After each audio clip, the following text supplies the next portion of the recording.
It's incredibly difficult to train a horse for 3 different events, but it's pretty magical to get up in the morning and do what we love, and we get to do it alongside the people that we love.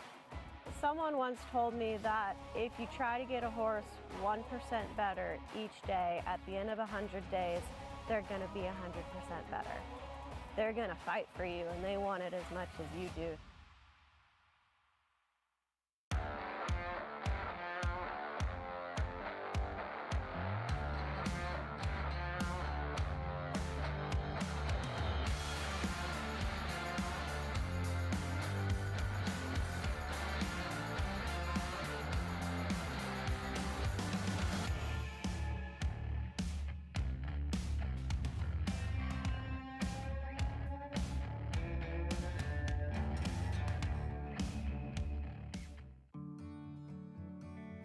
I had to find a way to help, and my way was to find a link in the chain that would allow me to do something positive.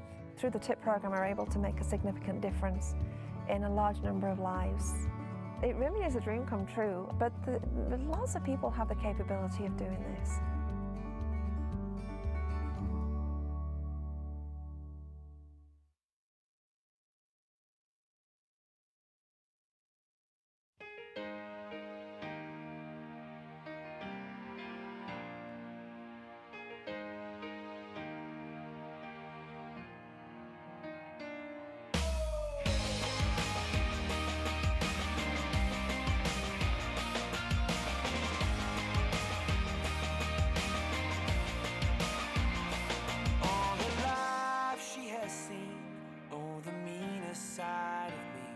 Took away the prophet's dream for a prophet on the street.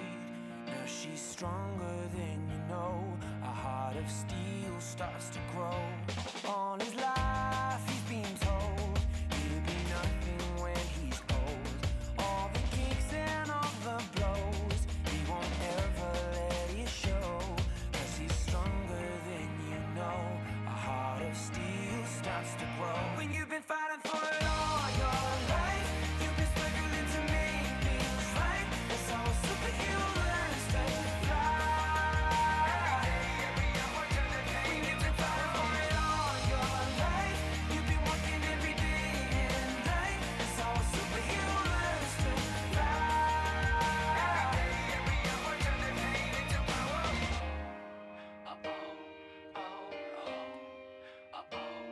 All the hurt, all the lies, all the tears that they cry. When the moment is just right, you see fire in their eyes. 'Cause he's stronger than you know. A heart of steel starts to grow. When you've been fighting for it all your life, you've been struggling to make things right. That's how a superhero learns to fly. When you've been fighting for it all your life, you've been working every day and night. That's how a superhero learns to fly. Every hour turn the pain into power.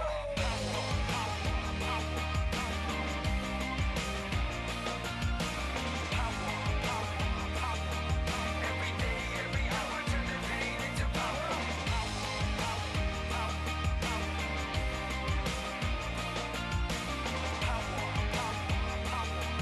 Every day, every hour turn the pain into power. She's got a lion in her heart, a fire in her soul. He's got a beast in his belly that's so hard to control. 'Cause they've taken too much hits, they go blow by blow.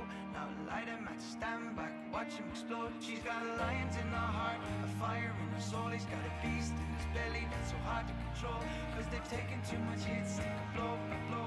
Now light him at stand back, watch him explode, explode, explode, explode, explode. When you've been fighting for it all your life, you've been struggling to make things right. That's how a superhero learns to fly.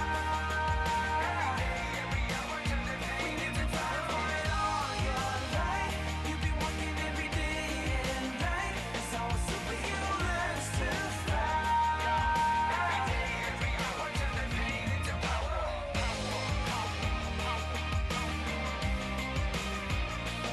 Oh yeah.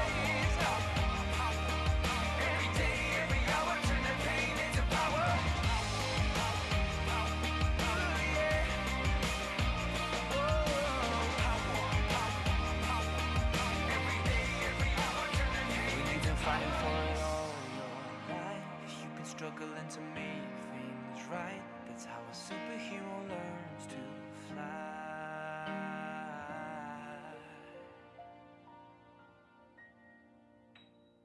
Ladies and gentlemen, Mr. Don McLean.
I'm Al Dunning. You know, I've been a professional horse trainer for over 50 years. This is my assistant, Marilyn Brandt. We both wear J.W. Brooks custom hats. J.W. is a real cowboy himself. He knows how to make a great hat. You can tell it in the looks, and you can tell it in the feel. The interior of these hats are beautiful. The new sweatband is awesome. Keeps your hat in place. One thing about J.W. Brooks custom hats, they're firm, and you can feel it by the thump.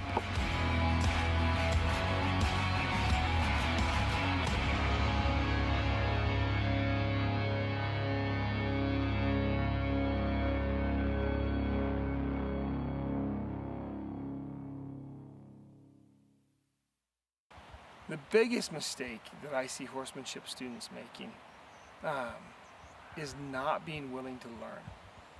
The biggest mistake is when you stop being coachable and you start thinking you know the answer. That's the biggest mistake. You should always be open-minded to learn from somebody. Anybody can teach you something. And so when we start getting closed-minded towards instruction, we automatically become closed-minded towards our horses.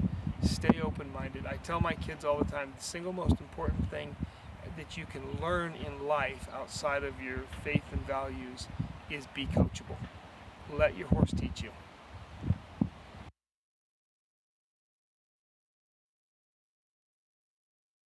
Lexington, Kentucky. Just look at it. Oh, look, a horse. Beautiful. Now look at this.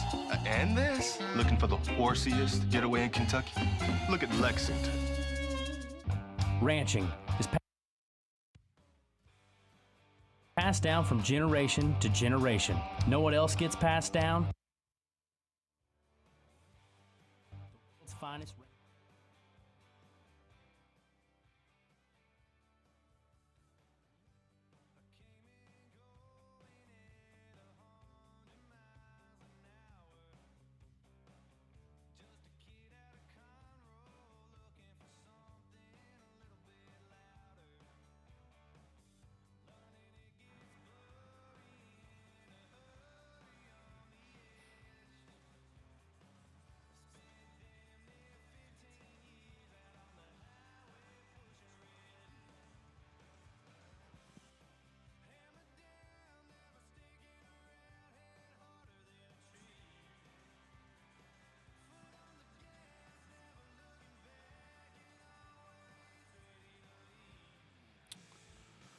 Well, good morning, everybody, and welcome to day number 3 of the 2023 Road to the Horse, the World Championships of Colt starting. I'm Matt West. I'll be with you all afternoon, all morning.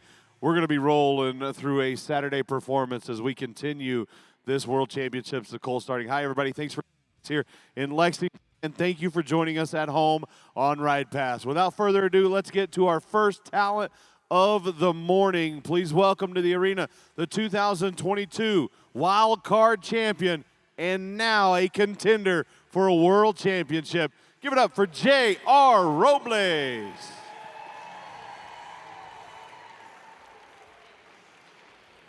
Morning, guys. How you guys doing? You guys haven't had your coffee, have you? How you guys doing? There it is. There it is. So, my name is J.R. Robles. I'm from Oregon. So we made the long haul out here. And I am riding a 9-year-old imported Prix. So for some of you that might not know what a Prix is an Andalusian. And so he was imported probably about a year ago from Spain. And so he was gelded a little bit before he came to the States. And so that's his name's, we call him E, just the letter E. And my assistant Dana on the sorrel, she's riding an 8-year-old gelding who's bred to be a cow horse, ranch horse, and a versatility horse. And so we use him for a little bit of everything. And so I've taken him down the fence, and he's a bigger horse, but he's super athletic. And then we have, some of you guys may know the one on my far left, Callie, my pen wrangler. And she's riding, I guess, what would now be a 4-year-old quarter horse gelding that some of you guys may know as Stitch. And if you guys saw yesterday, Stitch was my saddle horse, and I was pretty dang happy with how he did. You know, anytime I needed him to be in a certain spot, he would be there. And so it was pretty cool to have him in that round pen. You know, I've had him for less than 6 months since I got him under saddle. And so for him to be here on this stage and do what he did yesterday was absolutely incredible. And when we did the freestyle on Thursday, thank you very much. Thursday when we did the freestyle, same thing. He came out a little bit fresh, but then settled in pretty quickly. And so the topic of today's clinic, as you can tell, we have a diversity within our horses. And so we have a dressage horse, we have a rein cow horse in the center, and then we also have, I guess, Stitch would be I would consider him more of a ranch horse. I wouldn't really consider him a cow horse. He's a little bit on the lazier side. He's bred to be a cow horse, but I think if you guys saw his video on Thursday, he kind of wanted to be napping the whole time. And so I think today he was a little bit upset that we took him out of his stall so early. I don't think he knew what he signed up for. And so what I wanted to talk about today, the topic of our clinic, is body control regardless of the discipline. And that's why we chose 3 different horses, so that you guys can see that even though we're working with 3 different disciplines, we're having a solid foundation with each horse.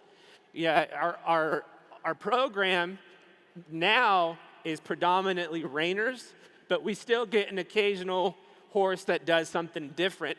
And me, if you guys don't know anything about my story, I got into horses 12, 13 years ago. Before 12, 13 years ago, I didn't know what a mare was. I didn't know what a gelding was. I didn't know what a halter was. I couldn't lunge a horse if my life depended on it. And so I actually, when I first got introduced to horses, it was actually through natural horsemanship with Craig Cameron, Clinton Anderson, Pirelli, and which is kind of cool to be here and be able to say hi to Craig while he's here too. I started with the natural horsemanship, and then I got introduced to the classical dressage. And so for me, I liked what these horses did, the Iberian horses, where they're so athletic. I can get him to come across the arena with such little movement.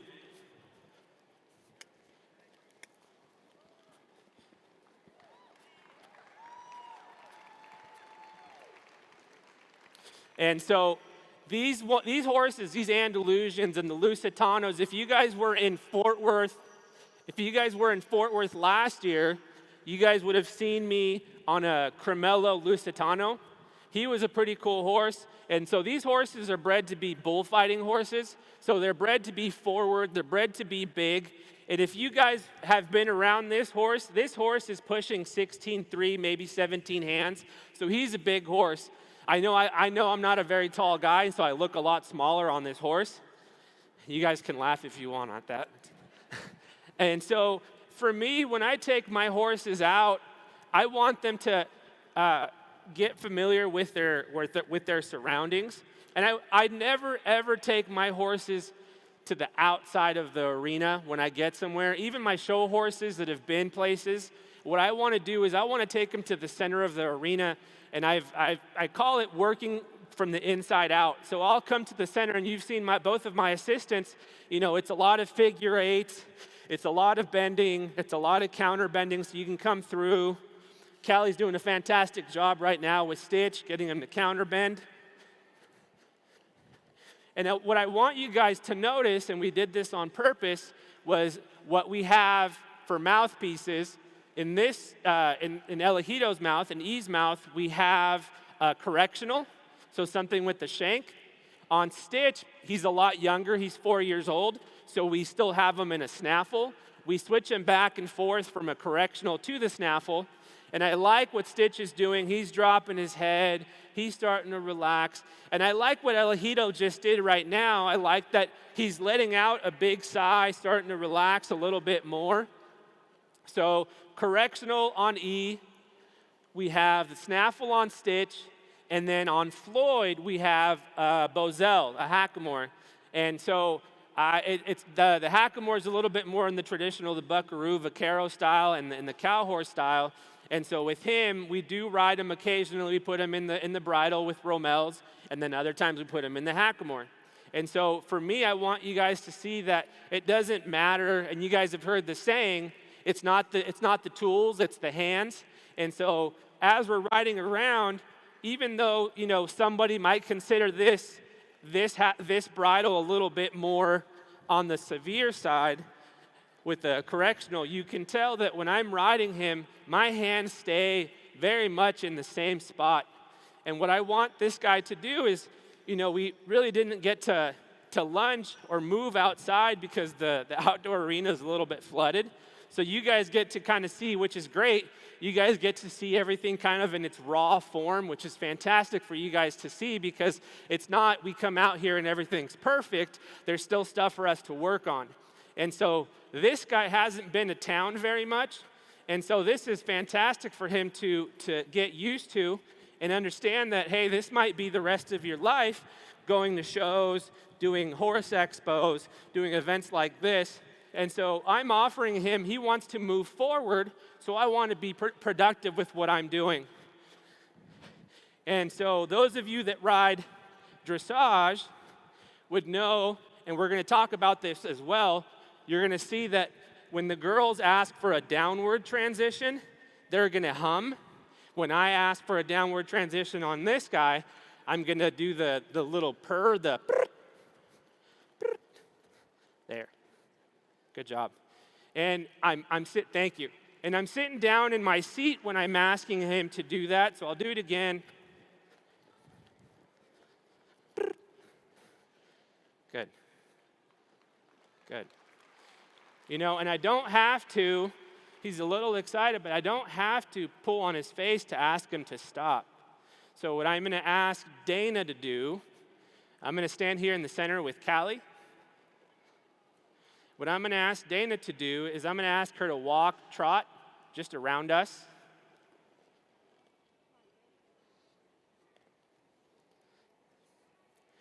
And I want you guys to see her hands while we're riding. We're not trying to pull them into the bridle. We're trying to push them into the bridle. We're trying to push them into the contact. That's the difference between true collection and false collection. I think too many times people see, you're seeing people kind of jamming and cramming in the front end. And for me, I'm kind of a geek when it comes to body control. So I'm working that hip, I'm working the rib cage, I'm working the shoulders. So what I'm going to do here is I'm going to ask Dana, and you'll see when I ask her, we have position A, which is by the front cinch, position B, which is by the rib cage, and position C, which is by the back cinch. So I'm going to ask her to counterbend and put that outside leg back at position C and push him up into that contact. That's one of our exercises that we do with every single horse, regardless of discipline. So now she's going to go to the inside, bend to the inside, put your inside leg back at position C. And you can see everything's coming from behind forward, reining and dressage in particular, which is why I love going back and forth with my exercises with the reining horses and the dressage horses. I like going back and forth. Some of the horses that are in for dressage, I'll use my reining fundamentals. For some of the reining horses, I use some dressage fundamentals. Good job, Dana. So now I'm going to ask her. Now I'm going to ask her to hum and sit deep in her seat. Good. Nice job. And so again, she's not picking up on that horse's face to get that horse to stop. I want our horses to be reading our seat quite a bit. And so with Callie, I'm going to do the same thing. And I know you guys can't hear it because they're not mic'd. But every time that they downward transition, they're going to ask with a hum. So I'm going to ask Callie to walk, and then you're going to bend to the inside, bend to the outside at position C. Good. And I like, with the snaffle in particular, when horses come in, transitioning them into the snaffle, getting things done there, and then coming back up to whatever they were ridden in before. Good. Now go ahead and ask for that trot.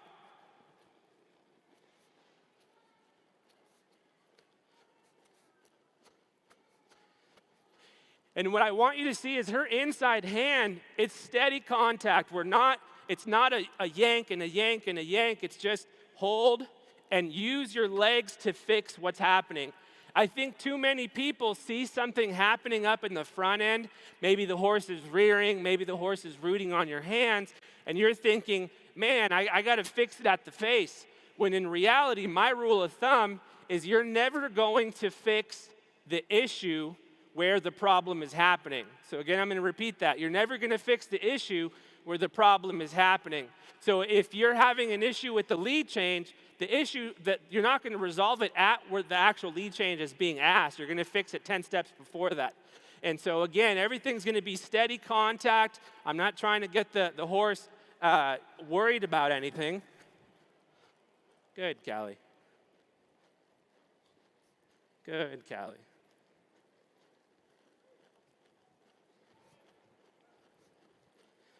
Now go ahead, straighten them out, and hum. And there, he might have missed it a little bit, which is great because then we get to show you something. So there, when he missed it, get a hold of him and ask him to back up. And what we do with our backup, we're not really necessarily touching their body. What we're doing, and we're not necessarily waiting for the face to do this. The horses do a great job of tricking us that when we're asking for a backup, that we're looking for the face to do this, but what I'm actually asking for is for the shoulders there to speed up. When the shoulders are speeding up, coming backwards, that means their back is lifting. And so for me, I have a big emphasis that if your backup sucks, then everything going forward is also not going to be very pretty. So if you guys follow me on social media, I have a lot of my reining horses that can stop 20, 30 feet pretty easily.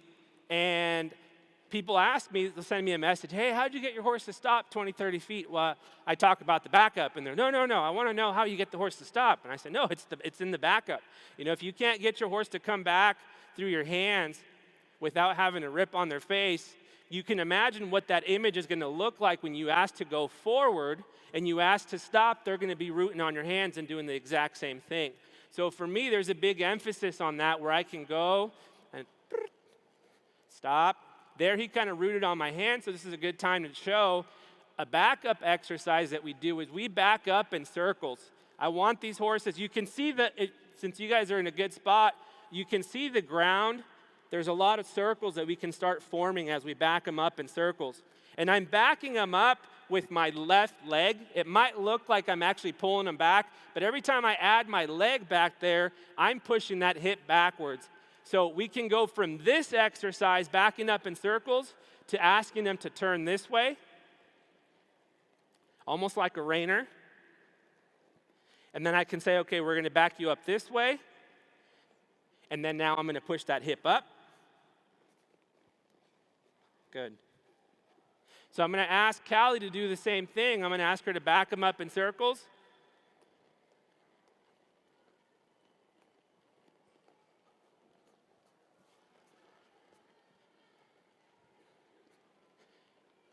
And now back them up straight.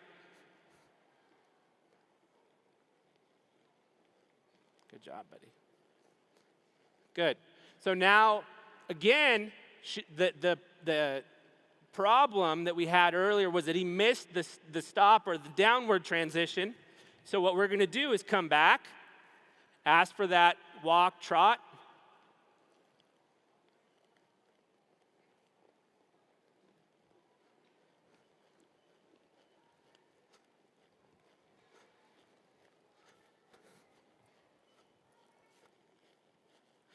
And when she disengages or pushes that hip up, sorry, not disengages, she is connecting that hip up into that contact. Better. Way better. Nice job, Stitch. And so that downward transition is happening off of her seat and off of the hum, but we didn't necessarily fix it at the transition. We fixed it somewhere else. So another thing that I get asked about are my horses and their turnaround. And so I want Dana and Floyd to show you guys that I want my horses to stay in the turnaround, in the spin, without using so much leg. So she'll guide him in with the spur, and then she'll take her leg off. But the horse has enough momentum and knows his job that she could take. You guys can see that right leg is completely off. There's no spur on that right side of the horse's body, and that horse is still coming around nicely. She's not pulling around, but she's guiding him. So I'll ask him to stop. Good job. Really nice job.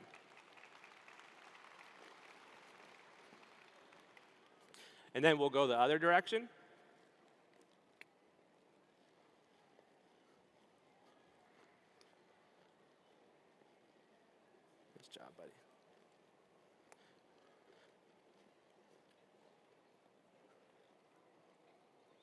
Good job, Dana. Good job. Good, there. Nice job. So same thing. So what I want you guys to also notice is the leg wraps that we have on the two smaller horses. You can see it a little bit clearer on Floyd. He has the sports boots, and then he also has the knee boot. And so the knee boot for me is actually a very useful piece of tack. It's more of a preventative piece of tack. I get asked a lot, I get asked often on social media, is the horse hurt? Does the horse have an injury? And so then I tell everybody, no, it's not an injury. It's just something that protects the knees when they're spinning. And Stitch has the exact same thing. He has something on his knee that protects his knee. And so any of our reiners, any of our cow horses have that exact same piece of tack. Is it something that's just going to help them be safe? And it's not something that's saying that they have an injury. So we talked about going forward and getting the connection. What I'm going to do, just for this horse to be a little bit more relaxed, I'm going to ask my assistant, Sydney, if you can come over on this side.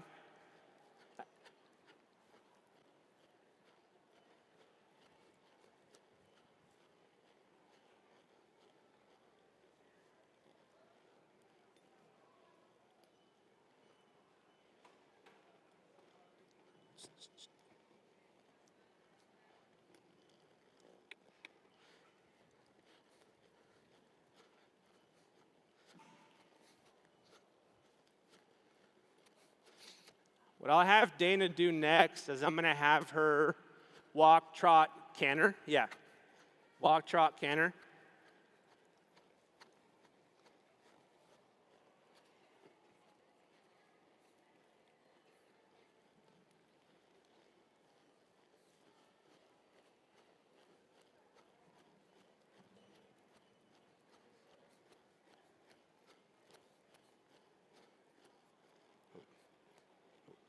Cincinnati, hold him for a little bit.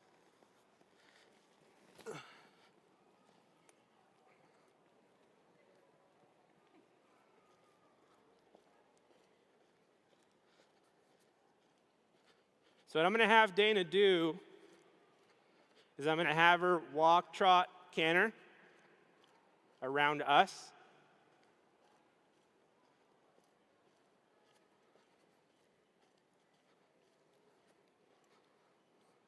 Nice job. What I want you guys to notice, and something that it has been something that I've always, stay a little bit closer, Dana. Something that's always been something that, because I've been in the horse industry a little bit shorter than less time than a lot of these competitors, I had a lot of people saying, do this, don't do this, this looks good, this doesn't look good. And I know that some people have this idea with the reining horses that their noses have to be in the dirt. But for me, I learned over the years through trial and error that I don't like having their noses in the dirt. You know,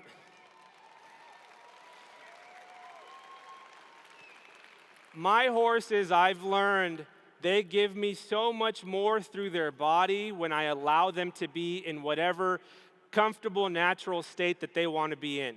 So you'll see a lot of my reiners, thank you. And it was something that, honestly, for me, took a long time for me to figure out, because I was seeing what people were doing in the industry, and the horses' noses were in the ground, so I was trying to mimic that. But every time I allowed my horses to drop their nose, their shoulders and that front end would also dump down on their front end. Horses naturally distribute 60% of their weight on their front end. So when you let that nose drop down, you're letting that front end drop down as well. So then you can think about, and this is the best image I can give you guys. So go ahead and try canter one more time. I want you to hum. Good. Hum again. Yeah. Not once did she have to pick up on that horse's face to get that horse to come back down. That horse was moving right off of her seat. So this is the best thing I want. If you guys take anything away from this clinic at all, it's going to be this next piece of advice. So what I see people do is when they pick up on their horse, they release really quick. How many of you guys are guilty of that? When you guys pick up and you release. And that seems like it's beneficial, right? You pick up and you release really quick because you're trying to do the right thing for the horse. What I want you guys to think about is, if you can imagine, and again, this is probably the most important piece of information, if you can imagine that you're standing in a big tub of water, in that tub of water, there's a big weight underneath your feet. You have a rope attached to that weight. You pick up that piece of that weight out of the water. There's no ripples, there's no splashing going on. So you pick it up and everything's nice and quiet. What happens when you let go of that weight? Everything splashes and it gets messy. That's exactly what's happening to the front end.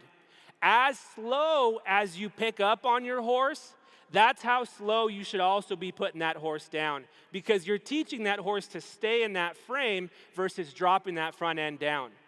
Does that make sense? And I've noticed that my horses feel, especially my reining and my cow horses, it's changed over the years because now they're staying where I want them to stay once I let go. And so that's one of the biggest pieces of advice for me is release just as slow as you're picking up. So that's one of the most important things you could take if you take away something from today. The second thing is, if you're wanting to improve on or fix things going forward, These exercises with getting these horses to back up in circles and then backing them up straight is such a huge thing when they actually go forward. So those are two of the big things. Number 3, another piece of advice that I said just a little bit ago, is don't force your horse to be in a certain frame. Allow that horse to be in the most comfortable state that they want to be in. I can't emphasize that enough. And so you guys see that even yesterday with the colts that I drew, I was really working on those hips and moving those shoulders and moving the rib cage. I wasn't working on that face. The face is a product of what is or not happening in that hind end. So if that hind end is not correct, that front end is also not going to be correct. So to fix the face, you got to fix the body. I can't emphasize that enough. Fix the body to fix the face. And you guys will see that today. Well, I'll be doing the same thing. Even though the horses are going to be, the horse that I drew, it's a second ride, it's not too early to say, hey, if I pick up on you, I want you to disengage that hip. If I pick up on you, I want you to disengage that hip. Because what happens is when you go and ask for more speed and you put that leg back there, the last thing I want to do is feel that I put the leg and that horse's head goes this way versus coming with that feel of that hip. Does that make sense too? So those are one of the biggest pieces of advice that I would want to relay to you, regardless if you're doing dressage, if you're riding reiners, if you're doing barrel horses, Western pleasure, whatever you're doing, I want you guys to have a little bit more of an emphasis on the body versus the face. Again, the biggest mistake I made at the beginning with my colts was I was trying to mess with the face so much that I got them so rubbery through the face, but I had nothing going on through the body. So with my colts, I try not to touch their face and try to get them into frame right off the bat, 60 days. I'm still saying just move forward. So yesterday, that was what we were trying to emphasize, is just go forward. I don't want to have to, I want to know that for safety reasons that if I pick up, I want to know that there's not going to be a busy signal when I pick up.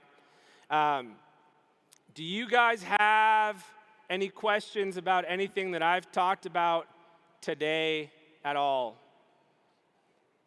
And if I don't have any questions, that means I explained it never mind. I guess I didn't explain it very well.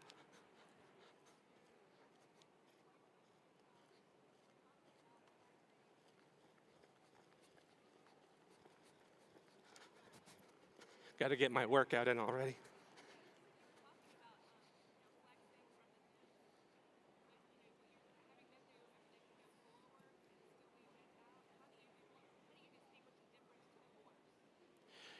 Through the legs. So the question is, how do you distinguish if you're going forwards or backwards?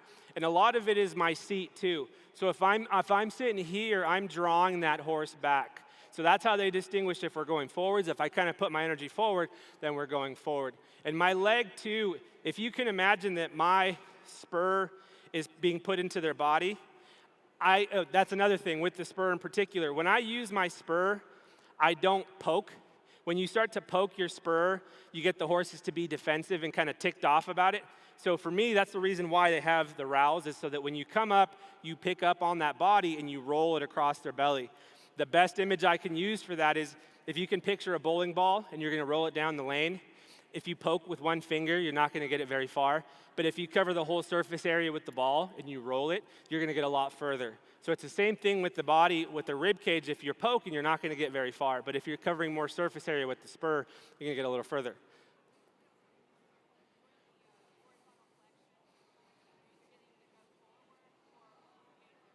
Correct. And so that's where I was going with that, with the rolling of the spur. So if my spur is pointing this direction, we're going that way. If my spur is pointing back, that horse should be moving backwards. So that's a big thing, because sometimes I think we apply our spur and we're expecting our horse to just move somewhere.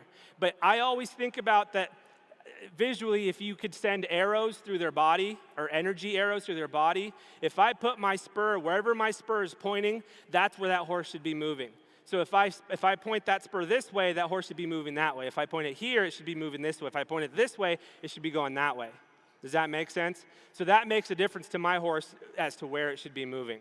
That's another big one too. If you don't wear a spur, I use a crop. And it's the same, a riding crop, and it's the same thing. You'll see with the Colts today, if I'm asking for a backup, I'll tap more this direction. If I want it to go this way, I'm gonna tap more this direction. And they move off of that pressure pretty easily. Some are a little bit heavier than others. But when you start distinguishing, I want this direction or this direction, it makes it a little easier for them versus I'm just gonna touch my spur or my crop and just hope that you move that way. But my hips do the same thing. So if I ask for this, everything goes this way with my hip. If I ask for that direction, everything in my hips move that direction too. So that makes a big difference. It's not just I'm just riding with my spur or I'm just riding with my hands. I'm riding from head to toe. Everything is going this direction, and you can see with Callie, I'll have her do that right now when she asks, and so pay attention to the spur and her hips, the way that they move. So she's gonna ask that horse to back up in a circle to the right. She's gonna put her spur, her left spur, back at position C, and you can see her bringing that hip, and you can see her spur pointing straight back. So that's asking that horse to move that direction. Her hips are opening up that direction and saying, I want everything to move that direction. So it matters when I'm doing this or this. So with my reining horses, when I'm sitting there ready to do our turns and our pattern, my first thing is I open up my spur this way to say, hey, we're gonna go this way. Then I look, and then the rest of my body follows this direction. So it's not just I'm sitting there and then I just pull them across. I want them to read my seat and my body going that direction.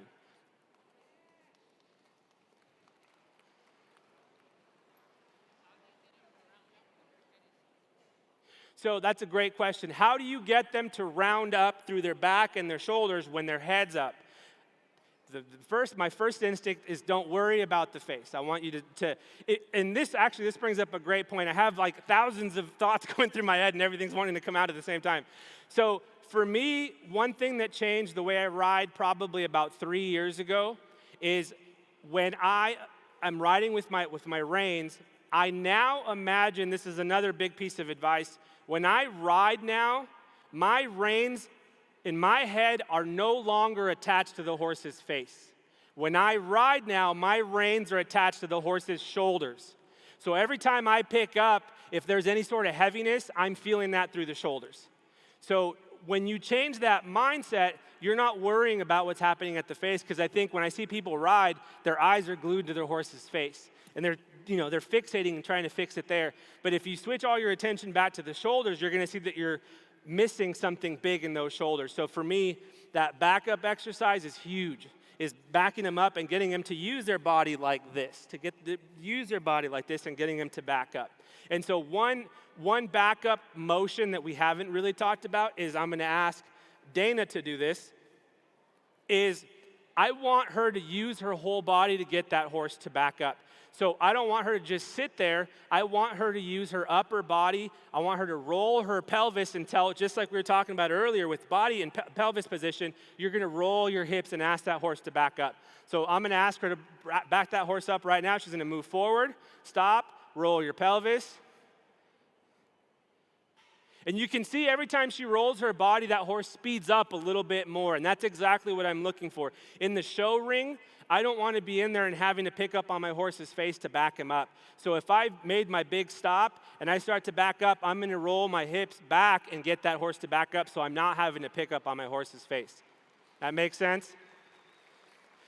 Does that answer the question? So even if anything else that you just kind of shades of gray on, if you in particular take that idea that you're no longer riding with your reins attached to the face, but now you're riding attached to the shoulders, I guarantee you the last 3 years for me, my horses have moved, and my assistants can tell you, my horses' shoulders have been the most free they've ever been.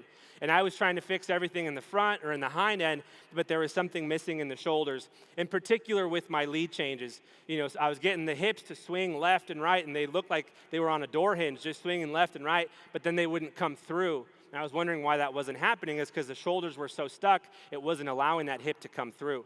So for me, the shoulders are a big component of what we do for dressage, for the cow horses. When you're going down the fence, you got to bring that horse through, and you need those shoulders there. You don't want to get a busy signal. So that's something to really focus on. Does that make sense, to focus that the reins are attached to the shoulders now versus the face? And I'm giving you guys pieces of advice that for me, I had to blood, sweat, and tears that I had to figure this out, because I was watching videos, I was going to clinics, and I was trying to figure out what the best way to get these horses to move was. And for me, sometimes watching people, you can learn what to do and you can learn what not to do. And sometimes both are just as beneficial as the other. So with our horses, sometimes what works with one doesn't work with the other. Like you guys saw yesterday, what worked with the gray colt didn't work with the red colt.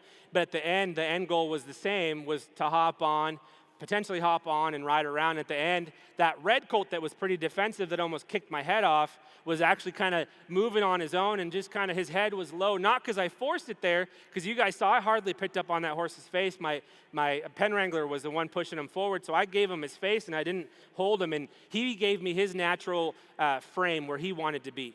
And so for me, when you see horses out in pasture and they're grazing, that's their natural frame, is they're kind of moving like this and their head's down. So for me, that's where they're going to give me the best maneuvers. So something to think about too. There was another question here.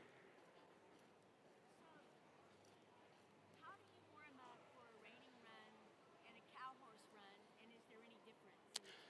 So yeah, so it was a great question. So the question is, is there a difference between how you warm up for your reining run versus your cow horse run? So if I'm doing my rein cow horse run, I'm going to do my reining pattern. So I'm going to warm up just the way if I was just going strictly to a reining show, I'm going to warm up for that the exact same way. If I'm doing my cow horse run, I'm going to ask for a lot more backing up in circles and drawing them back, because I want my cow horses to be sitting back a little bit more. Say we're boxing and then driving down the fence.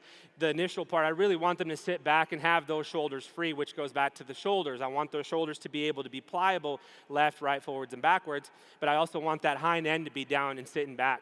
And so that's probably the biggest difference, is that I'll back them up a lot more through if I'm going to do my cow horse run. My reiners, I don't necessarily want to back them up so much in circles, because I want them to be more straight than anything else. I think there's that misconception, is that a lot of the horses that you see in the reining industry, you guys maybe think that they're really stylish, maybe bent this way or bent this way, but if you truly look at their body from their shoulders back to their hip, everything's straight and their shoulders are lifted. The only thing that actually has any sort of bend to it is that nose coming in here and here. And some horses are just freak athletes that they look a little bit more stylish than others. But for the most part, if you see a good reining horse, they're upright, they're straight through their shoulders, straight through the rib cage, just like you would see a dressage horse. Everything's up through the shoulders, they're using their back, and everything's up underneath themselves. So the reiners and the dressage horses, I try to keep them a little bit straighter, but I do encourage still that back up through a circle. But my cow horses, I'll do a whole lot more of that. How much time do I have left? About 7 minutes. So I'll probably take 2 more questions, because I talk way too much.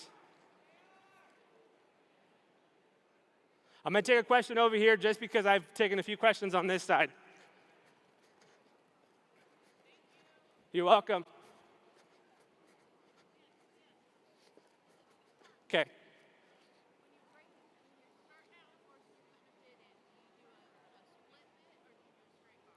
So the first question was, when you start out a horse in a snaffle, what kind of snaffle do you use? Is it a broken snaffle? Is it something that's a straight bar?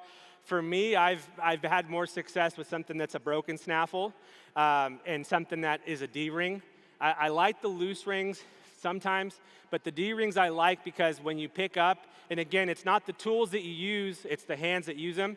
So with the D-rings, it has something that grabs onto the corners of their mouth on this side and brings everything this way.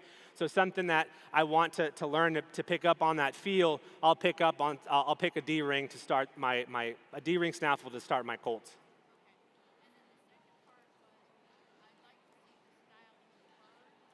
So that's a good question. So if you look at any of my assistants when we ride, the question was, what style of spur do you use?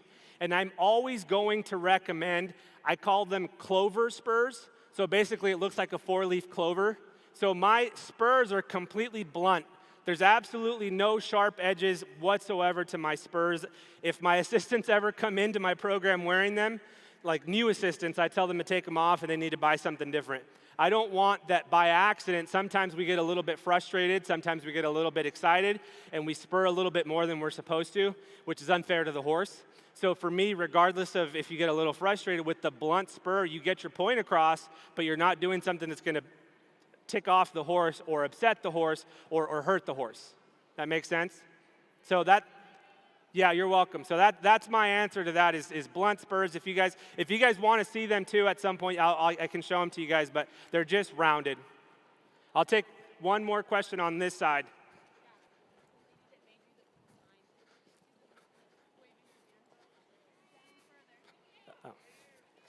I'll take two really quick, one here and one here.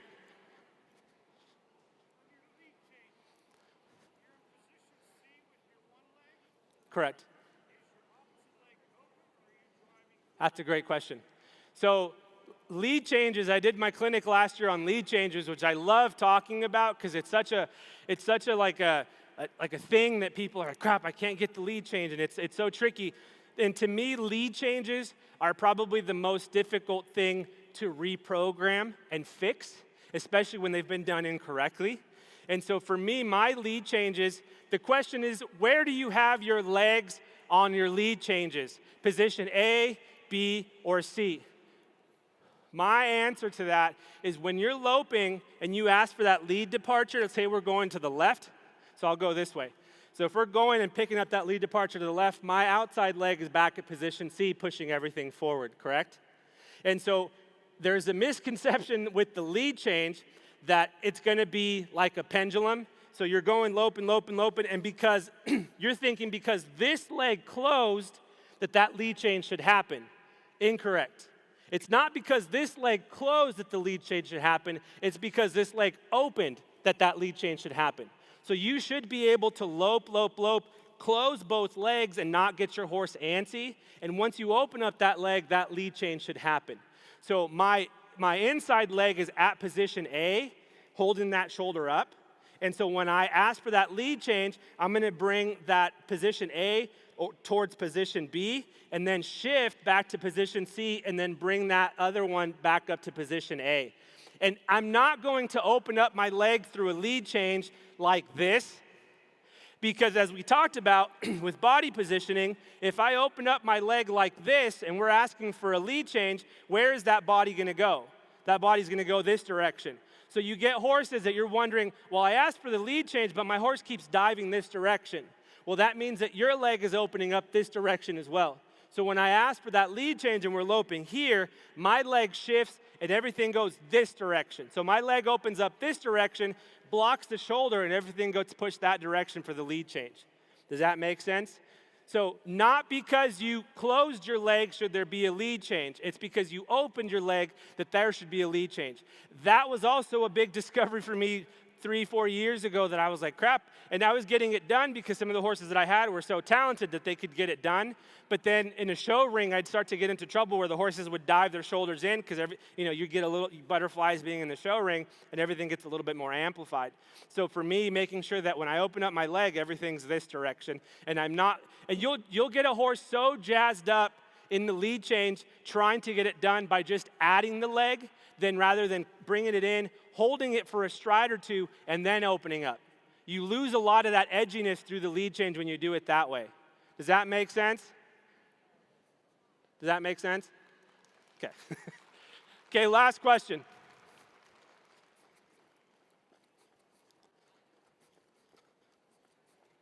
Hey.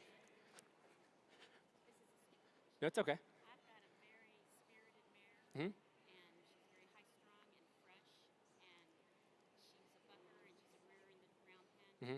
How long do I trot her around or work her before I can really, she can take me serious? So the question is, the horse gets a little bit humped up in the round pen, gets a little bit fresh, and so you're asking about how long it takes to get one kind of dialed in mentally to get kind of a bit focused on you.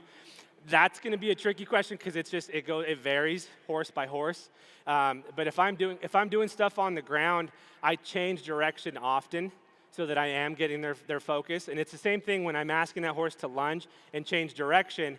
Under saddle, it's the same thing. You change direction left and right. So every time that they look up, the first thing that they see is you. So that focus comes back to you. So left, right, lunge, left, and right. And so there is no set timeline.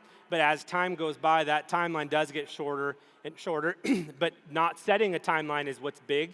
So make sure that you're kind of just letting it work itself out. You're going to change direction, change speeds, left, right, back, forward, fast, slow. So just make sure you emphasize that a lot with him. And with the horse that is a little bit more distracted, I've found that obstacles are a great thing, having him go over obstacles, through obstacles, because then they also gain trust along with focus. And so I would say mix that in on the ground before you hop on one that you feel might get a little bit humped up under saddle.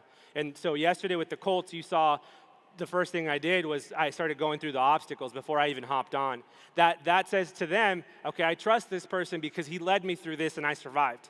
You know, that's how they think. You know, in a herd setting, if this is a leader and he led us through something and we survived, then this is the person I trust.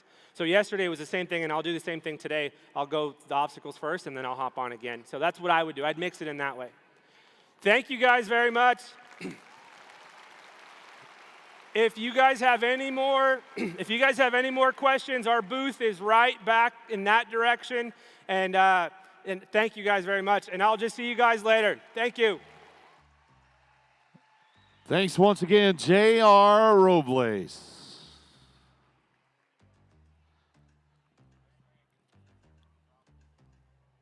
More of our championship clinics coming up in just a couple of moments. I want to remind everybody about all of our friends up in the marketplace and encourage you throughout the weekend to make sure you go check out all of the vendors. Lots of cool photo opportunities, tons of things happening up there. Make sure you say hello to a lot of our friends and partners that are helping to make it all possible here. I want to encourage you to pick up one of those 2023 official programs. While you do that, make sure you give yourself an opportunity to win. Fill out the little form inside there. Drop it by the roadie booth, and you're going to have an opportunity to win some great prizes, including the 2023 Circle Y Saddle Certificate. That's going to be drawn tomorrow. Must be present to win, just a little FYI. So make sure you do that. Then stop by and fill out the entry form that Gary and I talked about yesterday with our friends at Ram Trucks. A chance to win up to $100,000 on a brand new Ram automobile. When you stop and say hello to our friends at Platinum Performance, you get a chance to win a seat in the Platinum Patio. Just a few of the many partners that are here this weekend. Over at the top of the stairs, you can visit with the good folks at Western Horseman, essential for the cowboy life. They are here all weekend long. And another proud presenter of this year's World Championships of Colt starting. Speaking of the World Championships, we are going to move here in just a couple of moments to our second competitor, who just also happens to have quite the fan base here in Lexington, Kentucky. Very much the way he did in Fort Worth, Texas, when he won the wild card competition and gave himself an opportunity to compete here for a world title.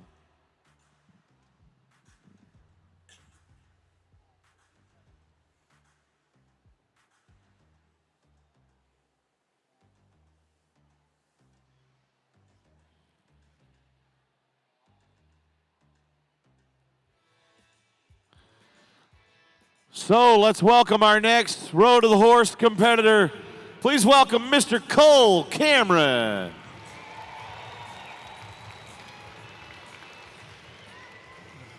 How's everyone doing today? Good?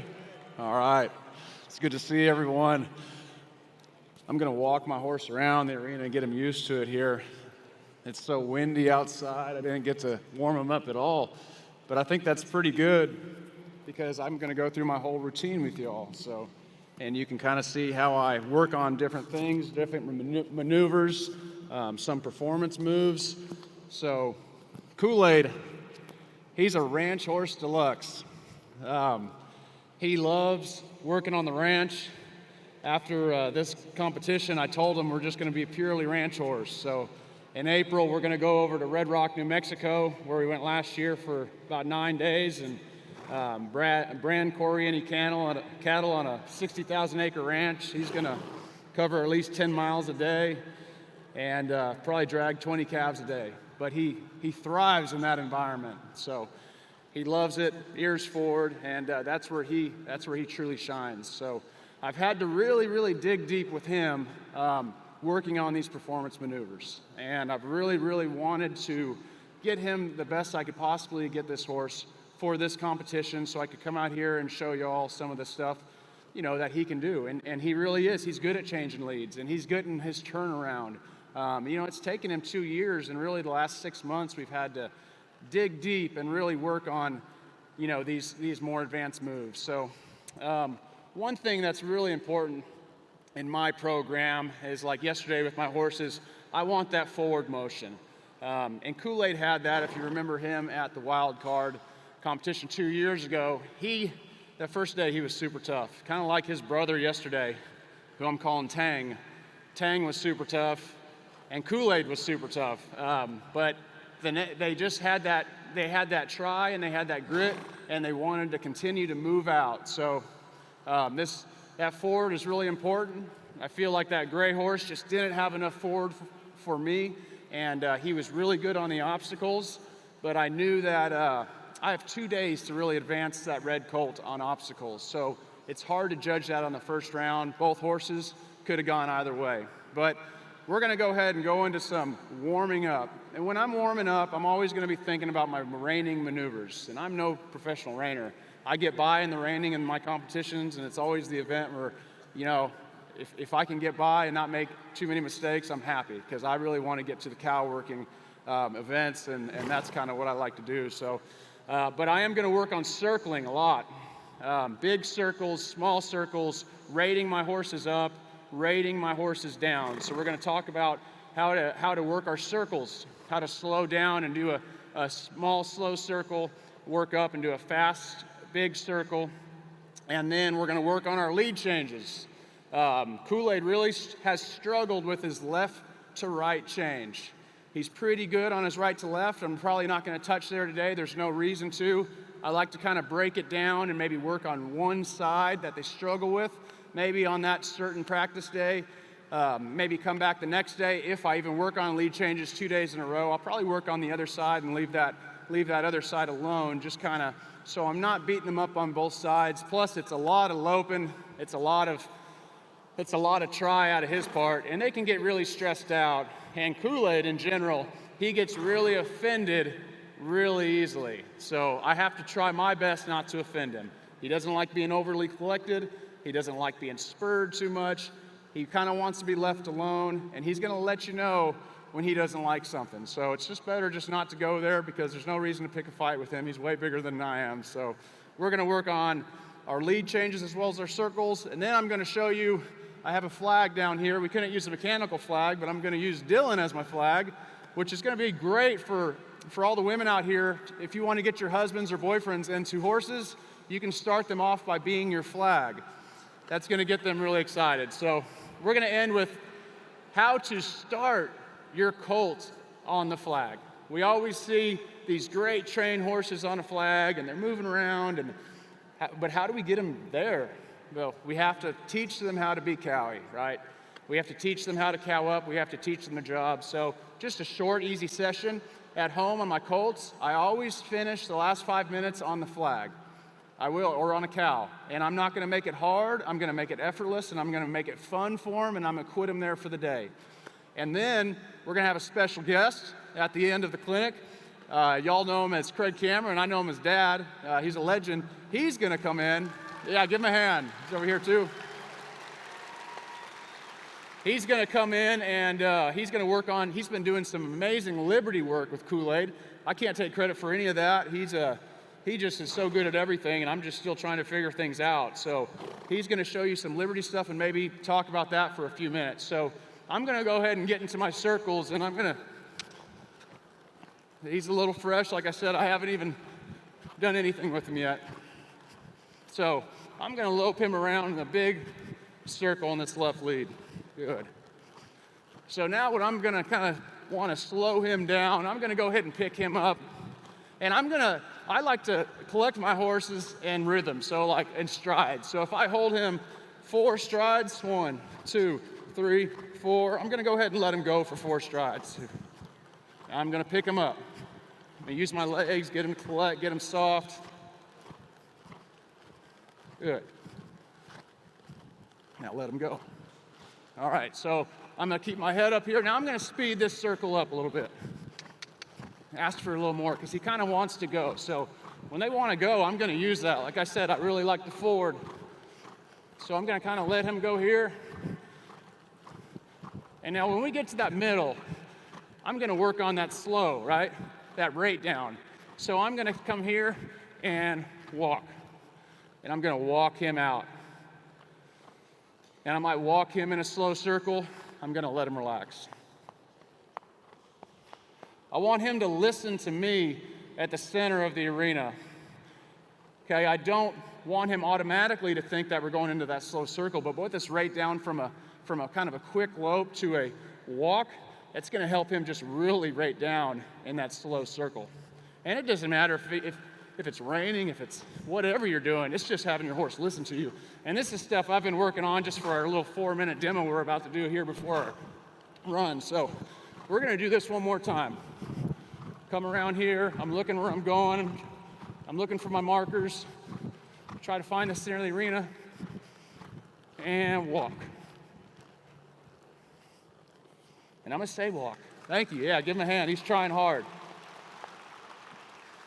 Try to give him those signals. Walk. I like what JR said. I use the same thing when I come through the middle and I'm gonna slow my circle down. So that's what we're gonna do this time. All right, so notice I'm not picking him up a lot. I'm not gonna collect him around this whole thing. Now I can pick him up if I need to. One thing, I'm gonna use this inside rein and get a little bit more arc.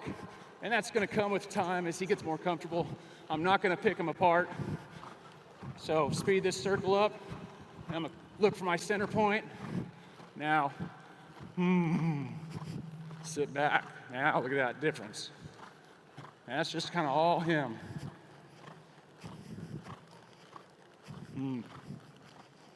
I'm not staying exactly in the center, but all right, here we go. So I'm gonna speed it up again. Looking where I'm going, try to get him arcing a little bit to the inside. Looking for that center marker. And yeah, we're gonna go ahead and stop him right here in the center. Whoa, good. I'm gonna let him walk. So that's my normal routine warming up my horse. Now I might go all the way down the arena and change it up and use that side of the pen, but I'm always gonna really try to work on these rating exercises, because no matter what I do, I'm in whatever sport or even out on the ranch, we're gonna speed up and we're gonna slow down. So I want him to think about my cues without always having to just mash on them, right? Pull them and their mouth opens, and sometimes when he slows down and I pick him up, he's gonna push a little bit in the face, and that's okay. He's gonna get over that. Don't overkill it on always thinking that they have to be so soft and mashed in your hands, because they don't, and we want them to work on their own. So just like that circle, so simple, big circle into a small circle, most of that time he's really working by himself, and that's what I want him to do. Even on a cow, which we're gonna see here in a little bit, I'm not gonna pick him up a lot. I'm gonna really let him do it by himself, and I'm gonna correct him when he needs corrected. I think these horses learn by corrections, but they can't be corrected unless we allow them to make a mistake. I love mistakes, because that's where they learn. They learn from the correction of the mistake. If we're always just holding on and making them do everything we want, they're just completely mechanical, and they're lost without you, okay? So let's work on this left to right lead. How much time do I have left? About 30. Perfect, okay. Let me know when I have about 15. All right, so we're gonna work on this left to right change. I'm gonna show you what I do. So I do a lot of counter-cantering, okay? Now I'm gonna try to shorten my circles. This is a big arena and I don't wanna wear him out, even though he's gonna be on permanent vacation after this week. But, so we'll work on our lead changes left to right. Now I don't care if he doesn't get it. I'll show you what I do. I don't get mad at him. I don't make a big deal. Like I said, he's very sensitive. So I'm gonna go ahead and come to the center here and let's see what he does. All right, nope. right there.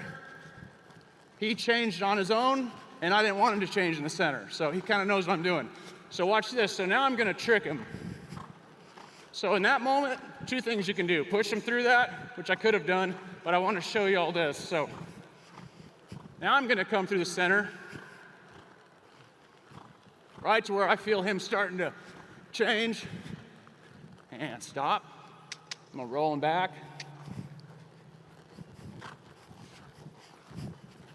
And have him take this same lead to the left. So now we're completely changing it up on him. So now he's not sure what we're going to do. Let's see what he does this time. Now I'm going to take him through the center. I'm just going to keep going on this circle.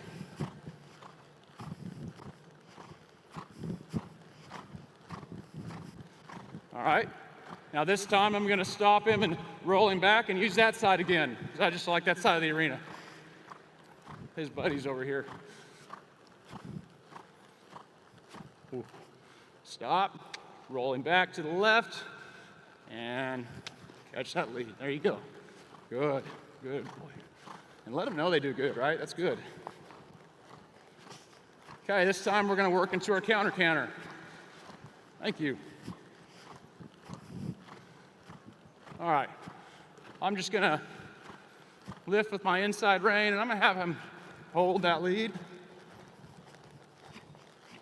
He gets a little mad, a little offensive. There you go, hold it through that. Good, thank you. Now I'm gonna hold this counter canter all the way through, and I'm gonna do it a few times till he just relaxes right there. And I'm just gonna stay soft with my hands. This bridle's not much at all, it's just a little correction bit. Ooh, I'm gonna go right back into this left lead. Right back into the left lead. Okay, let's see how he does this time.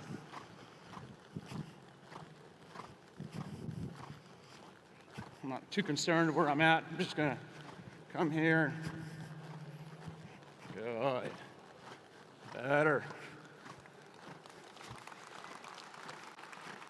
So like right here, I'm not asking for a full collection. I'm just kind of picking him up light, keeping that right leg on him. Because if I ask for too much here, he's going to get mad and he's going to switch in the front end. Good. Now I'm going to just kind of mess around a little more with this left lead. I'm going to take a real small circle here. Now I'm going to do a small counter canter. Have him hold that right there. There you go. Good, just till he gets nice and soft in there. And right back to the left lead. All right, now let's see if we can get a change. He feels pretty good. I'm not going to change in the middle. I'm going to try to shy away from changing in the middle a lot of the times. I'm always going to change it up. We're getting ready for a show. Then we'll change in the middle. Got it. Good. Now I'm going to go to a walk and give him a break. Big break.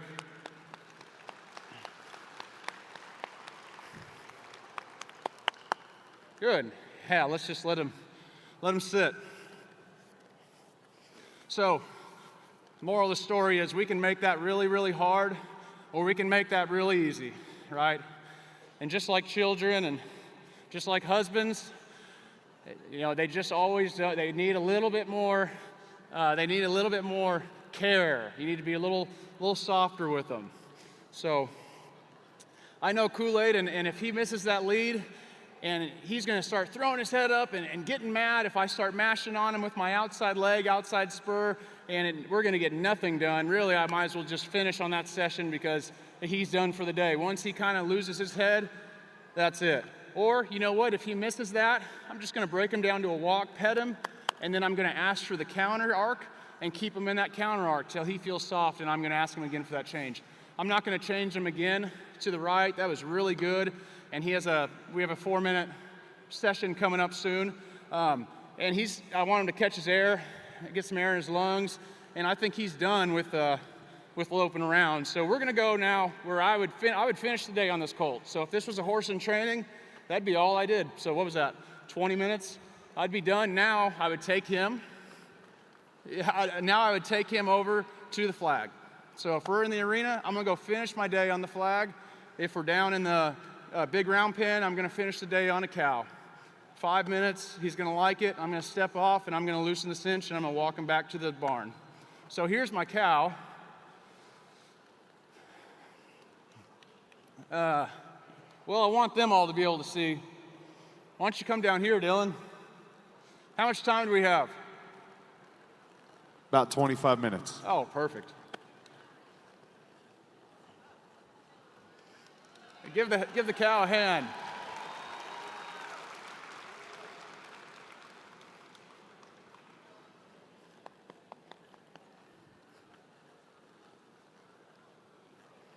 All right. Like I said, I'm not making it a big deal. We're going to walk down here. All right, Dylan. What I'm going to have you do, so we have brought a mechanical flag, but we couldn't get it put up. So this is what we're going to do. And you can do this at home. You don't have to have a $1,500 mechanical flag. You can have a son or a brother or a sister. So these two lines right here on the wall, yep, let's see a slow trot. That's great. Yeah, give him a hand. All right, let's see a fast trot. Good. All right, so I'm going to walk to the cow here, and I'm just going to give him his head. And I want you to go ahead and slow trot that way. So I'm just going to kind of let him follow, and stop, and go the other way.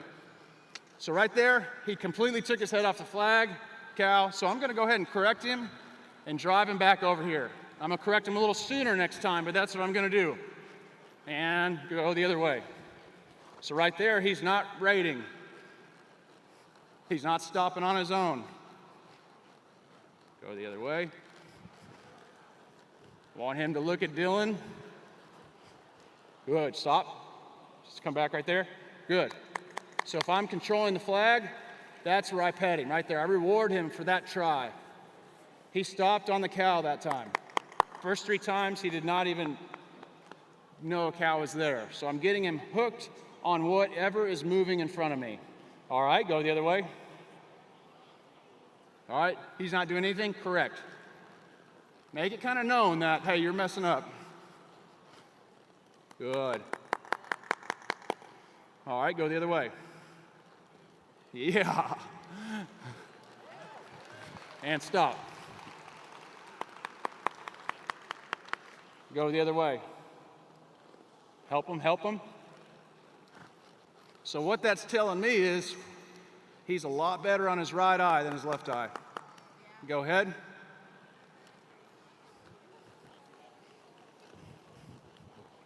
Yeah, good stop there. Let's see what he does. Go ahead. Yes. And good boy. Let's get a couple more good turns, and then we're going to quit him for the day. And you guys will get to see the legend do his work. All right. That was good, because he wasn't even paying attention there. So I love that. So let me explain something here, too.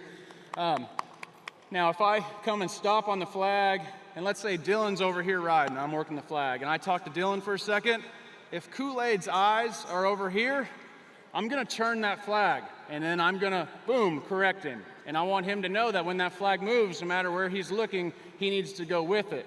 Also, on a cow. On a cow, I've learned that if you have a really slow cow and you're teaching a colt, the worst thing I think you can do at first is to get someone just to move him around. Sometimes I'll get on a cow in the round pen, and my horse will stop, and that cow will sit. That cow has laid down before, and I'll just sit here and talk to the guys riding colts, and that cow got up and moved, and that horse better move with that cow when he gets up, or I'm going to, boom, correct him and take him right to it. He has to understand that when that object moves, he needs to move. And that's how you get a colt hooked on the cow. So let's go back that way again. Good. And go that way. And he missed it. That's okay. I haven't done this a lot with him. And go ahead. I'm not worried about stopping straight. I'm not worried about drawing back. I'm just worried about him looking at him, and him moving with him. Good. And whoa. Now, Dylan, go ahead and just walk off that way. Good. I'm going to just send that flag that way and let him know, hey, that's it. We're done. Good job. Turn him into that cow. And that's right where I step off, and I'm going to loosen the girth. And that's his session for the day. All right, give a hand for Kool-Aid.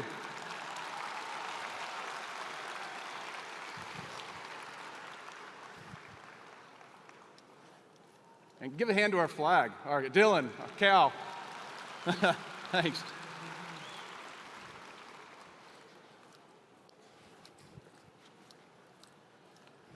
All right.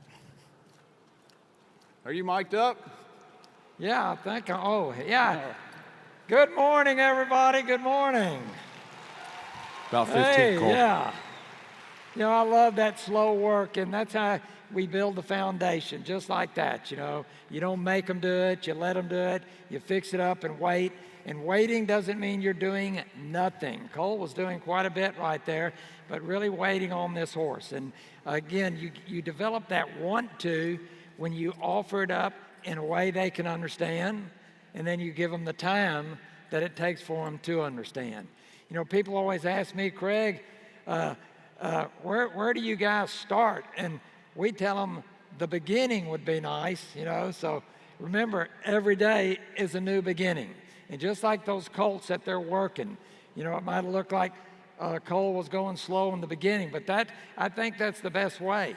And before you know it, those horses were coming around. And by the end, Cole had both horses where you could have said, man, either one of them would have been good. So I was really proud of Cole on that work yesterday. I thought he did an excellent job with both horses. All right. About 15, Cole. All right, well, I'm going to get Jake to give me a little music right there. And let me see if I can just get something going with Mr. Kool-Aid here. You got 15 minutes. Yeah.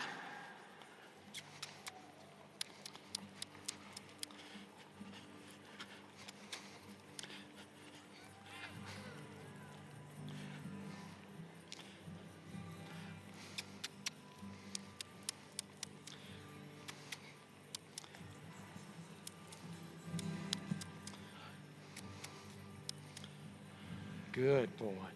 Good horse.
Good boy.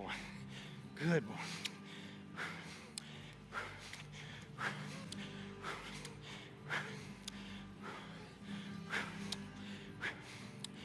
You got it. You got it. Come on.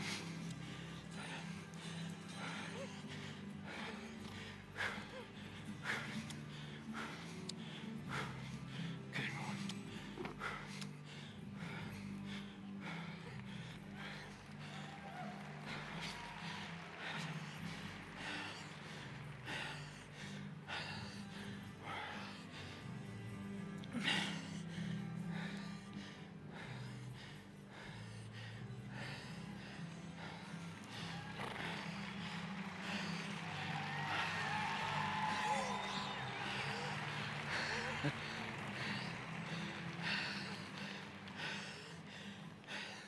Thank you.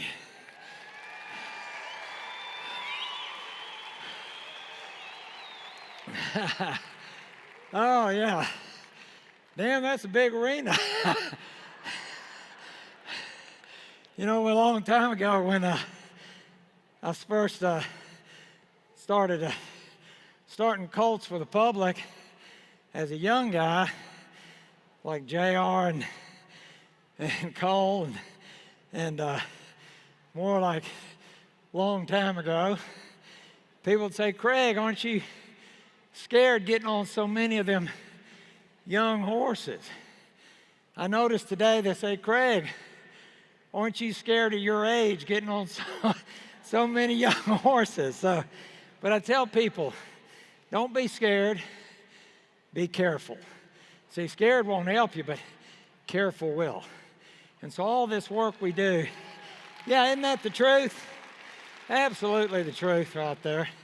And so each and one of these amazing horses that we have the privilege to work with, you know, I think one thing that we can do that's really important, and I'd like to see you try it a little bit more, and that's seeing from the horse's point of view. In other words, I don't mean just say it. Don't just talk the talk, you got to walk the walk. Literally, can you trade places with this horse? Almost like telepathy. Can you see what he sees? Can you hear what he hears? Can you feel what he feels? And when you can, you're going to be a better teacher. So it's because teaching in reality is what? Nothing more than the art of communication. How well can you get the horse to understand what it is that you want?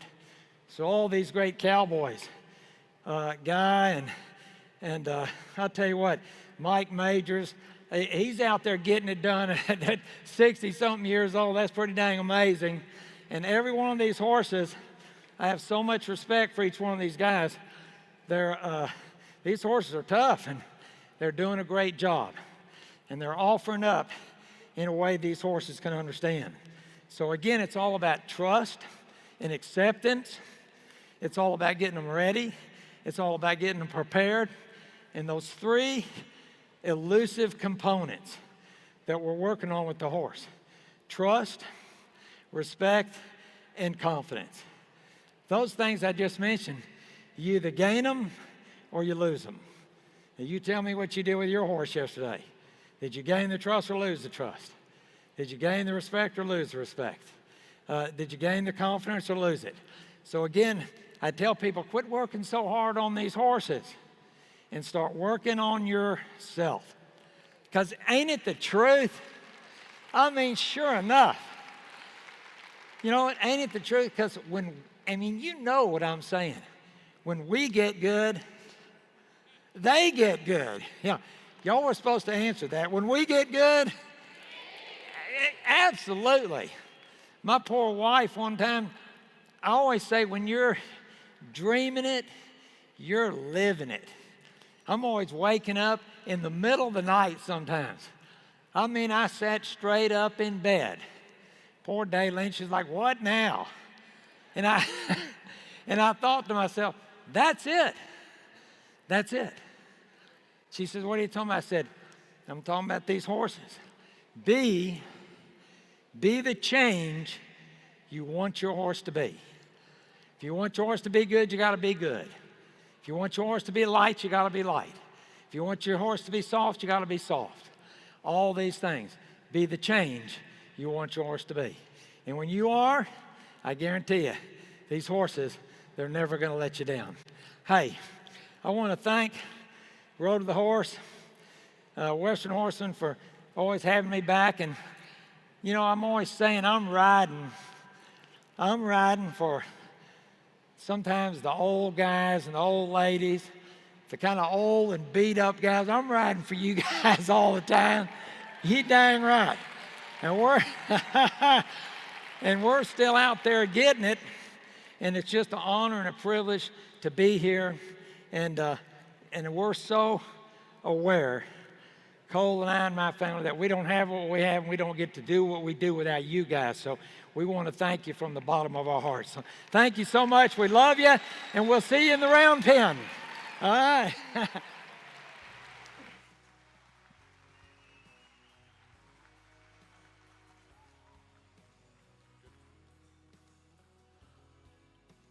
Folks, one more time along with Craig. How about you give it up for Mr. Cole Cameron, everybody?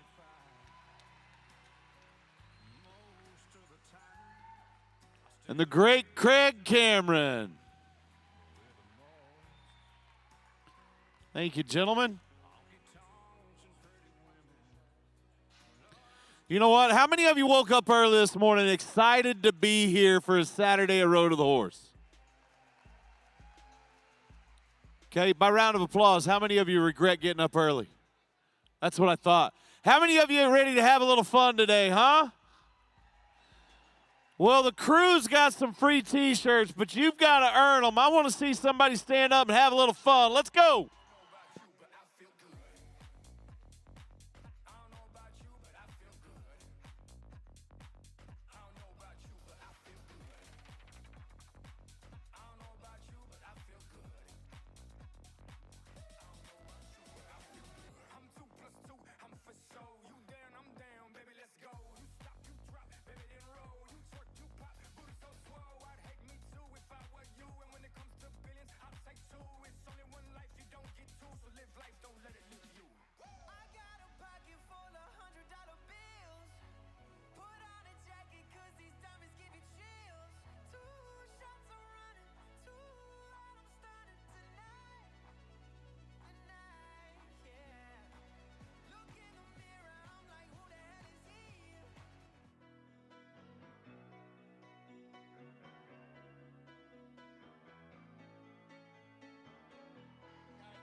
All right, so here's the deal. Now that I know you guys are woke up, I know you guys can have a little fun. You can smile a little bit. I want to know if you can sing.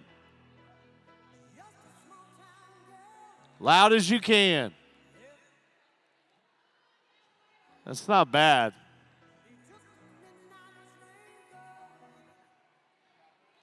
Okay, before this next line, just take a chug of coffee.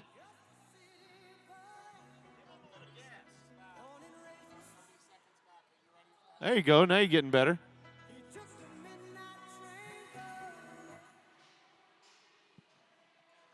See how much fun that is?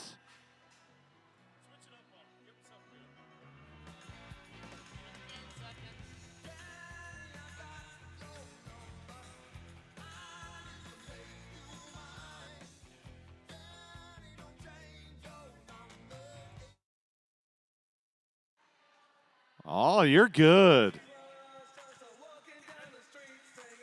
So let's welcome our next competitor back to Road to the Horse. Ladies and gentlemen, a Road to the Horse past world champion. Give it up for the one and only Mr. Guy McLean.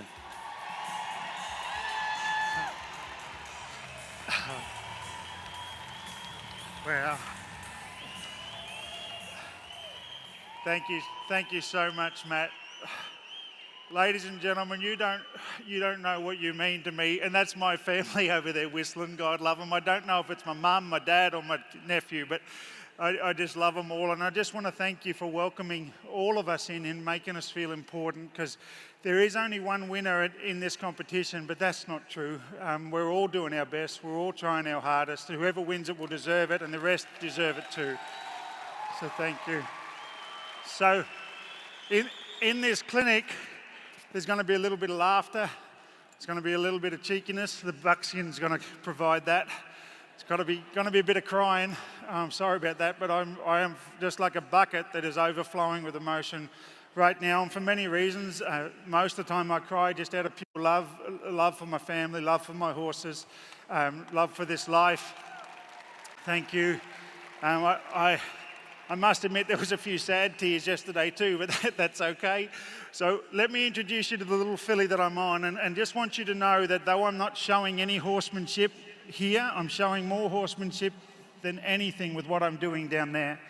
Those horses down there deserve this and need this. Yesterday, I didn't get to get them out of the stall, and though I was totally focused in my round pen, I wanted to get back. I rang beautiful Tammy, who does a great job. I said, Tammy, is there any chance I can put my horses in the arena and give them a roll? Because they need it and they deserve it.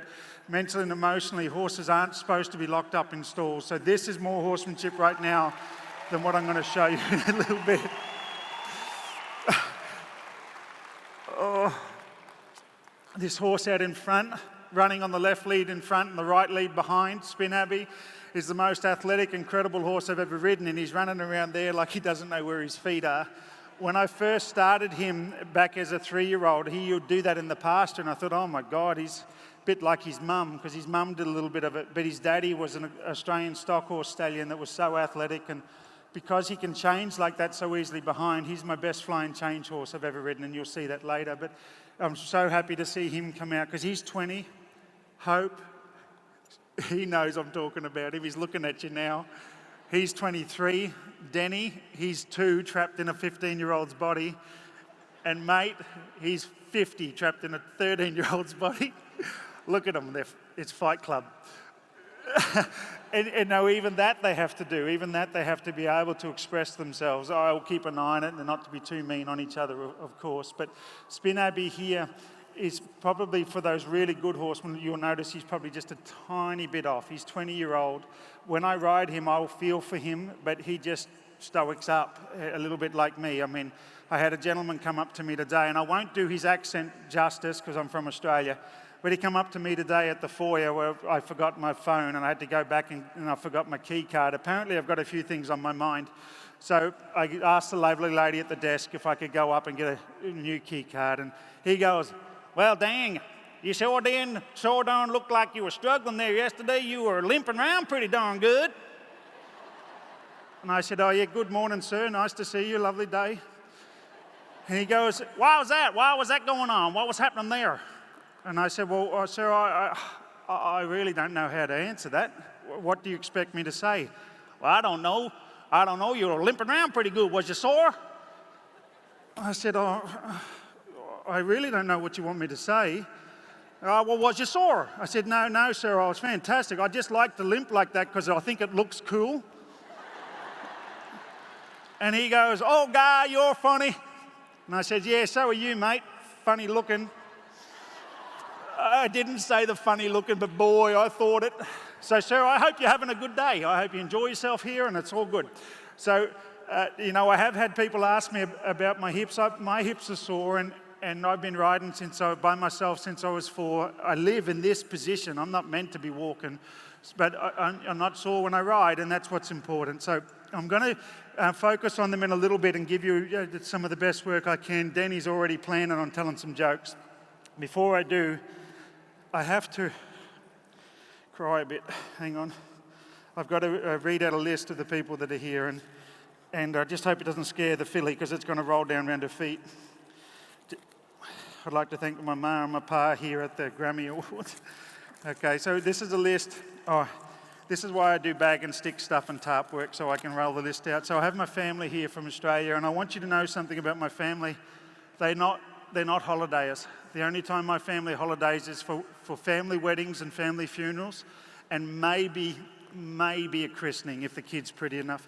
So they have turned up. My beautiful mum, Faye, who everybody says, we love you, Mum. She's got pom-poms. She's got the flag. Give us a wave, Mum. That's my mum. Just so you know, the other people that wave there, they're not my mum. just only one of them's my mum. It's a big family, but I've only got one mum. My wonderful father, Norm. Dad, I love you. And I want to tell you a quick little story about Dad. Dad is the reason why I've won 2 world championships and 1 Australian championship in Colt starting. Because back in 2008, there was another horseman that was competing, and the poor fella, he struggled. He didn't get the horse caught, he didn't get it rode. And then his father, who was a renowned horseman in Australia, stood up and told everybody that he was very proud of his son, and no matter what happened, he was thrilled with him. And I thought, oh, isn't that lovely? I thought, that's really nice. I hope my dad would say the same thing. And I said, Dad, wasn't that beautiful what he said? He said, Guy, if you put on a performance like that, I'd disown you. So that's the reason why I've won 2 world championships. Now, I can't guarantee it this weekend, Dad, but what I realise about, oh, I love you, old brother. You can come soon. I love you. He's my number one. God, I love you, mate. So the reason I looked up to Dad yesterday and said, Dad, is it okay if I don't ride the second colt, is because Dad wants me just to start them all. He wants me to work every colt here, and the ones that struggle, he wants me to work them as well. So for him to say he didn't need me to ride him meant a lot. And what I realised yesterday was Dad is not so much thinking about whether I win or lose, it's just about my level of try. And he probably thought the other competitor didn't try that hard. Well, please know, Dad, I'm giving my everything and I'm trying my very hardest. And I'm doing it all because I love you and I love these animals. So,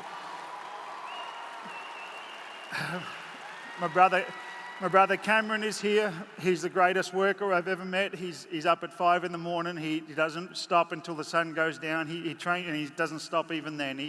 He drives machinery. He does anything he needs to do, and then he trains horses at night to make a little extra pocket money. And he's great. Cam's the first one that put me on young horses. He used to give them 3 rides, and when I was about 13 or 14, I would take them on. I rode a lovely little mare that we paid $120 for, and after this, we probably thought we paid a little bit too much because I got bucked off of her. And Cameron come up to me and go, "Get back on, you're not bleeding." I was internally bleeding, but Cameron couldn't see it. So I got back on, and then I rode her, and we got her rode, and then I went to the doctors and stayed in hospital for a week. But I wasn't bleeding on the outside, Cam. So there's no quit here, brother. His beautiful wife, Michelle, is here. Shelley, we love you. She is into horses because we're into horses, and she said when she was sending out DVDs in Australia a week ago that I better give her a call out because she did such a good job. So there's your call out, Shelley, love you.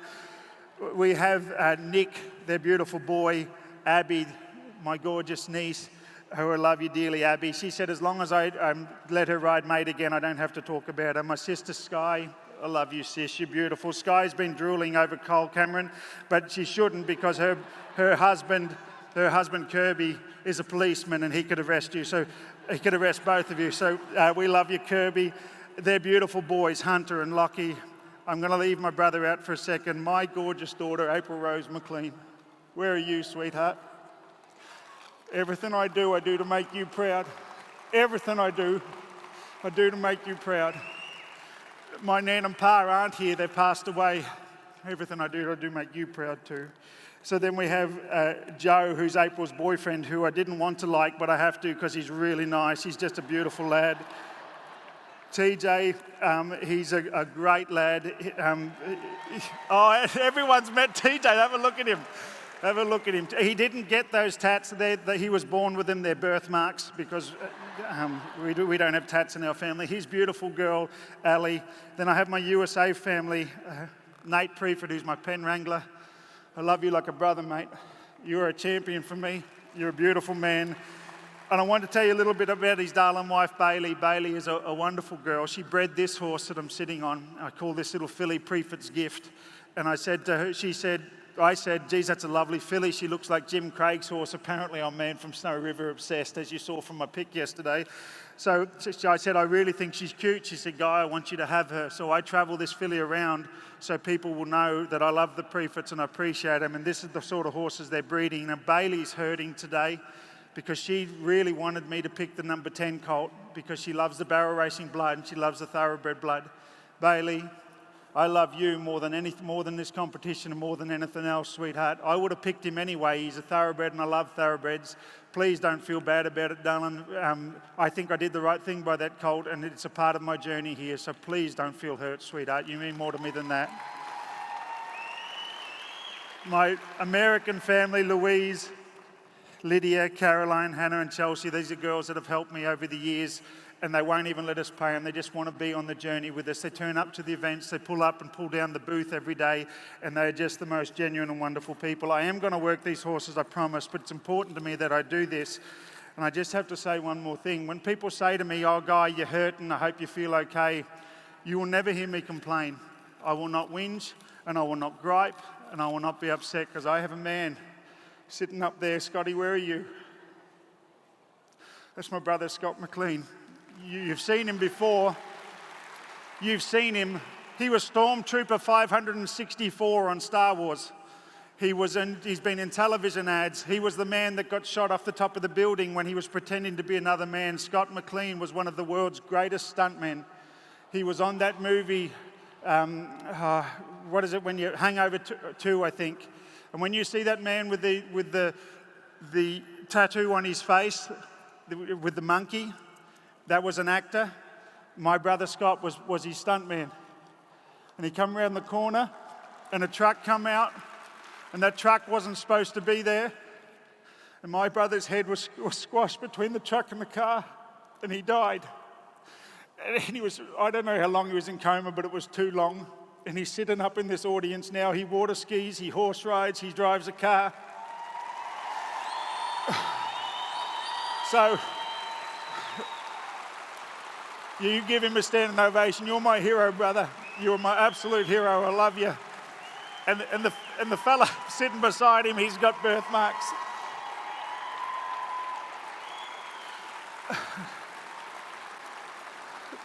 We love you, Scotty. You deserve that, my boy. So, when you see me crawling around on my stomach here because my hips won't work, if you see me with a leg hanging off, I can't complain. Because Scotty says I got my head squashed between a truck. What do you got to say? So, Scott, no, I can never whinge. I'm so grateful. I'm so grateful to have you. And you know what? When it happened, my family ran to his side like they've run to my side here for a better occasion. But they ran to his side, and I was in Vegas doing shows, and I knew in my heart that he would be okay. And I knew that I knew I couldn't talk to him because he was in a coma, but I knew in my heart, I just had this feeling that it was all going to be okay. I had this feeling that no matter what, my brother Scott was going to be all right. And half of Scott McLean is 10 times more than most people anyway. You're amazing, brother. I looked up to you before, but you grew 10 feet. And I know sometimes you don't think you're good enough. I know sometimes you wish you could get back to where you were. You're twice the man you was. You're twice the man. I love you, mate. I love you. Okay. So, all right, that's the crying bit done, hopefully. Oh, just one thing more before I go. Yesterday was a tough day in the arenas, and I get that. I still got a good feeling. I feel like I did with Scotty. Something good's going to come from this weekend. And you know, I'm not a competitor, ladies and gentlemen. I'm a horseman, and I just want you to see that. I'm going to share that with you now. So this beautiful team of horses here, I have, as I say, I've got the 20, and I'll just show you the different levels of horses, and that's what we saw yesterday with the little chestnut. He doesn't follow me on Facebook. He doesn't think I'm very good. The buckskin, I think he might. I think he friend requested me last night. He's pretty cute. But, you know, all horses are different. Little Denny, he travels in my vehicle with me, and he doesn't follow me on Facebook either, but the others do. So I'm going to just move them around and show to you some body positions that I learned as a stockman growing up. Now, Spin Abbey on the outside, he's not a Liberty horse. He's an incredible riding horse. That's what he does. But I've got him in here at Liberty. I'm riding around one-handed in a snaffle bit. You notice I started the buckskin gelding yesterday in a snaffle, and I hope to be able to do a little bit of this on day 3, riding around one-handed in the snaffle. I'm going to circle them up once I get past their eyes. Did you notice the rear cue was small? I just flicked my finger. I don't put a rear cue on my horses. That was just them doing it. I've had people say, can you teach my horse to rear? I say, no, you can. Just upset him enough, he'll do it all by himself. So I'm going to canter around here and have them standing still. Now I know who to call upon. I know who's my man and my buddy and who's going to help me out. And it's not Denny. So I'm going to come here. I'm going to call this beautiful old boy. Now first I'm just going to sit here and look at him, and I'll cue him if I need to. If I take one more step, there seems to be a spot where we magnetize horses, and that seems to be about as far as we need to get close to get them, because I don't want to have to come up and be too close to them. If I get too close, they'll come to me. So Spin Abbey, you'll notice he can't take his eyes off of Hope. He loves this old boy. And just watch that little buckskin in the middle. He go, let's leave. Let's get out of here. This is no place to be for a gorgeous pony like me. And this horse on the far outside, mate, he's my 2013 world champion. I hope you saw what he did yesterday. I hope you appreciate him, because he is a wonderful, wonderful horse. And he has a big job to do today. You know, I know I didn't get a lot done with the second horse, but what that buckskin horse, just because you did a little bit doesn't mean you're done. You go, oh man, I'm tired. I won a world championship. I shouldn't have to do this. Beep. So now we're going to put them there. I'm going to put little Denny on the outside where he likes to be there. It's his best side. You all get to see how cute he is. And you'll notice that Spin Abbey is a riding horse, so he's making room for the invisible Liberty horse in the middle. And that's okay.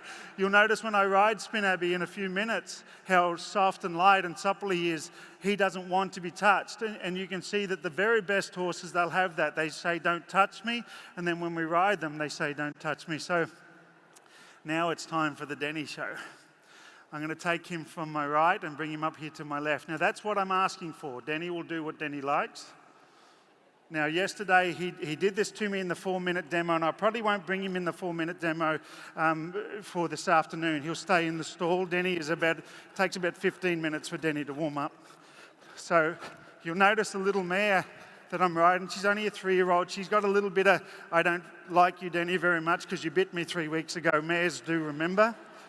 So I'm going to bring Den here, and I'm going to ask them both to stop. I'm going to bring them back. Now, Denny's going to want to get over there because he doesn't like being out of the school bus. He likes driving it, actually. So I'm going to leave him there, and I'm going to go around them. Now, when I put my hand on his head, that's his job, to stop and to stay there. Now, if he runs off, I'm just going to show you what I would do. Now, he's been a really good little boy, and he probably would be great today and not be cheeky, because I did work him a little bit yesterday. But that'll be no fun for you to watch. So I'm going to give him an opportunity. Now, there is an act that I do called the taming of Denny. And you really see me do that with that beautiful little buckskin gelding, or we're going through the training of a young horse. When I do the taming of Denny, he acts like he's wild and unchained. It's actually quite cool. So, Lockie, I need that horseman's mirror out here too, please. So I'm going to bring Denny here. I'm going to ask him to come from a couple different positions. Now, he'll be driven to go over there with the horses. So I put myself between. I know he wants to step forward, so I put myself forward and ask him to come here. I'm going to do it from the other side. Now, he'll be driven to come to me from the other side now. He'll be driven to go to those horses. Have a look at him. He's thinking about it. There, he's gone. So I'll just go here, and he goes over. He just wants to be a part of the team because he realizes that if he's amongst 5 of them, there's a big chance that I'll choose something else to work. So what I'm going to do is show you what I would do at home to fix that. Now, he is going to act like a cow. Just stay there for me, young man. This beautiful young boy that's in the arena is 18-year-old. I've known him since he was 4. He's travelled over on holiday. He's having a year off of school. He's a great young man. He held mate yesterday. At these competitions, we don't have time to be with our horses, and I love to feed and clean stall and do everything. I don't have time. I say to him, it's a big credit to you that I let you take care of my horses. You're a great young man. I'm proud of you, brother. So I'm going to put him here, and now I'm going to work him like a cow, just like I would. This filly here is Shining Spark. Oh, sorry, no, she's not. She's Smart Chickalina, Hollywood done it. And you'll notice that Denny's working on his Western Pleasure. So a lot of people say they like that when a horse puts their head down and looks like that. Denny's got his fingers in his ears going, I can't hear you, dummy. So I'm going to get past his eye here. He's going to suck away to the right, and I'll give this filly a... Oh, you did yesterday. Dumbest thing about me is you, boss. He talks like that because he's from Texas. So I'm going to go and put him again. This time I'm going to work him down this wall a little bit, and I'm going to try and see if we can get him to move off. I use my oh, for goodness sakes, Denny. When I need you to be naughty, you want to be good. He goes, yeah, Whatever you see, if it's red, I think it's blue. So now we'll go and push on him again there. And what I might even do here is get up and more cow horse him a little there. That's the reason for that filly to change. She only changed in front. That was clever because she only had to change 1 foot to go the other way. Now I'm going to go and push you, little rat. I remember us doing this at home, running around the kitchen table to get away from Mum with a spoon.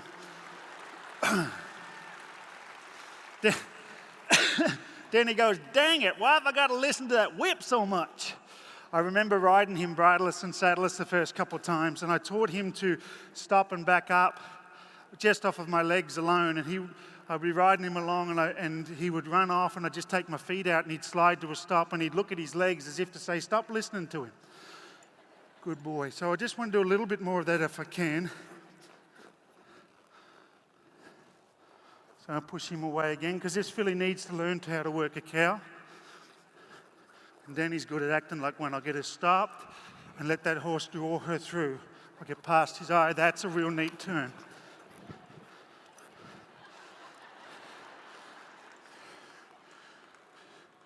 Dang it, feet. Stop listening to the whip. Good boy. And you know, she's not getting beaten, and what I'm doing is I'm actually stepping her past his eye so that she has to catch him and she has to be drawn through that turn. So I'll get it again, and my goal will be to keep him off the horses if I can. So I'm using, in my horsemanship, I'm utilizing everything that I have, and I'm trying to do that in the round pen as well. Oh, you little sweet button.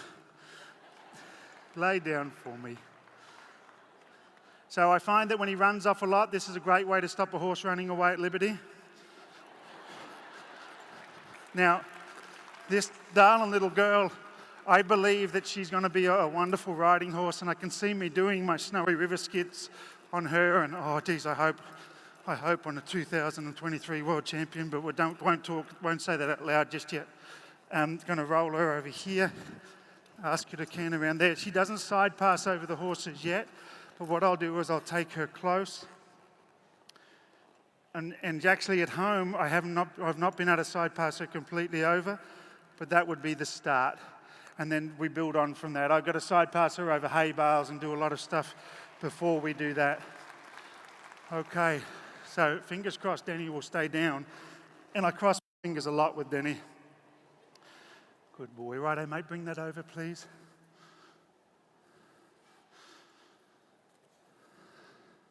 Oh, you're a good little dog. You're a good little boy. So we'll pop him up. And as I've said to you, I pretend that my hips are sore, so I'm going to lay him down. Actually, when you're not watching, I'm doing back somersaults and that in the car park, and I run 100 yards in 10 seconds. I'm just putting it on for sympathy votes. I'm not sore at all. No, not me. Thank you, young man. So this is what I've come up with. It's called a horseman's mirror. It's everything that I have and nothing that I haven't. You are acting like a bit of a dog, but that's all right, because we know how to fix that. So I'll ask him to pop down again. I'm going to let that beautiful filly go back, and you can saddle up. I'll grab spin happy in a second. So I'm going to hop little Denny up and ride him around. Just stand there for me, young man. So this here is just a lariat rope. You saw me riding the little buckskin horse with it yesterday. It's a lariat rope around his neck, and it's a leather rope to my hand. So it's just a nice feel. I can bend it up, and then I can throw it away. So here I can kick it away from his neck, and I can ride him around. When I pick up on it, I want something from him. So if I take my outside rein, I want to be able to put him into a turnaround. I do that both ways on him. And so what I love about Denny, he's the most educated, uneducated horse I've ever worked with, and we really do love him. So I'm going to bring him over here and stop him there, and I'll just show you how this helps my horsemanship too. I'm going to take my rein here and try and get him to stay in the middle of it. If he doesn't, I'm going to lay it on his neck. But I wanted to get to where everything stays together. Now, I won't get to this stage on the baby. I will have to lay it on his neck to teach him. But it gets to where everything becomes centered. I want Denny to stay, when I'm working in those good prefit panels at home, I want him to stay in the middle of the panels. They bump into the panels a couple of times like you saw yesterday until they find the middle of it, and then they start to stay there. So I want him to stay in the middle of that ring. When I'm backing here, I want him to stay in the middle of the ring. If I need to, I'll pick up and release. Now, my dad said, son, do you sell them to the public? And I said, yes. He said, do you sell a disclaimer form? And I say, no, but I do say that if you have connection and understanding with your horse, this is a mirror to them. Whatever you have with your horse, this will show it up. If your horses are connected and solid with you, this will be really great. If they're not, this will just be a really pretty handle for the scariest ride of your life. But you'll notice when I rode that young gelding round with it, he had an understanding. It got to his feet. So here I'm talking to the feet alone. When we draw on the face, we can have a horse's nose go up and away or a horse's nose come in without our hands getting any leg release. When I pick up on this, if this gives to me 1 inch, I have their feet 1 inch. If it gives to me an inch here, I have their feet an inch. So it just connects to their feet a lot quicker. And you know, my ultimate goal, and I don't know if we'll get it, but I'm training for it, is to be able to ride the whole performance on the day 3, and then take the bridle off and ride around with this through some obstacles as my freestyle. And I've done it with a lot of other horses, so I'm confident about it. But of course, it's up to the beautiful buckskin and whether he's ready to do that. And I'm more than happy to have that. You know, I keep thinking to myself, pop the reins on her. I keep thinking to myself, do I mean everything that I say? Am I the kind of horseman that I tell everyone I am? Does the horse truly come first? Or when it comes down to it, would I give them up for something else? There's $75,000 on the line here. I was more than happy not to ride that chestnut. It wouldn't have been fair on him. It wouldn't have made sense to him. And if you think that I'm limping now, imagine if I rode him. How, you know, I'd be limping a lot more. So, and I was happy to do what I did with him and to let him go. And I was urged by the floor attendants to do just that, and I was more than happy to listen to them because that was the right thing to do. So, I lost my train of thought. Sorry, but so. With these horses now, I'm just going to send them over here. We'll go and grab beautiful Spin Abbey because I do want to ride him. Lucky, take that for me, young man. And if you could just do a hula hoop dance as you go down, that'll get the crowd excited. Lucky, do a little hula hoop. Go on. You show us. Oh.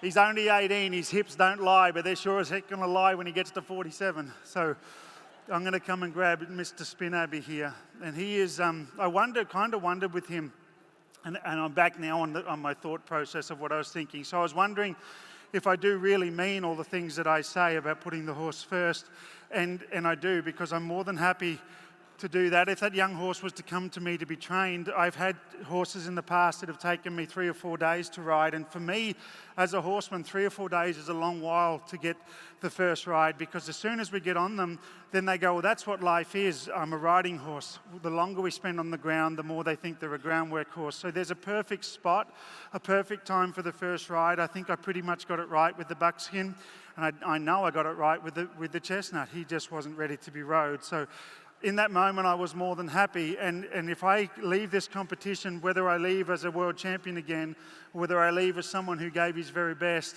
I can be happy with that. And that's what it's all about for me. Thank you, darling girl. So I mentioned my family. I mentioned my family by blood. I mentioned my family by heart in Nate Preford. Oh, and I didn't get to mention little Montgomery Preford, who's my dearest little friend. And I probably felt a little bit out of ordinary because normally when I start young colts at home, Montgomery Preford is 9-year-old now, and she normally sits on a little red bucket and watches me. So I'd have felt better if I could have had my little girl on the little red bucket. I love you, Gummy. And darling, I know what you said about the judges yesterday, but they're trying hard, sweetheart. And it's all good. I'm going to ride my best for you, and then we're going to go fishing with your daddy when we get home. I love you, sweetheart. Little Gummy's beautiful. So I'm going to hop on this beautiful boy. You'll go get my box, please. So this saddle here, you may not be able to see it, or you can on the big screen. It's an Australian stock saddle. I'm very blessed to have one of Australia's best saddlers in Marsh Carney had made this saddle for me. It's called the McLean signature saddle, and it's a cross between our heritage saddles of the past and the swinging fenders that we ride in today. So you'll notice these two saddles are a little different. This one's a little more traditional. This boy that I'm about to get on, I don't ride him a lot anymore. He's 20, and so I treat him like a bit of gold. I keep him shined up, and I show him to the public every now and then, but I certainly don't use him as a doorstop or leave him around the house. He's locked up and taken care of. This is the most athletic horse I've ever ridden in my life. He does things that horses should not be able to do. And when you all worry about my lameness and about me being sore and being slow, you wait till you see what I can do when I'm sitting on this horse. You wait till you see how he makes me feel like I can fly. His legs become mine. His heart becomes mine. You're my hero, little brother. Now, I did think with this boy here, and what I want you to know about horses, what I love about them so much, is that if you go up to your wife and you say to them, I love you, sweetheart, you're the very best, and then you walk over to another woman and do it, you'll get in trouble. But you can do that with every horse. Spin Abby doesn't get upset if I say that to her. I don't say it to Denny much, but he doesn't get upset if I do. I say, Spin Abby, you're the best. And I go to Hope and say, Hope, you're the best. And I go to Gift and say, I love you, darling, you're the best. And I go, I love you, Denny, you're Denny. He's a good boy, though. We do love him. He is my most famous horse because of his character.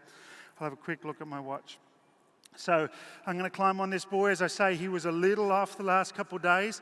And my dear girl that helps us, Lydia, she's got the most beautiful way about her, and I don't let people touch my horses very much. She puts her hands on them, she feels for the vibration, and she changes things. And Spin Abby just stands there with his eyes just soft. And so thank you, Lydia, for looking after this precious boy. I said to her, if you ever wonder whether I think anything of you, letting you put your hands on my Spin Abby, darling, I think the world of you, because I'm very precious with him. So thank you for what you do for this beautiful boy. I'm going to feel for him. If he is sore, I won't ride him much. But Spin Abby's the kind of horse that if I don't let him be everything, he'll get upset with me.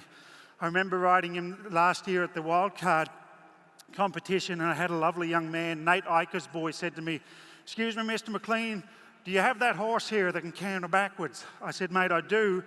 I said, but I haven't ridden him for 6 months. I've ridden him twice in the last few days. It's the middle of Texas summer. I said, I don't think I'll do it here. Oh, okay, I like to see that. I said, okay, well, I'll just see. So it was hot, and we rode into the cool arena, and I went to canter him around, and he looked at me. Spin Abby had this feeling like, if you don't let me do what I can do, I'm going to do it by myself.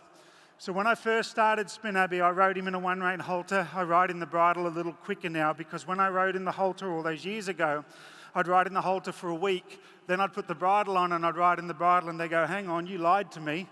You told me that the halter was all we have. So when I start in these young babies now, I put the halter and the bridle on first day, and I work them both. So I use the halter, I connect to the bit, and I work.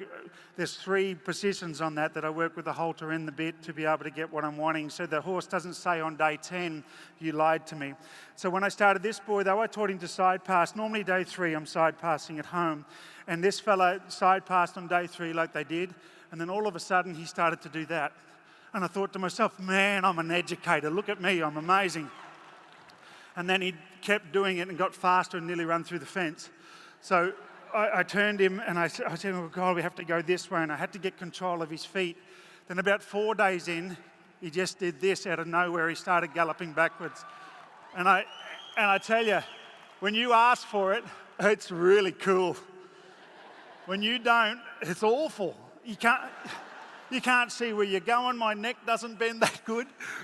So when people ask, how did you teach Spin Abby? I said, Spin Abby was born with it. God gave him 54 gears, and I had to put control over all of them, and I did it. He taught me so much about individual foot control.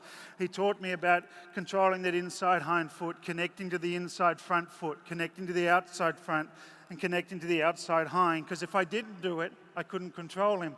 Most people, when they ride a horse, they say inside leg on, in front, level with the girth, outside leg on, both legs together to canter.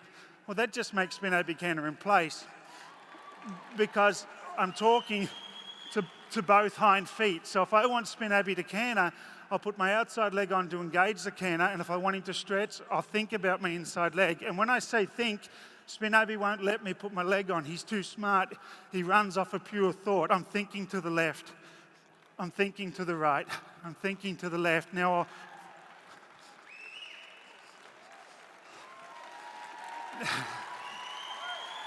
Now, I am more than happy. I'm more than happy to tell you when I sit on this horse, I'm one of the world's best flying change experts. I'm more than happy to say it. When I sit on Mate, I'm not. That beautiful boy there, you're running behind a cow, he'll change when the cow changes. He does his fast flying changes, beautiful, but he looks at that and he goes, why would you do that, dummy? You didn't change direction but once. Why not just stand there? I'll wait till you come back around. You'll notice that Mate is very important. I use him as my barrel in my barrel racing because he's been working on that shape for quite a while now. I'm going to bring them here, and I might actually set that up a little. I won't do a real fast one because Denny might leave, but I'll just do a little short one here for you. I'll bring Hope here. I love you, brother. I'll put you there. I'll come and grab little Denny and take him from my right and bring him up to my left. I'll bring beautiful Mate here. Mate loves this bit. Standing still is his favourite gait. But you know what, that's what makes him great. This Spin Abbey is my best riding horse, but if I had him in that arena, I reach out to put a cue on him there. It starts off with a touch on their head, now it's just a reach. If I was to put Spin Abbey in the arena and that buckskin was to kick him yesterday, Spin Abbey would have tore up his Liberty card right in front of me and told me where to stick it. You don't kick on Spin Abbey. Spin Abbey's like me, he's like his dad. I'm sensitive. If you spur on me, I will kick out. Mate, he just goes, that feels good. Oh, here we go. I do love having him in the barrel racing because normally the barrel comes closer and it's easier to win. Take your time, mate. This is not a timed event. For goodness sakes. So I'm going to give him one more chance here. I'll give him a little tap. When I tap, it's a cue. I never tap out of anger for them. It's I want you to do a little more. I want you to try hard. I don't know if you can all hear the buzzing. Denny is quite... he's quite soft-skinned as far as noises do affect him, so he's sort of headed back to Hope because of the buzzing. So I'm going to make him my first barrel, and as I say, I'm not going to do it as big as I normally do, but we'll run around the first barrel. We'll take the second one. This is my best barrel. I've tried to knock it over, but it doesn't move. Thank you, darling boy. So I'm going to come here and grab little Denny, and now I make sure that I wait till Denny looks at me before I cue him, because if he's leaving and I cue him, I'll just get more leave. And that's something about horse training, very much like, and I know I've done a lot of emotional stuff here today, and I know I'm just riding my best horse having fun, but horse training is about knowing when to put pressure on, knowing when to ask. So when you've got your friends that are calling their dogs and the dogs are running away and they're screaming at them to come back, just say to them, probably don't call them, and they'll go, why not?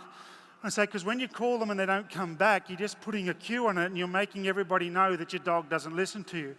So what you're better to do instead is to wait until the dog comes running back, and when he's running back, then you call him. So whatever those young horses do, if I have a young horse do something I do not like, I'm going to ride the motion like it is. If that young horse was to jump up and kick, and I don't think it's got in his heart to do it, and I prepared him properly for the saddle, but if he was, I would ride that. So Spin Abbey here, what I'll show you here is I can make Spin Abbey not quite as good, because Mike Mage is a legend, but I can make him look a little bit like what Mike had to ride yesterday.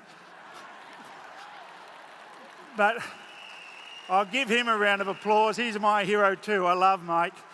But, as long as we ride that motion, you'll notice while he was doing that, I didn't pull on him at all because that would create problems. I just rode the motion. So if my young horse did that, I would just ride it like I asked for it. I'm going to take him sideways through here. I'm going to ask him to come sideways, backwards, sideways, forward, sideways. Now, there's something that scared me about this horse since he was young. He didn't scare me like the chestnut scared me yesterday, but he scared me because how do you replace him? What do you do when he's gone? And I've got other horses that do a little bit like him. There's only one Spin Abbey. There'll be plenty more Dennys that think that they own this world and have their own TikTok accounts and stuff. They'll be everywhere. But Spin Abbey's heart and his drive and his desire, he's just amazing. I'll tell you what, I love this horse too. As I said, come on, brother. He goes, I've got to go out and do that all again. I'm tired just thinking about it. But he is a ranch horse. He's a working horse, this fella. So I'm going to have little Denny lay down. The reason he's doing it, not mate, is because mate's helping me, and Denny ran off 2 days ago. So now, Hope, when you're ready, brother. About 10 years ago, he started to do this. Hope, easy now. I hate it when he just goes feral. He's wild.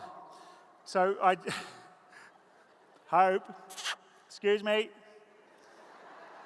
He's very clever, Hope. He says the dumbest thing about him is me also. He knows I can't chase him from here. Hope. So what I'll do here is we might even hop off and I'll get a little closer. Sometimes he does a lap of honor and he walks a full circle around the Liberty horse, which is really, really cool. He'll walk right over. So I'm going to see if I can do that again with Denny. I might be tempting fate. Just have a look at Denny's face. I just out of the corner of my eye. Oh, he's a good boy. So I really appreciate this little fellow. I have to be pretty perfect. Working with Denny at Liberty is a little bit like talking to me at the booth. If you treat me with respect, I'll sit there all day. If you say something silly, I'll walk off. And so that's exactly the same thing. So I'll bring both boys. Hope you didn't have to do a lap of honor. You know how great you are. So I'll bring the three of them here. We do this out of proof that we believe in each other. And sometimes you can clap them. Thank you. Wonderful. I love yous. I love yous. I'm going to tell you the absolute truth. 10 years ago when I was running last, it's for me a spot. When I was running last, I went in and I cried. I cried into Hope's ear and I said, mate, they don't understand. They don't understand what I'm building here. They don't understand what I'm trying to do. They're basically not seeing how I created you and how I created you. You saw how I created mate. And so I cried. I haven't done it this time. I cried into my family a couple of times yesterday, and I apologise for that. But tears are just emotions welling up. It just means so much to me. But you know what? It's just about coming out and doing the very best that we can. But I want you to know that what I'm doing with that young horse, it gets to this. Please don't think that I'm coming in and doing something different. I have, if I'm blessed enough to win on this gelding, he'll one day be here doing this, because that's what I'm building him for. And that's why I want to do Colt starting demonstrations and do this stuff, is so you get to see how it starts. It doesn't all start like this. And you know what? The horses that give you strength and desire and passion, and that's all that Chestnut was doing. He was screaming at me, telling me who he is and what he stood for and what he belonged for. Now these horses are doing it, but they're doing it for us. It is a connection thing now, where they had that same passion. Hope wasn't quite like the Chestnut, but he was a difficult horse to train. You saw, mate. You saw it took 3 days to open his heart up. I'm excited about my buckskin, and the most important thing that I'm excited for, and I hope from the bottom of my heart, regardless of what the scores say, I hope that you see me. I hope that you see what I'm trying to do in that arena. I hope that you see that I am opening my heart to these young ones, and I'm saying to them that I am showing you love and care, because the things that I show you now, you'll notice I do a lot of holding. I do a lot of moving my body around because I'm preparing them for their first tie-up. I'm preparing them for their first trailer load. Please know that the scores, though they affect me, they don't affect me as much as you all understanding what I do. I want you to know that I will be a horseman as long as I can. Beautiful Craig Cameron. I love when he said he rides for the old people. I ride for the cripples, you know, and that's all right. That's all right. But just, I want you to know that you see me and know that I'm doing everything in my power, and I am proud of myself as a horseman, that whether I win, lose, or draw, I know that I'm putting the horse first, and that's important to me. Thank you so much. I love you, Team McLean. Thank you.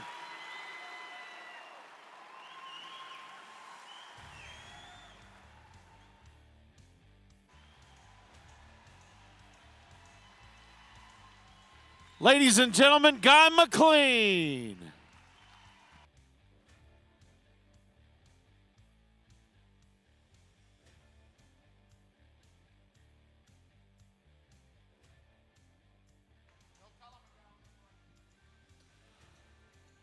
Well, friends, right now we're going to take about a 15-minute pause in the day, give you an opportunity to stand up, stretch your legs, grab you a little lunch. Make sure you check out our vendors, but don't go too far, because when we come back in 15 minutes, we'll kick things off with a masterclass and some very special presentations. We'll see you back here in about 15.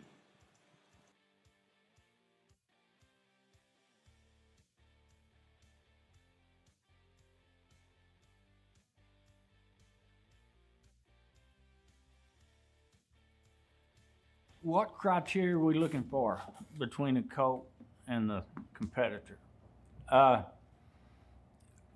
First, we'd like to see them build a relationship with that colt, you know, and we know it's cut down into a matter of 3 days. We want to see everybody's method of building that relationship on different styles of horses, you know, and see how far they can get in 3 days with a relationship. Did we skip anything maybe that was very vital to carry us on the 3rd day, or did we hurry him? Are we behind? You know, do we need to step it up? You know, a good horseman knows where he's at in the 2nd day and where he needs to be. And that's kind of what we watch, you know.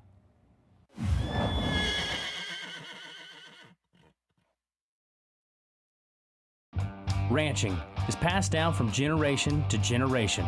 Know what else gets passed down? The world's finest ranch and rodeo equipment, manufactured by WW Livestock Systems.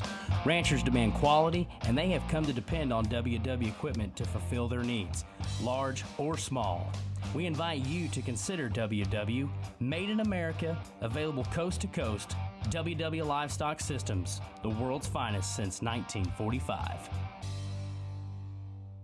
I try to get with the young horses early, because the longer we take to teach a young horse something, the more they go around not knowing anything. So physically we can't ask a lot of them, but mentally and emotionally we need to be able to say to them, this is our world, hold my hand and I'll take you around and show you everything about it. So to go on the road to the horse and to be able to do what I thought that I'd be able to do, to hold the hand of that young horse and do the obstacles on day 3 was just vindication that I was on the right path. I cannot remember a time in my life when I didn't have something to do with a horse. They're magnificently complicated animals. Horses hold a mirror up to your character, and they react to you. The more you realize that the better you are in being with your horse, the better your horse is going to be through and through.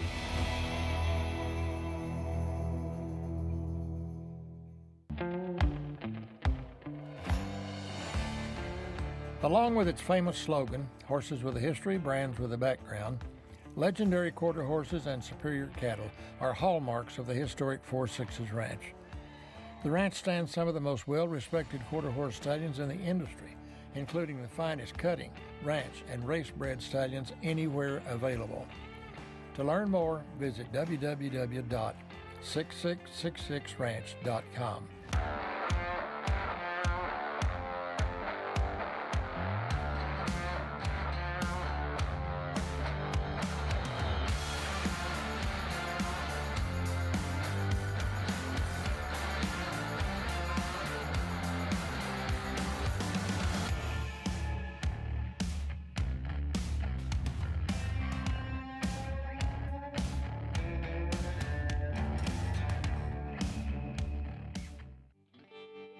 Farm life means always hoping for the best, but planning for uncertainty. You have to be ready for the next everything, the next dawn, the next season, the next harvest, the next technology, the next challenge, and the next generation. No matter what comes your way, we can help keep you ready for the next. The 2 most important days in your life are the day you're born and the day you find out why. Countless early mornings and many late nights, we have built this from the ground up. I'm an athlete. I'm obsessed with it. For the love in every horse. Lead, don't follow.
The stallions standing at the 4.6s are consistently ranked among the best in the breed, including AQHA and NCHA World Champions, NCHA Futurity Champions, and the like.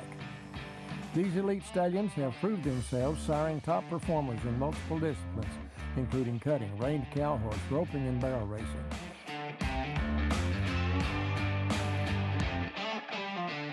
Visit the 4.6s Ranch website to see a complete stallion roster.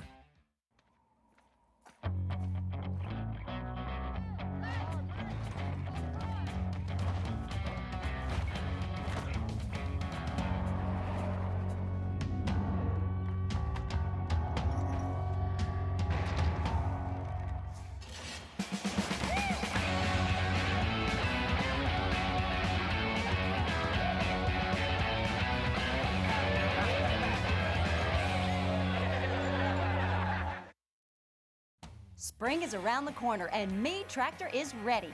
Are you?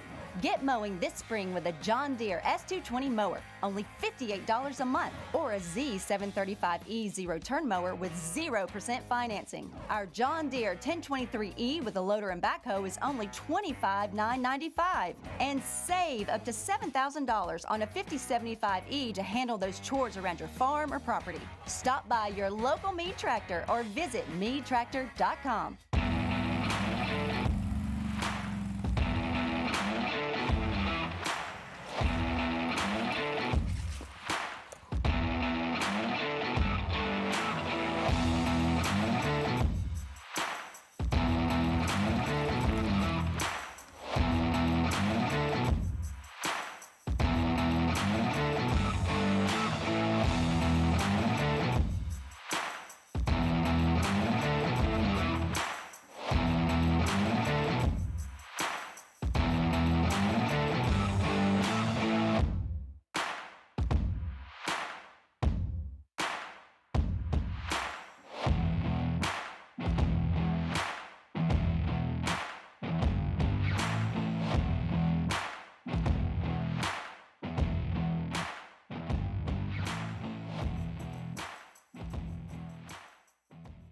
The TIP program incentivizes trainers to work with Mustangs. So they take a completely wild horse, they get that horse to the point where they can handle the horse, halter the horse, pick up their feet, load them in a trailer, and then an adopter can then adopt that horse for the same adoption fee that they would have adopted a wild horse. Creating a bond with an animal who previously has been wild, that's a really special experience for sure.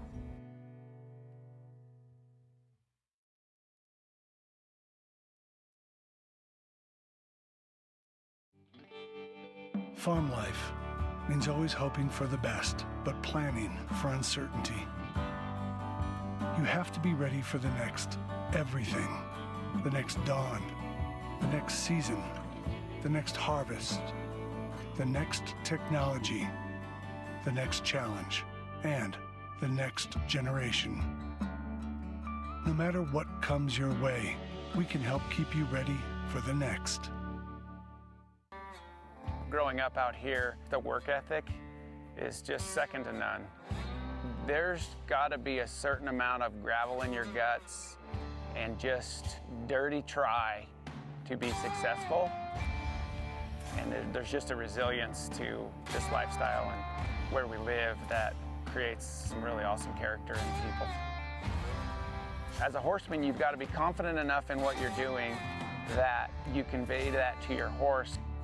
But at the same time, you've got to be really honest in evaluating yourself and what you're getting done, whether it's a ranch task or the task of showing. To me, it's a job, and let's go get our job done. In having these great horses, I think it's our pleasure to take care of them. If they look good on the outside, they feel good on the inside.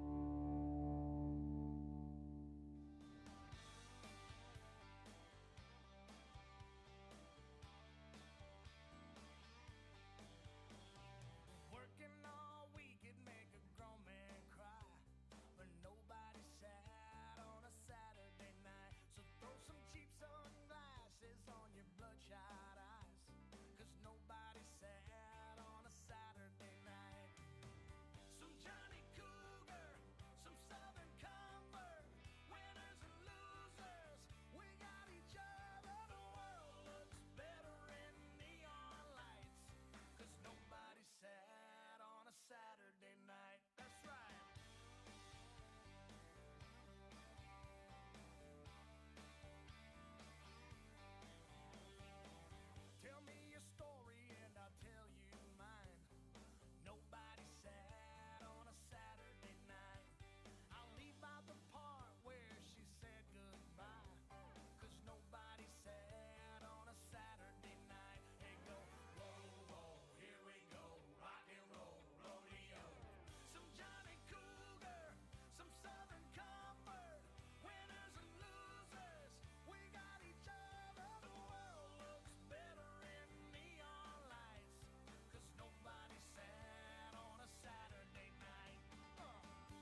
You should be clapping right now.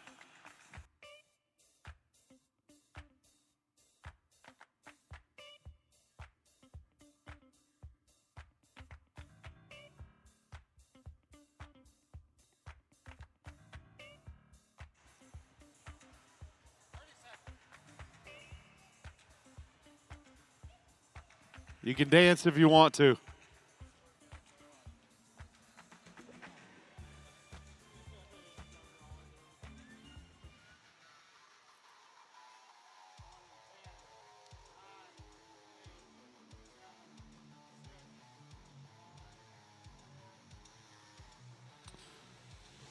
Welcome back to live coverage of Road to the Horse. You know, as horse lovers, there are so many different disciplines and activities. Today, we're going to give you a little masterclass and a little taste of many of those opportunities as horse lovers. Right now, to tell us a little bit more about Western Dressage, please welcome back to the arena, Luke Gingerich.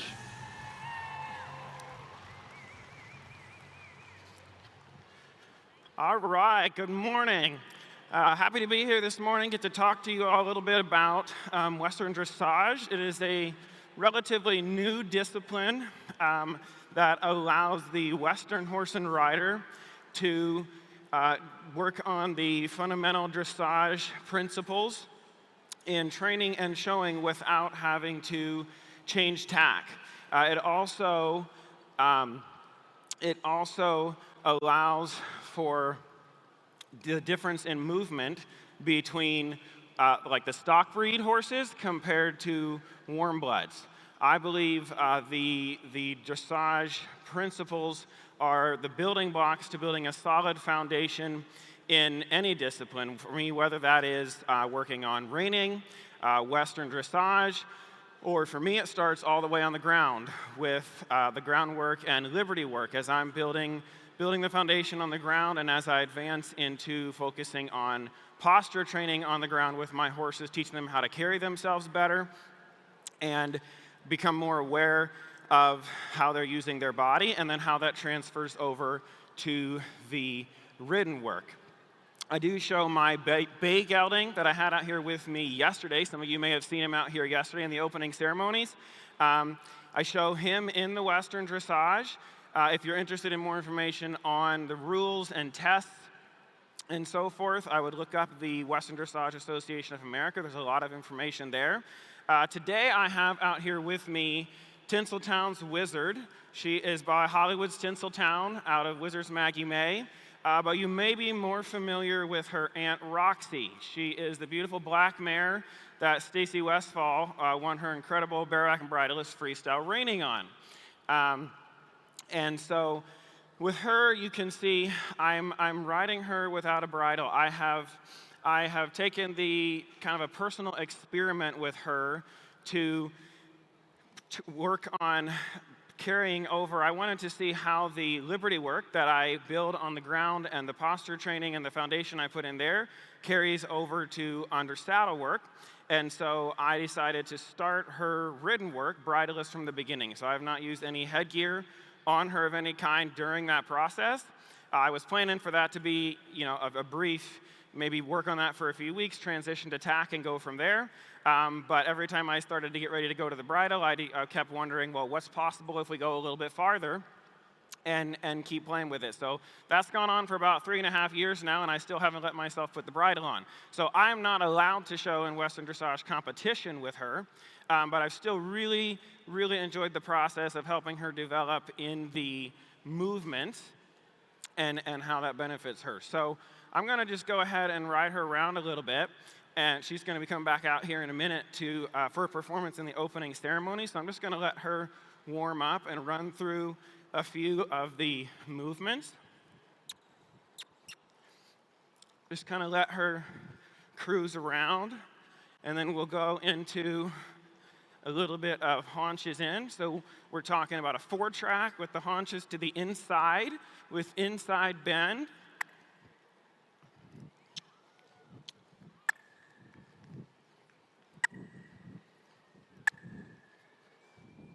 Good. And then we might come around come around the end here and see if we can get a little bit of a half pass. So haunches in on a diagonal.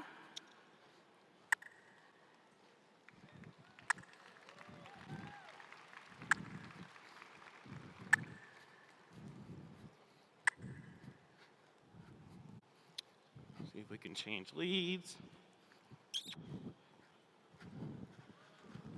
Girl. And then go back to a little bit of a half pass to the left.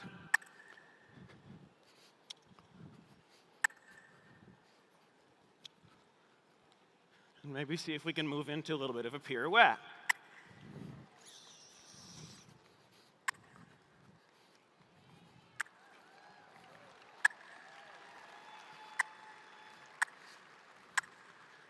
Good girl.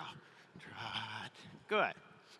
Good. And then lastly, I'm just going to play with a little bit of her trot work. We've been working towards the passage, and so see if we can.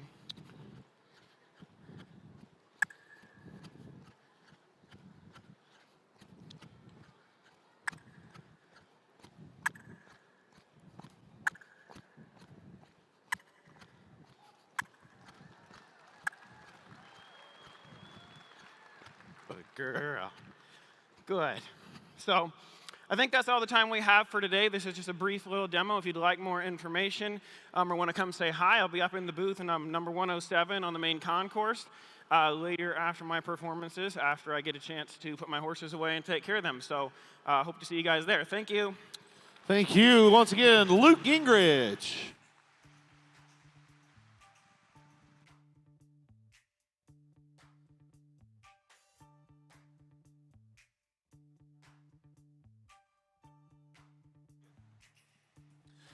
Now to tell us a little bit more about the American Mustang, please welcome back one of our favorites, Miss Mary Kitzmiller.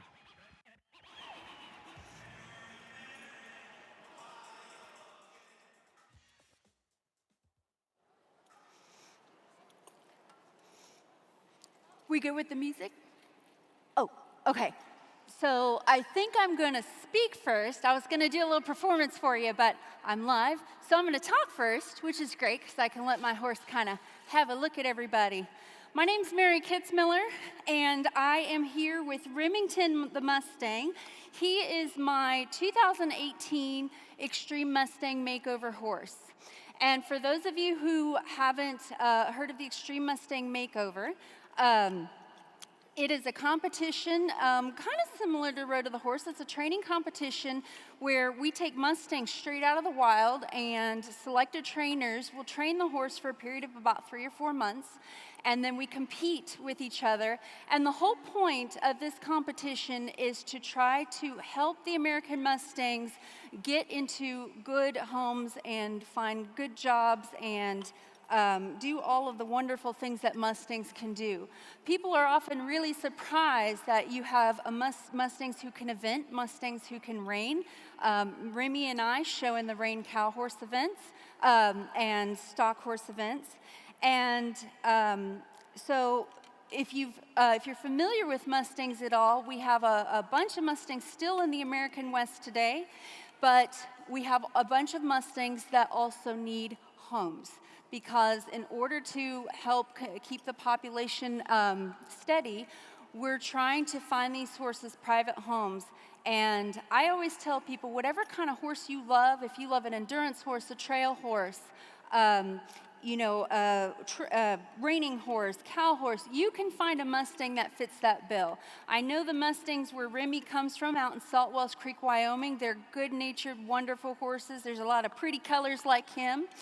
If you have any questions about the makeover, or you're interested in going to one of the events, there is a Mustang makeover in Franklin, Tennessee, so this part of the country, June 22nd through the 24th, I believe, and we've got the booth up there, Mustang Heritage Foundation. It's one of these booths, and you can ask those ladies any questions you like about the horses. I'm around all weekend if you want to ask me any questions about Remy. But my whole mission with this horse and with the Mustangs is to show that they're just as wonderful as any horse you could ever want, and they're definitely worth looking into if you're looking for a new partner. So I'm going to go ahead and start a little performance, and if you guys want to kind of cut the music off when I'm at time, I will get out of your way and let the next guy in.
Ladies and gentlemen, one more time, how about it for Miss Mary Kitzmiller?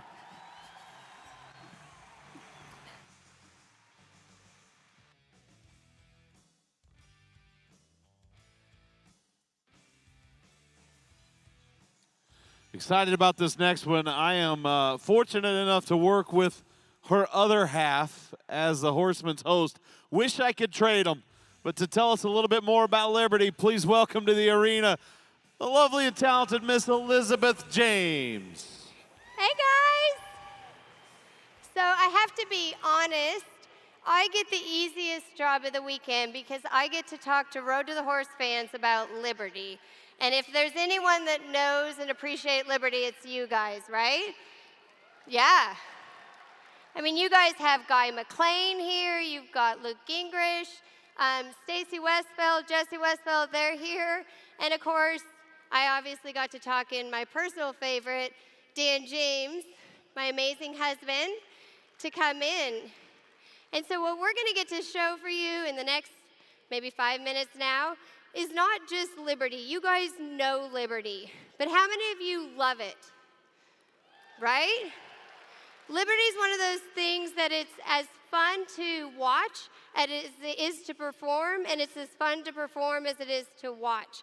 And so about 5 years ago, we created the International Liberty Horse Association because we wanted to create a platform for people like you, people like me who's not a professional, people who are young like our family, to be able to do Liberty so that it wasn't just the professionals in the arena. And so we created the Liberty Horse Association. We have all sorts of patterns, and one of the things I'm most proud about it is we have ways that you can showcase your Liberty even at the very beginning.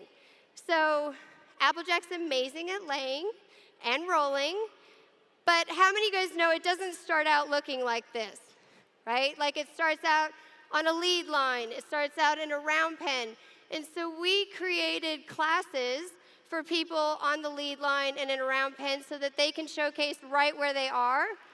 Yeah, I knew you guys knew what you were watching. And we also created classes like obstacles and freestyles so that you guys, instead of watching freestyles at Liberty, can do them and perform them. And we're so proud of that. Last but not least, to tell you guys, we have classes for youth, pro, non-pro, and seniors. So we've had people as young as 6 and as old as 87 showcase their horses at Liberty at various stages, and it is awesome. It is such a pleasure. How many of you, let's be honest, don't always have the money or the time to take a weekend off and go horse show? Yeah, definitely me. And also, how many of you guys don't have the money for expensive tack and equipment and show outfits, everything that goes along with it? And so we really had that in mind. So we actually started doing virtual shows before COVID, and we will do them as long as the ILHA exists. And so you don't have to travel. You can stay home. You can have an iPhone. Most of you have an iPhone.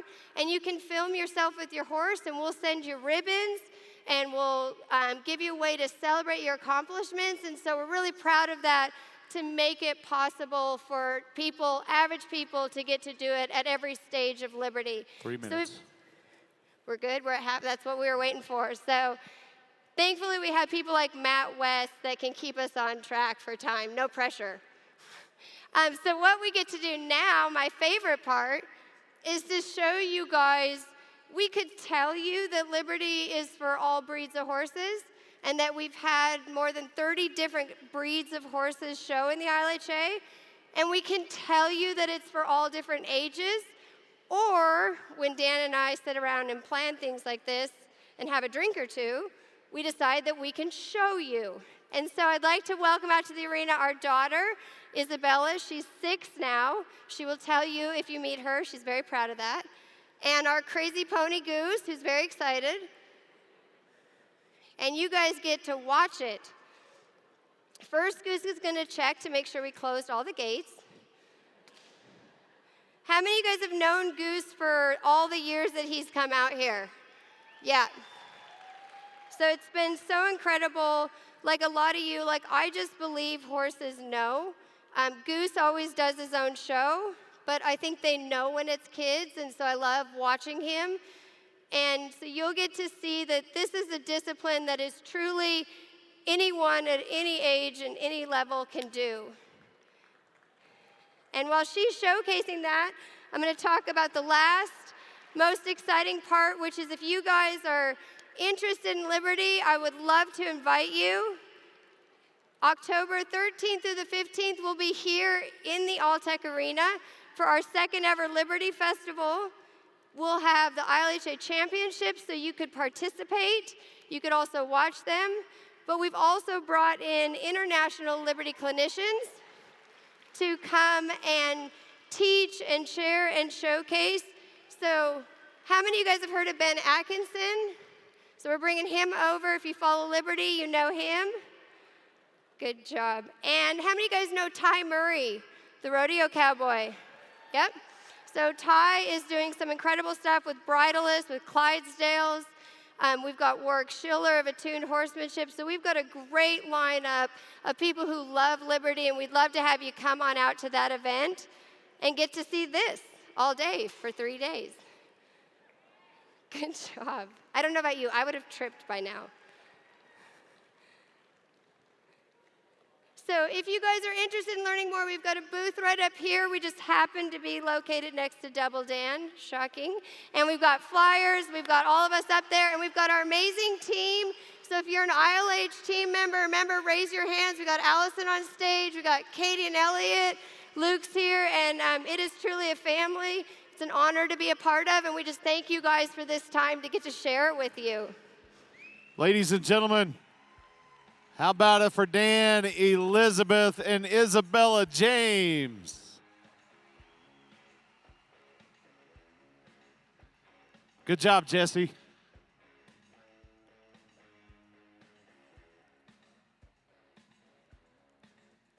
Let's talk a little bit now about American Ranch Versatility. Going to be excited to have this one back in the arena yet again. Please welcome Mike Major. How's everybody tonight? Or today, I guess. It's look. So anyway, we're here talking about Versatility Ranch Horse. I got 6 minutes. Wow. I don't think I can probably use 6 hours to probably explain it all. So who all here has done Versatility Ranch Horse? Cool, cool. What is your favorite class? We've got 6 classes. Conformation class, you've got the trail class, ranch riding. How many do ranch riding? Anybody do ranch riding? Okay, you got ranch riding, you've got cow horse, and you've got cutting. Did I miss one? I don't know. But anyway, so I kind of wanted to, I was thinking what would everybody like to know the most about, because each one of those classes, there's so much to them. But the ranch riding classes are a class that a lot of people are really, really working hard to achieve and to accomplish. This horse has won the ranch riding world title, I think, 3 times.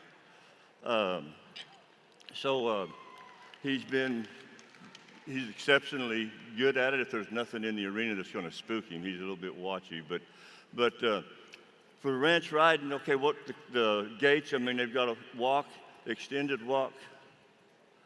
And you'll notice I will use verbal cues. And he knows he's not supposed to break into a trot if I'm shushing him to walk. Okay? And if I need him to jog,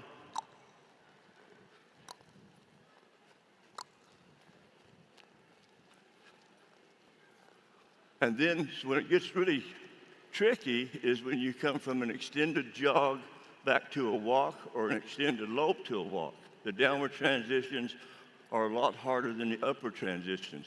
So we'll send him around here in an extended trot.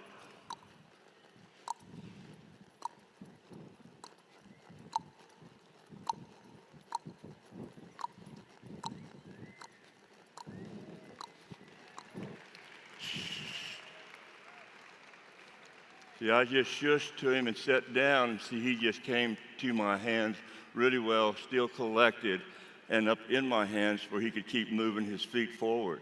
All right? So let's do a lope.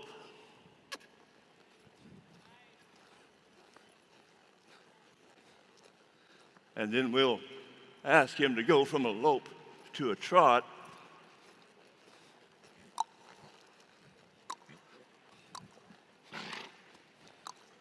But you see his transitions are really smooth and they're collected, which is when you're showing, that's what you want the judges to see, is the transitions from one gait to the other.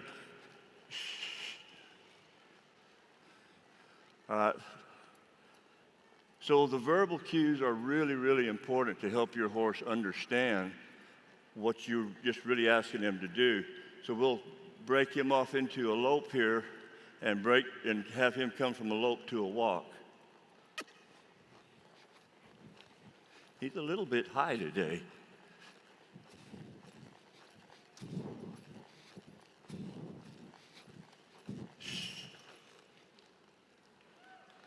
He kept his feet moving all the time. He didn't go plumb to the stop. He stopped really good in the back end. The front end kept moving, so they won't consider that a break of gait. Had he stopped on all 4 feet and kept them in the ground, they would have penalized you for a break of maneuver. So, but he came down, kept moving. Whoa, whoa, whoa. But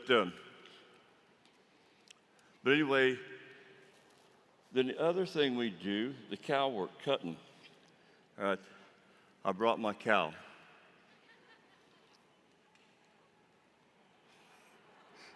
Huh, you reckon he'll follow it? I'm wondering. Of course, this cow is a little bit jiggly.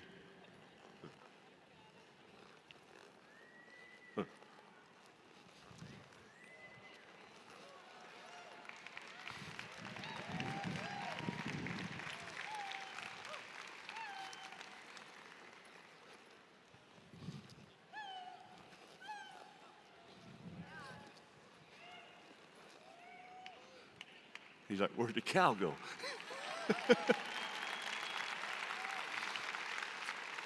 Yeah, I bought this laser here a while back, and boy, I have had some fun with it, you know.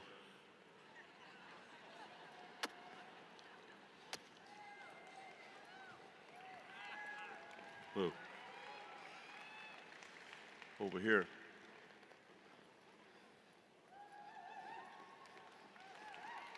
Whoa. I haven't got him backing up yet, though. Kind of like, okay, what do we do? He's like, yeah.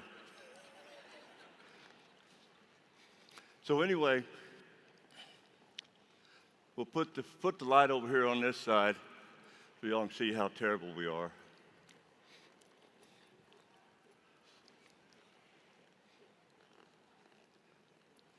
Yeah, he really thinks it's a cow.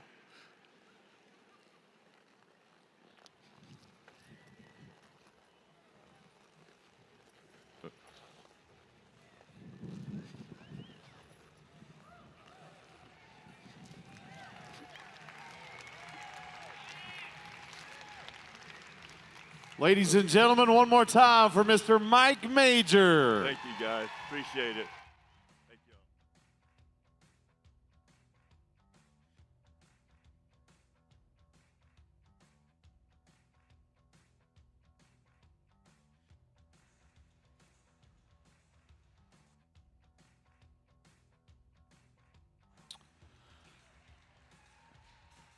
you. We are just a couple of moments away from continuing today's performance, our official opening ceremonies happening moments from right now.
Well, I don't know about anybody else, but I'm ready to go with Saturday from Lexington, Kentucky. Hello, everybody, and welcome to the 2023 Road to the Horse, the World Championships of Colt starting. Matt West back with you here inside the beautiful All-Tech Arena. Kentucky Horse Park is where we are bringing it to you live from if you're watching at home on Ride Pass. If you're here in the arena, do me a favor. If you don't mind, I'd ask you to stand if you're able. Gentlemen, we'll ask that you remove cover as we start our afternoon with a word of invocation.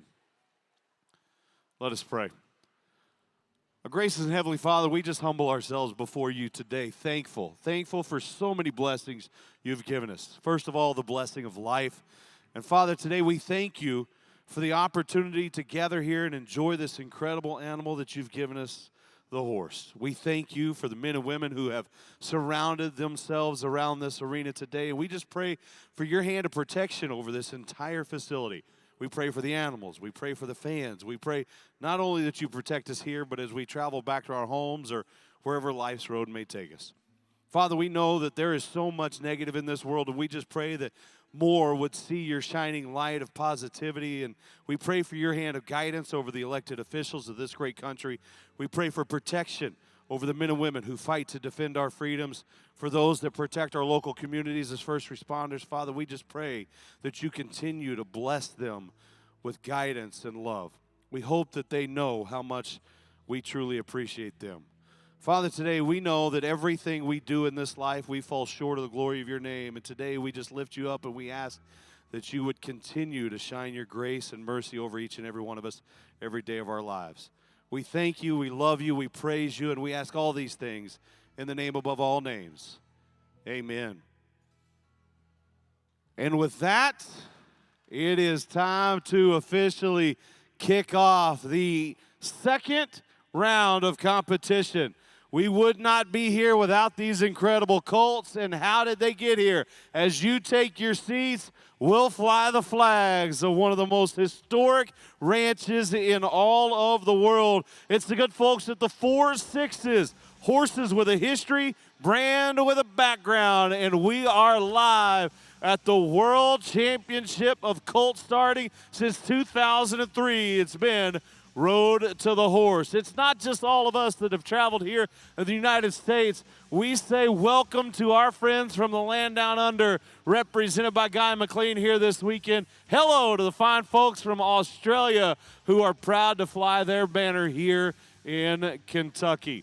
But speaking of banners, we welcome what I feel is truly the most beautiful banner on God's green earth, the Stars and Stripes of Old Glory, today presented by the Kentucky Horse Park Mounted Police. And while these men and women serve and protect their local community, that flag flies over every citizen that has ever lived in these United States of America.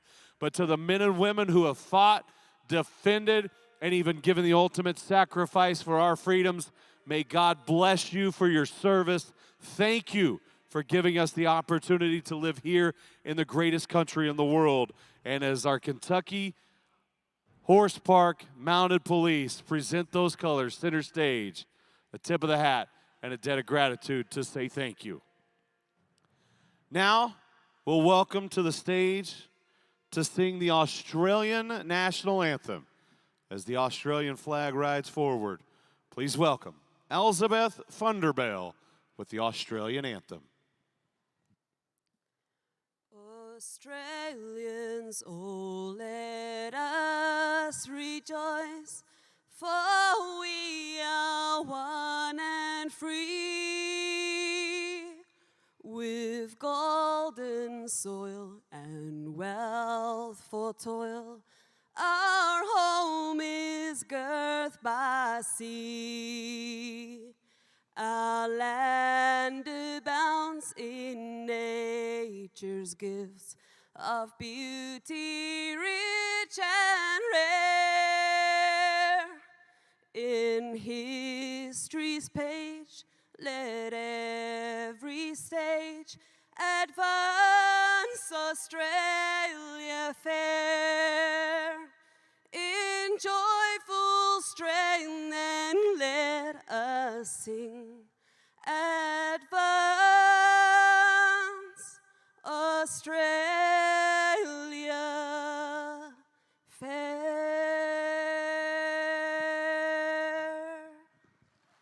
Thank you, Elizabeth, and thank you to our friends from Australia for joining us here this weekend. Well, we know many of you are proud to live here in the great US of A. And with hats over hearts, we welcome to the stage for the singing of our national anthem. This is Miss Laura Green.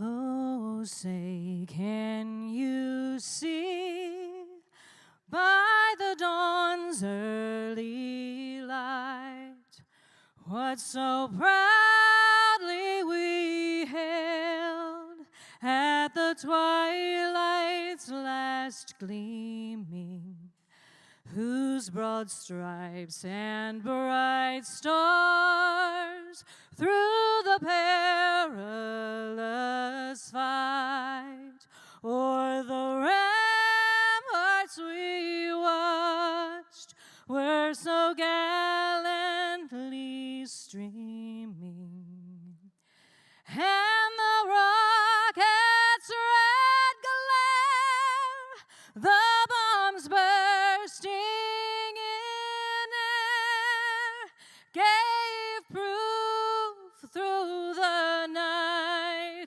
that our flag was still there. Oh, say does that star-spangled banner yet wave o'er the land of the free and the home of the brave?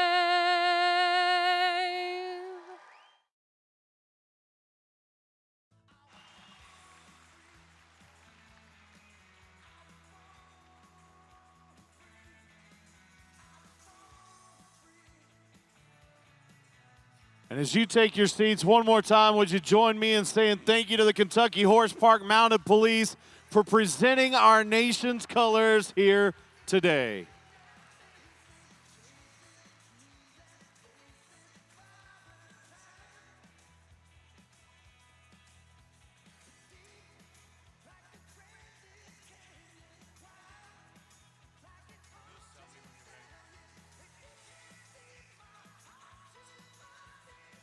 Who's ready to have a good day today, huh? How many of you are excited about our 4 competitors and you've picked a favorite and you're ready to cheer them on through round 2 this afternoon? Let me be honest. How many of you are just here, you don't care who wins, you just love the horse and you love being a part of this event? That's exactly how I feel, and I'm so glad to have all of you joining us here today. We've got so much in store for you, including a very talented group joining us here this weekend that traveled all the way from Allen, Texas. Ladies and gentlemen, please welcome back to the arena the Woodhaven Wranglers.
Folks, this is one of the most talented groups I've ever seen. 13 to 23, all the way from Allen, Texas. Give it up for the Woodhaven Wranglers. Incredible job, ladies. Incredible job. Thank you so much for being here with us this weekend. Well, this next couple comes to us all the way from Nocona, Texas. Now, they own and operate Versatile Horsemanship. Together, they start Colts, compete in ranch horse versatility, host, teach clinics, and in the last 3 years, they've been trying their hand at rein cow horse, freestyle reining and traveling and demonstrating, as well as entertaining horse lovers around the world. Please welcome back to the arena, Katie and Elliot Holtzman.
Folks, how about it one more time for Katie and Elliot Holtzman?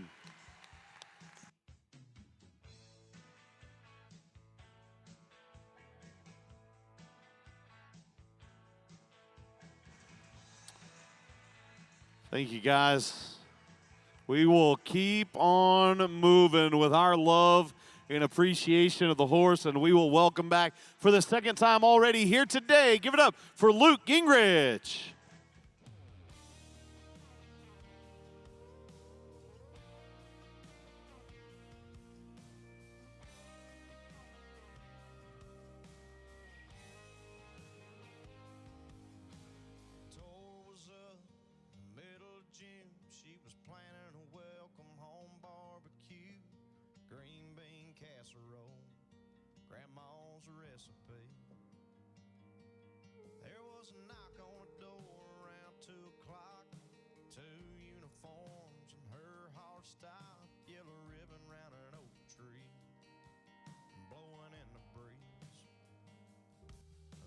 Town shut down, the whole town showed up, sang Amazing Grace, watched a slideshow of his 22 years. There was laughs and there was tears, and that preacher talked about sacrifice and traffic stop for them Cadillac lights.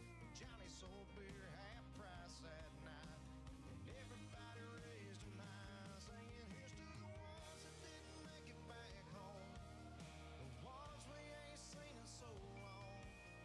The hold up a beer was a wish they were here, was a not forgotten or gone. They're in a better place up there, but they sure left a hole down here. We just go on living and go on missing the ones that didn't make it back home. Back to that front porch, back through that front door, to the life they were fighting for. Here's to the ones that didn't make it back home, the ones we ain't seen in so long. The hold up a beer was a wish they were here, was a not forgotten or gone. They're in a better place up there, but they sure left a hole down here. We just go on living and go on missing the ones that didn't make it back home.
How about it for Luke Gingerich?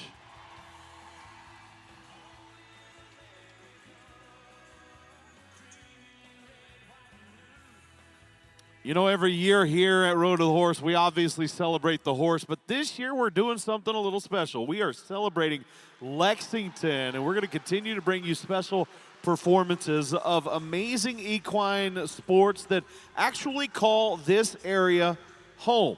Matter of fact, Versailles is the home of Brownstead Farms, just about 15 minutes down the road, and that is the home of our next guest. Please welcome Miss Gingerich. Thank you. Thank you very much. We've got 2 horses entering the ring that are thoroughbreds. We're going to talk a little bit about what these guys are like on track and off and what the transition process is for them. So before I introduce the horses, I want to introduce our riders. We've got one with the CD cap on our racehorse. Her name is Tasia Smith. She's a lifelong equestrian with experience in both English and Western disciplines. She is an exercise rider for prominent Kentucky circuit trainer Cherie DeVoe and splits her time between Cherie's home base in Lexington and Saratoga Springs in the summer. And in addition, she has worked in thoroughbred aftercare for years. She's rehomed hundreds of horses off of the track, and she's also got quite a reputation for starting horses under saddle, both for the track and the show ring. We've also got Shoshana Rutsky, who is riding our dressage horse out here. Shoshana is a dressage rider based in Lexington, Kentucky. She focuses mainly on sport ponies and off-track thoroughbreds and is a previous thoroughbred makeover competitor. And she is riding a horse named War Melody.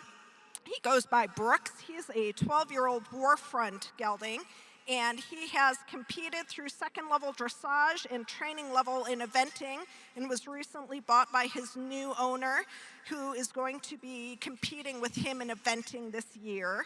And he was retrained off the track by Marty Whitehouse, who has a great reputation with young thoroughbreds. And then we've got Inculpable, who is our racehorse, and we'll start talking about him a little bit.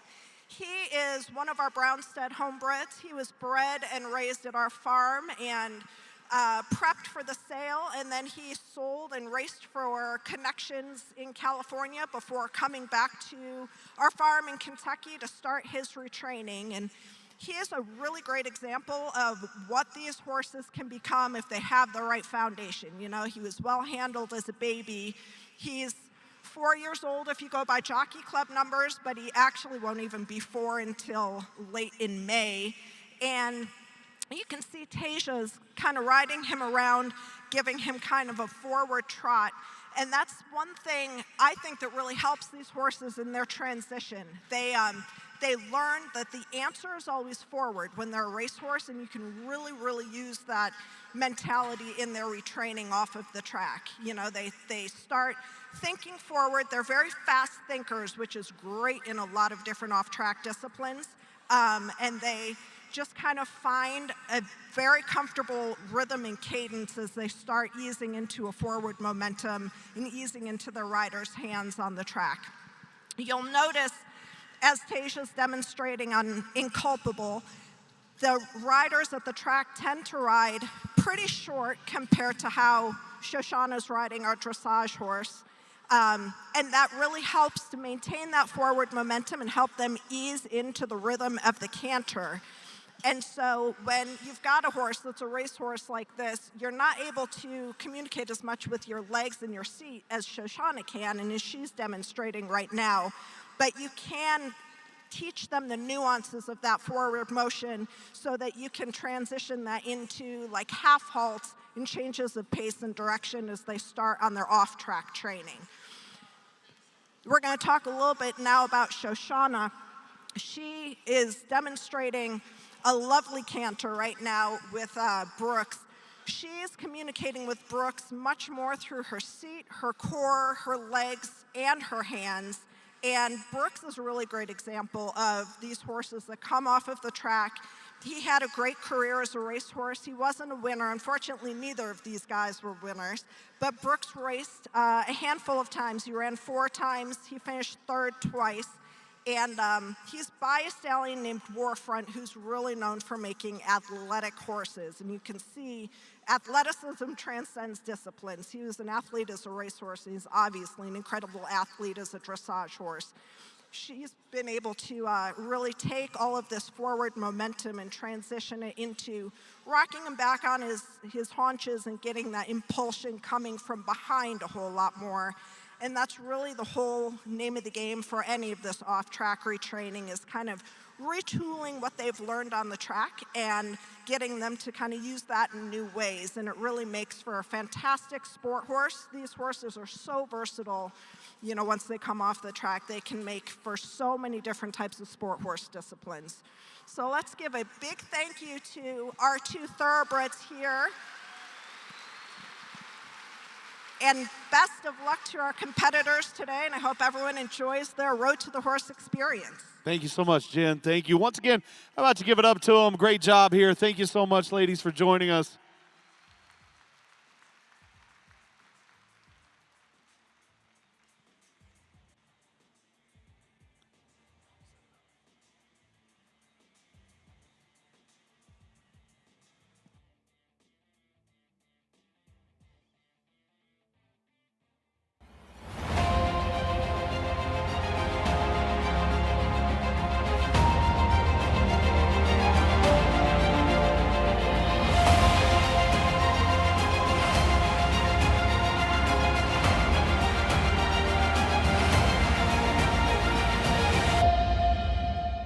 He represented the U.S. and competed in 2 Olympic Games, winning a team silver at the 1996 Summer Olympics and an individual gold and team bronze at the 2000 Summer Olympics. Please welcome David O'Connor.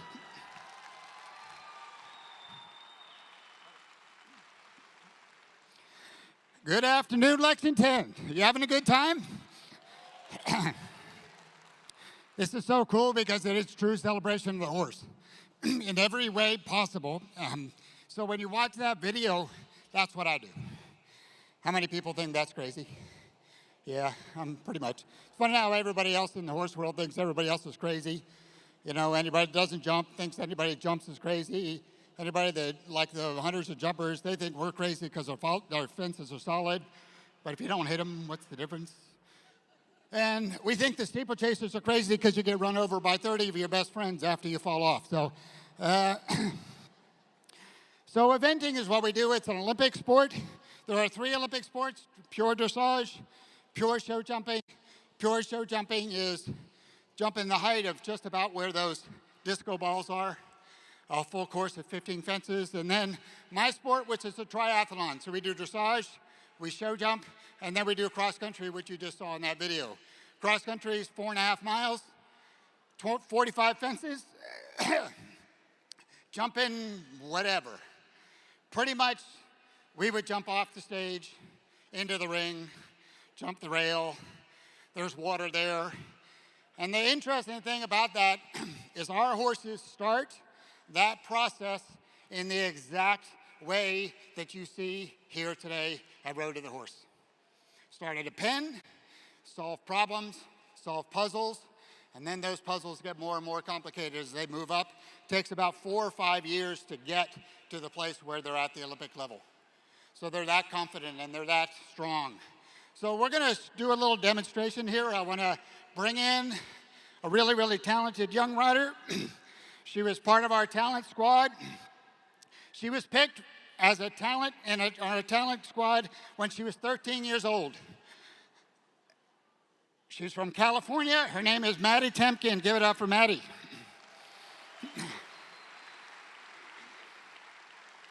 This is her thoroughbred horse. The cool thing about Maddie is that she's originally from California. This horse raced in California. And Maddie got known as a trainer, really, in these last couple of years by making all of her own horses, most of them thoroughbreds off the track, and they come into eventing as their second career. So this is a horse that's now gone up into the top international stage. You will see Maddie ride for the team in the future, no question. She's a good horsewoman. This horse is a good, really, really, really good cross-country horse. So she's going to go around and just show maybe just a couple of the exercises. Obviously, we can't bring a whole cross-country course in here. And I really don't think they want us jumping off the stage. So we're going to just do a couple of little exercises that we do. And when we start these horses, especially with us, my wife and I were lucky enough to do the Olympics together. We have an O'Connor event team is what we call it. Our training style is very much tied to what you see here. So the horses all, when they start their first banks and ditches and waters and all that kind of stuff, they're all doing it at the end of a rope. They're all doing it at the end of a line without a rider. So they learn to solve that puzzle. They learn what I think of the cross-country fences that we do. We think of it as puzzles, and they have to solve the puzzle because if anything you can think of the fences that we jump, you think you're going to make them do it? You can't make them do it. They got to want to do it. So as we go on here, you've got to train them just over the same process that you see here at Road to the Horse, about the horses being able to see a puzzle, being able to solve it, being able to take you down there, and then it gets more complicated. So Maddie's just going to jump through these two little rails on the ground here that are set kind of at a distance. And one of the exercises that we have to do is at the multiple strides. So she gets 3 strides there between those rails that time, and she'll come down here and hopefully do a 4. We would do that in 5, and we'd be able to mix it up because as we go cross country, I can tell you, even though it looks like it, that going cross country is not about lighting your hair on fire and your eyes about big and you just run at things. It's very technical, it is very specific, and the horses have got to be in the game, and they love it. They get really, really, really addicted to it. So this is the game that we play all the time. So she'll add a stride here, and then she may do a little half circle and come back and do it again.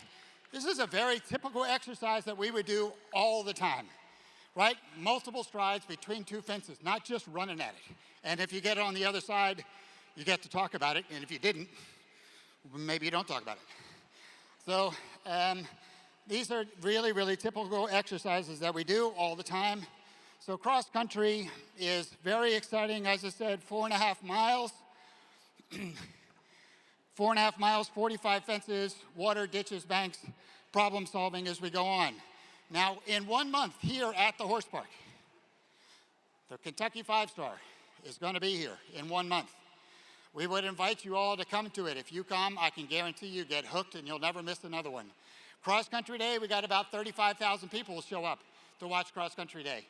So over this wonderful park here at the Lexington Horse Park, and I've been lucky enough to travel around the world. Horses have taken me everywhere, and I can guarantee you that there is no place in the world like the Lexington Horse Park, anywhere in the world.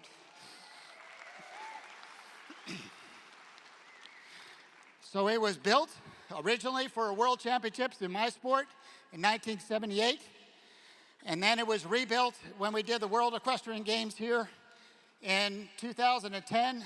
That produced this ring, produced the stadium, produced all the redoing of the rings, and that 2010 World Equestrian Games was really one of the most successful ones that we've held.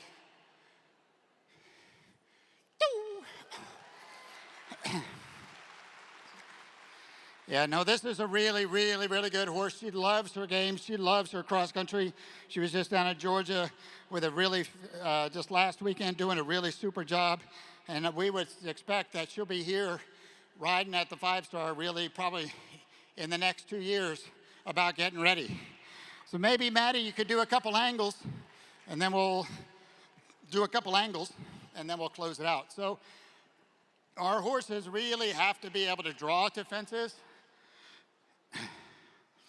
I will tell you that there's not usually a lot of disco balls on our fences, I'm just saying. But you see that she doesn't care. And like what you see in the Road to the Horse thing, when you see these guys in a round pen, one of the things they're always looking for is the look. Right? Does that horse clue in, make a connection with you, and then we get to go play a game with her. Watch this horse as she goes. Can you jump it one more time, Maddie? Watch this horse as she's like 5 or 6 strides away from this fence. And it's what we call all ears and eyes. right? It is studying what's in front of them to be able to go down and solve it. So that is horses. We look for that. We look for these horses to be able to be all ears and eyes and study what to go down there and then solve the puzzle. So this is our sport, the sport of eventing. We want you to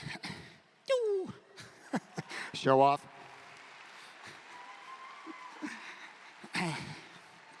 So our big competitions that we have this year internationally, we have the Pan American Games down in Chile at the end of the year. We are qualified for the Olympic Games, which are going to be in Paris next year. We all want you to come watch that. Watch it on the USEF. You go usef.org, and you can watch all those games, all these competitions from lots of different sports on that.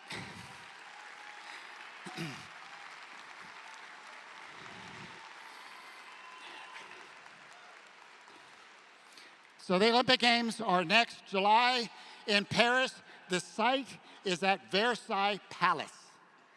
Our equestrian games are going to be in that park. It's a stunning, stunning site. We hope you enjoy it. Have a good weekend. Thank you. Can't wait to follow along and watch. Folks, do me a favor. One more time. How about it for Maddie as well as David O'Connor?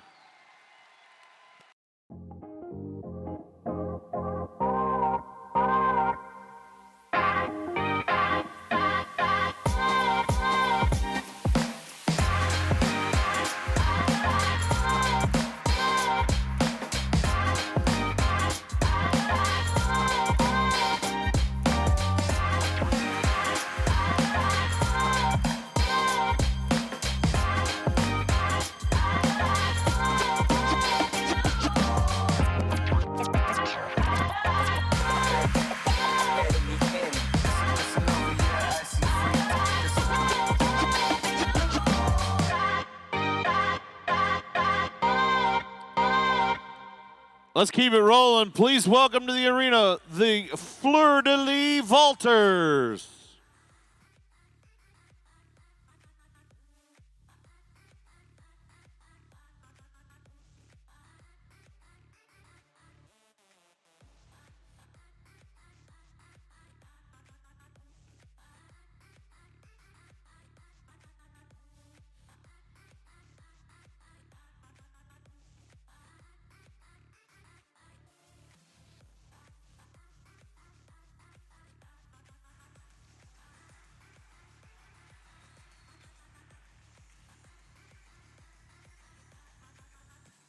The horses we're going to be looking at here today are Goliath. Goliath is a 16-year-old American warm-bred, and Neptune's Ghost, an 11-year-old Percheron Thoroughbred.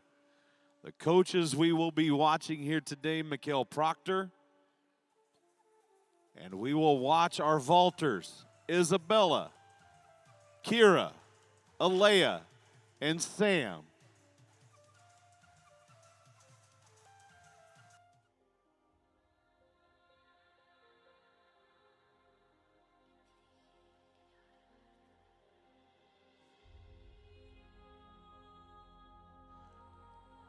Equestrian vaulting is described as gymnastics and dance, performed in harmony on a moving horse. Vaulting is one of the oldest equestrian disciplines and is featured at the FEI World Cup. Vaulters can compete individually or in pairs, pas de deux, and as a team, having up to 3 vaulters on the horse at one time. Vaulting teaches balance, strength, coordination, and teamwork, all while having fun.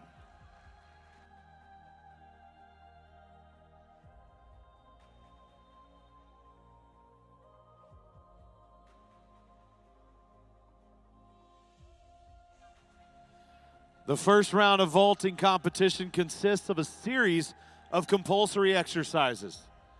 These moves are performed by each vaulter, receiving a score of 1 to 10, similar to what you would see in a gymnastics competition.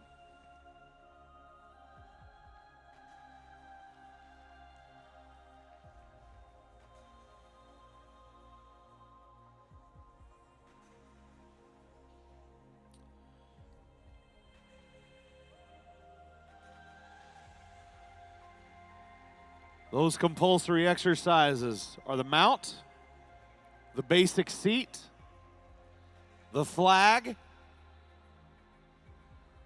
the stand,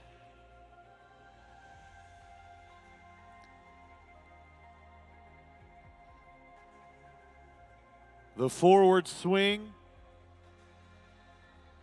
the mill, and the reverse swing.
Now, freestyle is the final stage of the individual competition, where vaulters highlight their strengths and creativity. They're judged on performance, composition, and for upper level vaulters, degree of difficulty.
Fleur-de-lis vaulters.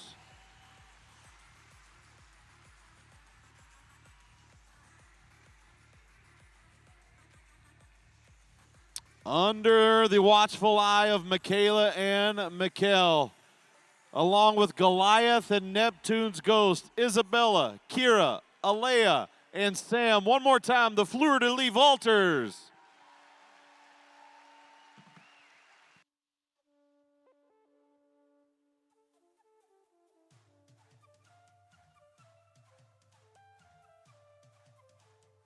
Well, folks, I know that many of you come here to celebrate, have fun, and it is an exciting weekend. But unfortunately, we had a few of our Road to the Horse family that might have gotten into a little extracurricular activities last night and ultimately are suffering the consequences.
Earlier this week, we had the opportunity to get to know the folks at Asbury University. At Asbury University, that lead trainer is Jesse Westfall, who is serving as one of our judges here this weekend. And it is very exciting to say that all of the horses in the arena today were trained by Jesse and his team at Asbury University. And once again, joining Asbury University, please say thank you to the Louisville, Kentucky Mounted Police Officers.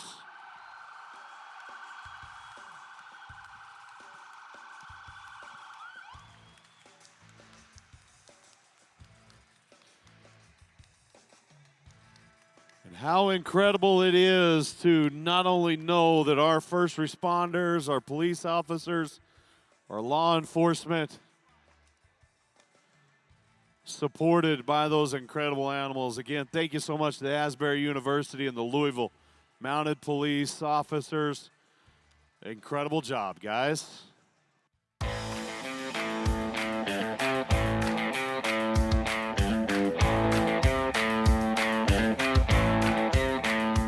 Hey, my name's Cole Cameron, and I'm from Bluffdale, Texas. I've been preparing for this my entire life.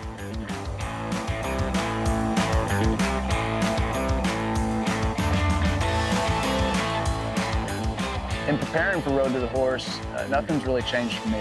So we start horses here, we take in problem horses, we do clinics, we train people. So for me to have the opportunity to go compete at this level is kind of something that I feel like I'm good at.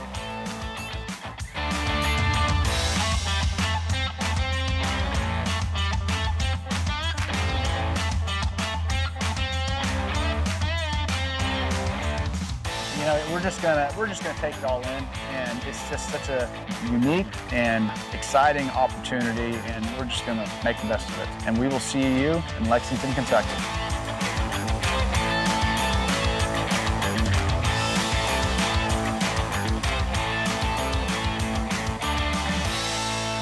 Crowned the wild card champion in 2021. Today steps back into the arena as a contender. Ladies and gentlemen, Cole Cameron.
How about it once again for Cole Cameron?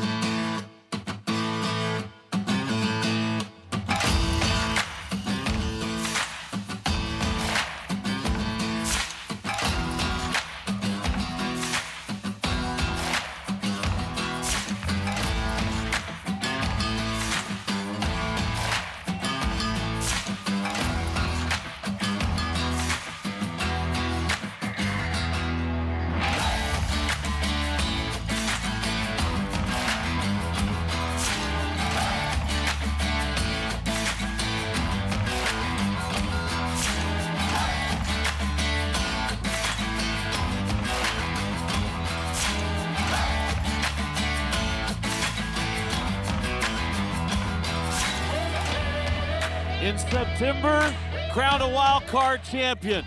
Yesterday, the winner of round one, please welcome J.R. Robles.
Make a little noise once again for J.R. Robles.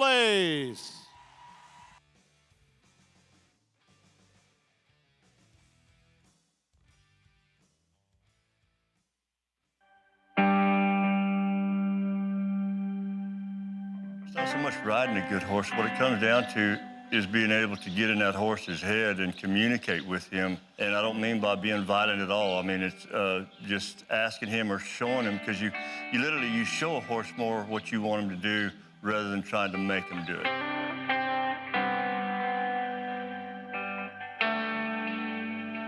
He won it all the last time we were together at Road to the Horse.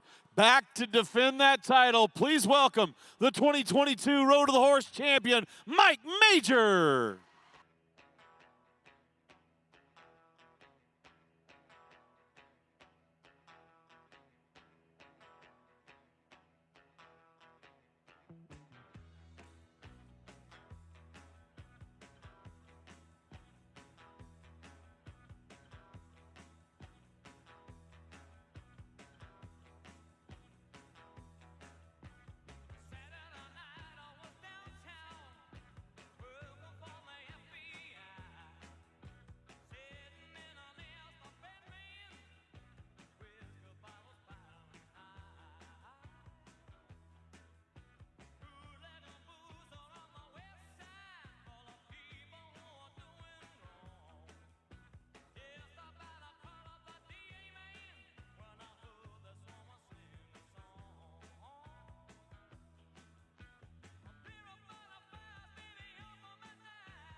How about it for Mike Major?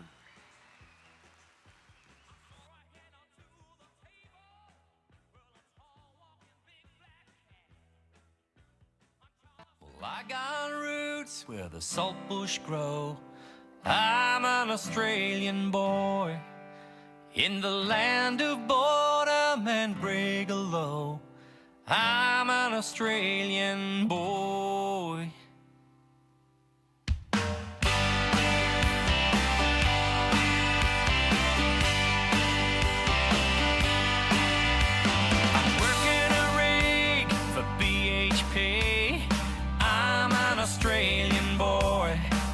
I've got a girl back in Emerald waiting for me. I'm an Australian boy. Stuck out here at the end of the line. I've got a few mates and I'm doing alright. A two-time Road to the Horse champion. Please welcome back Australia's Guy McLean.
Let's hear it for Guy McLean.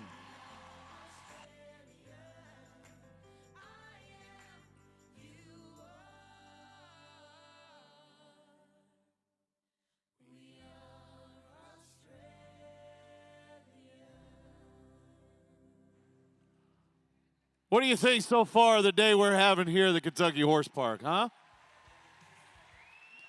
What an incredible group of talent on display so far. And there is so much more left to come here this afternoon as we get ready to fly the flags of some of the folks that are making it all possible, like the Western Horsemen, like Pendleton Whiskey. And speaking of Pendleton Whiskey, right now, if you head up to the Yeti booth and pick up one of those Yeti tumblers, proceeds are going to go to benefit a very, very worthy cause. I'm talking about our friends at the Angel Reigns Veterans Group. They are taking a little trip to the happy hour. So, folks, I want to encourage you to use this time. Go up, see our friends at Yeti, pick up one of those tumblers and a drink.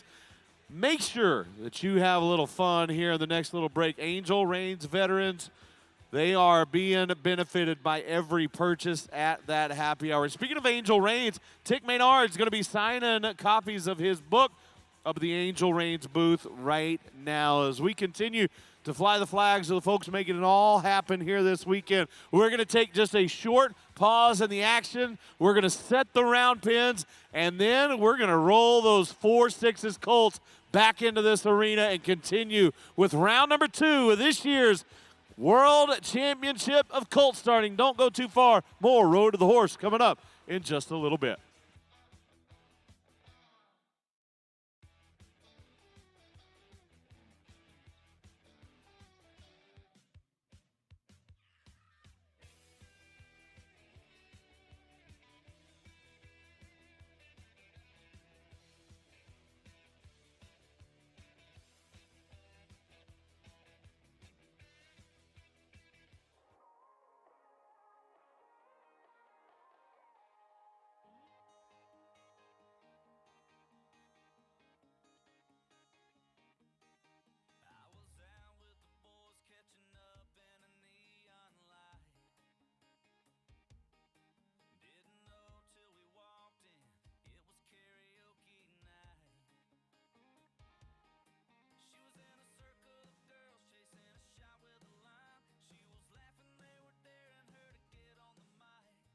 Ranching is passed down from generation to generation.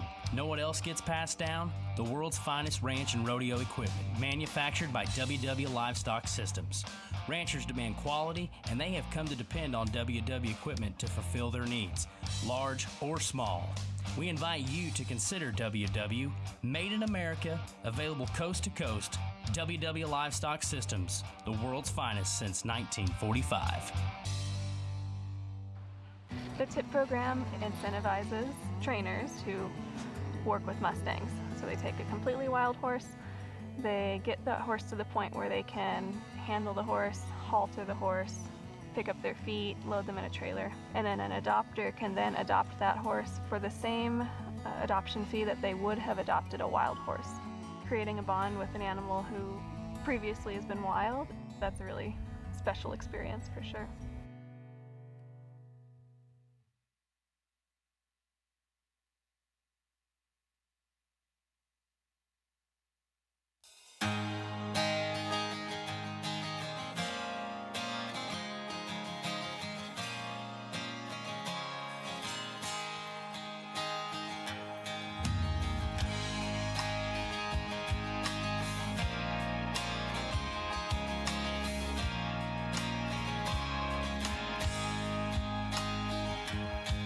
They say there is no greater love.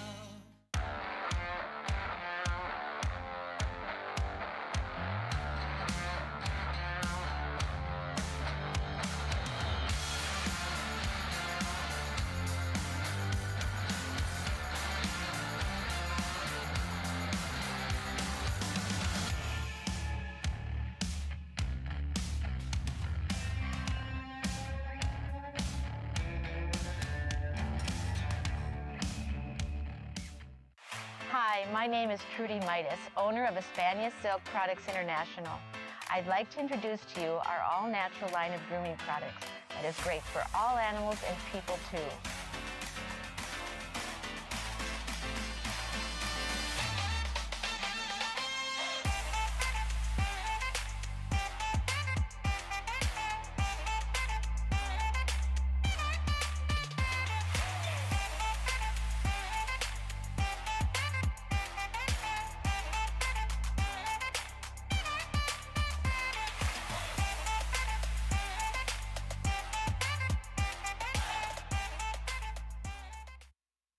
The two most important days in your life are the day you're born and the day you find out why.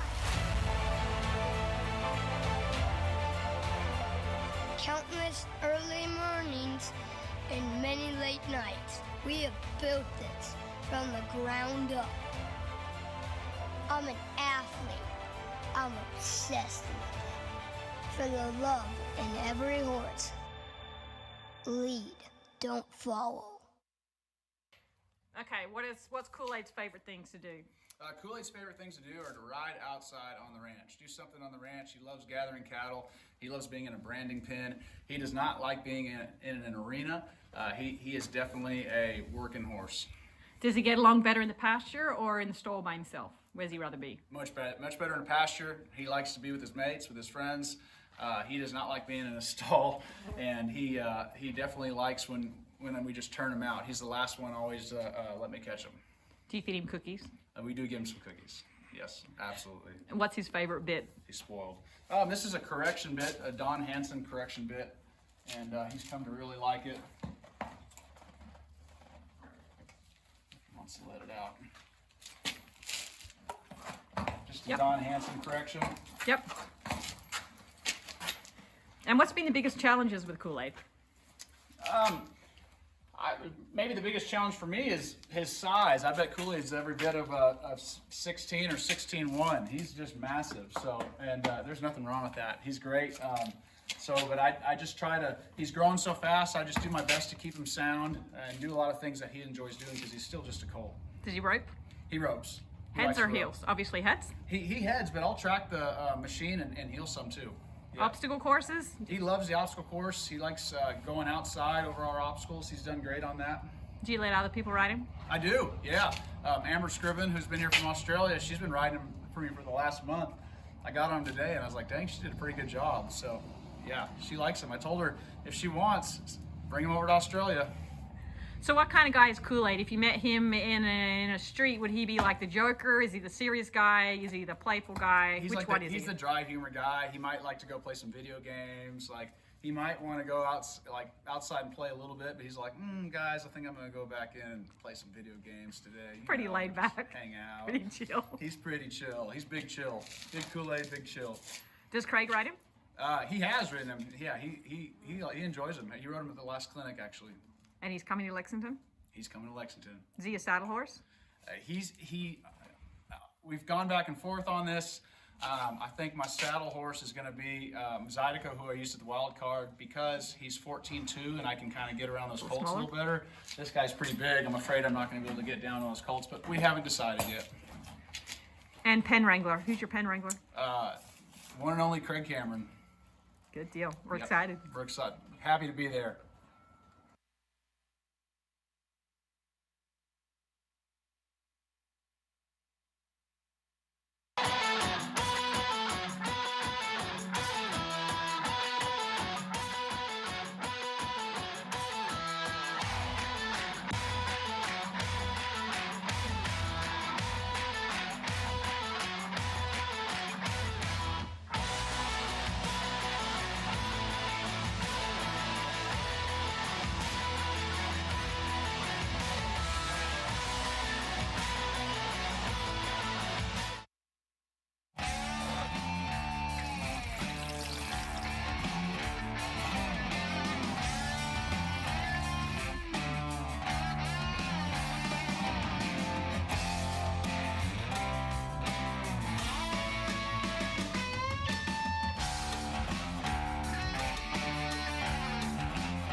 State.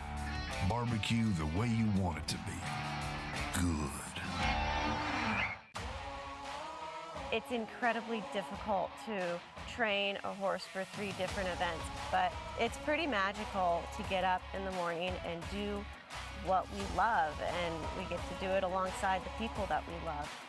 Someone once told me that if you try to get a horse 1% better each day, at the end of 100 days, they're going to be 100% better. They're going to fight for you, and they want it as much as you do. The American Quarter Horse Association, a legacy built on a foundation of some of the finest horses. Quarter horses are more than just a breed. They're a partner on the ranch, a teammate in the arena, and a friend in life. AQHA values tradition, performance, athleticism, and the unbreakable bond between horses and their riders. Have you seen what AQHA is up to lately?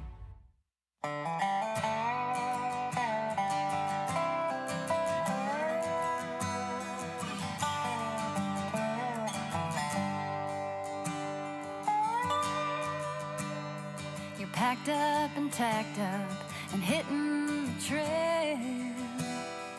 What lies ahead, heaven knows.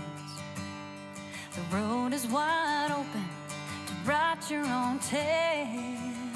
So here's my wish for you as you go.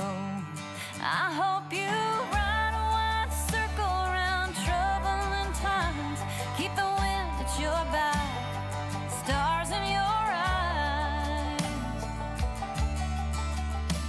May you find a part who is one of a kind and ride a wide circle round troubling times. Oh, ride a wide circle round troubling times. Sit tall in the saddle, find your own path, and lead with your whole heart and soul. Lean into the future and learn from the past. Know that you're never alone. And I hope you ride a wide circle round troubling times. Keep the wind at your back, stars in your eyes. And may you find a part who is one of a kind and ride a wide circle round troubling times. Oh, ride a wide circle round troubling times.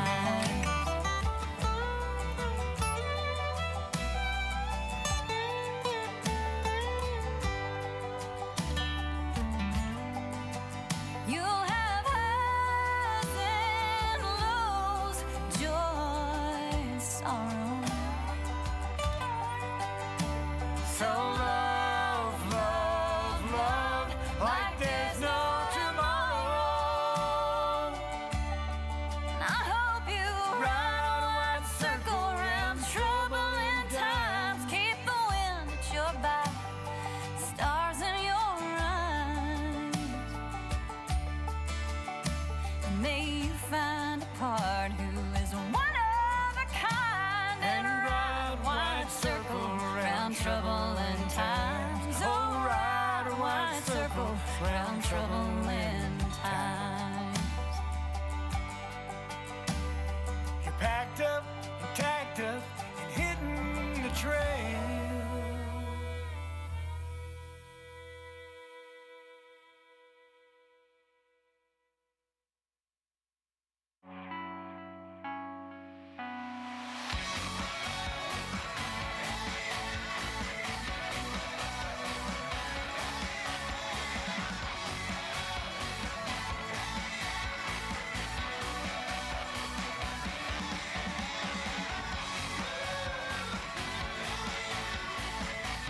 The best seat in the house.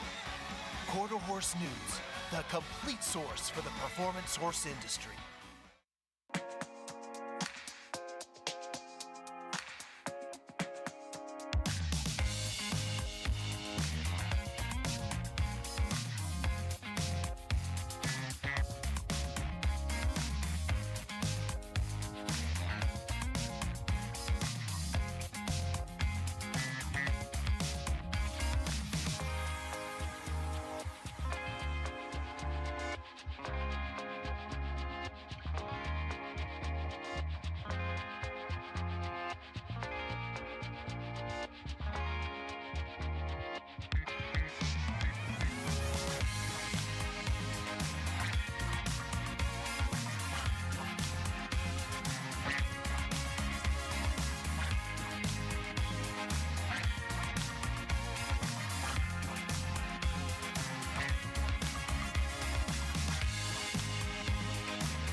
This is the Professional Bull Riders Team Series.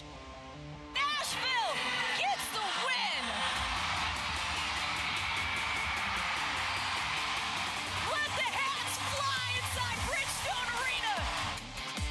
Nashville pulls off the upset! Listen to this crowd. Look at that team. What an incredible moment for the Nashville Stampede. Get your tickets now at PBR.com and Ticketmaster.com. First memory on horseback is probably overridden by being on a goat. I literally learned to ride on a goat at about 6 years of age, and the goat used to run me under fences. So like my first experience riding a horse was actually pretty pleasurable after that experience.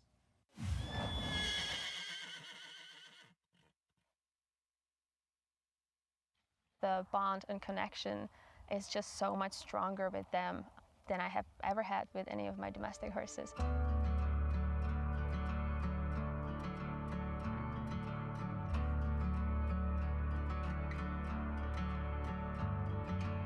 To be able to see horses out in the wild in their natural habitat and just, being horses and their social interactions is absolutely phenomenal. Horses do have such deep connection between one another. I feel like with Mustangs, because they are so different, they literally come in all kinds of shapes, sizes, and colors. I feel like a privilege to be able to have one of those horses and kind of take care of them and call them mine.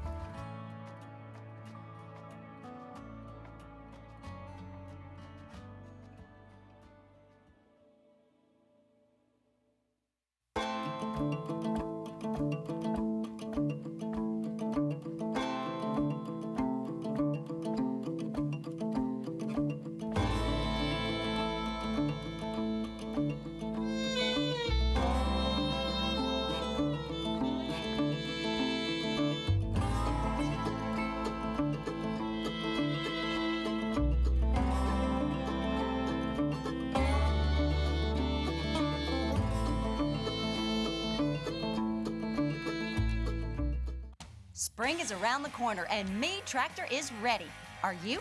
Get mowing this spring with a John Deere S220 mower, only $58 a month, or a Z735E zero-turn mower with 0% financing. Our John Deere 1023E with a loader and backhoe is only $25,995. And save up to $7,000 on a 5075E to handle those chores around your farm or property. Stop by your local Mead Tractor or visit meadtractor.com. What have horses meant to you in your life? How have they shaped you? Now give me a minute on that.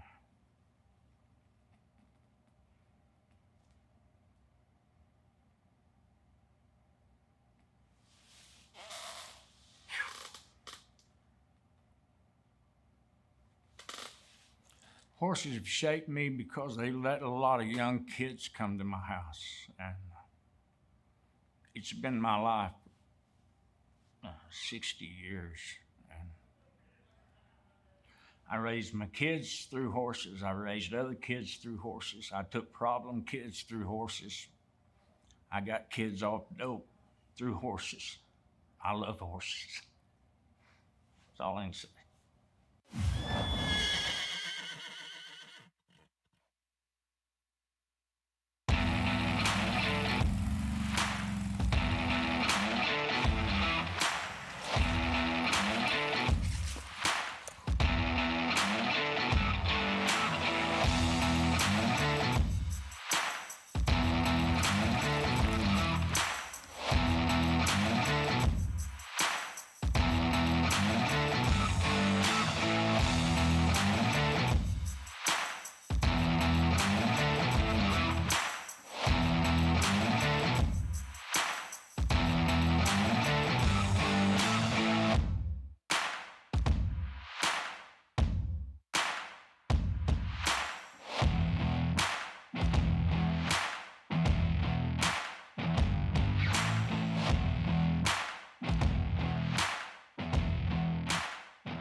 The importance of foundation in any horse starting program, horse training program can't be understated.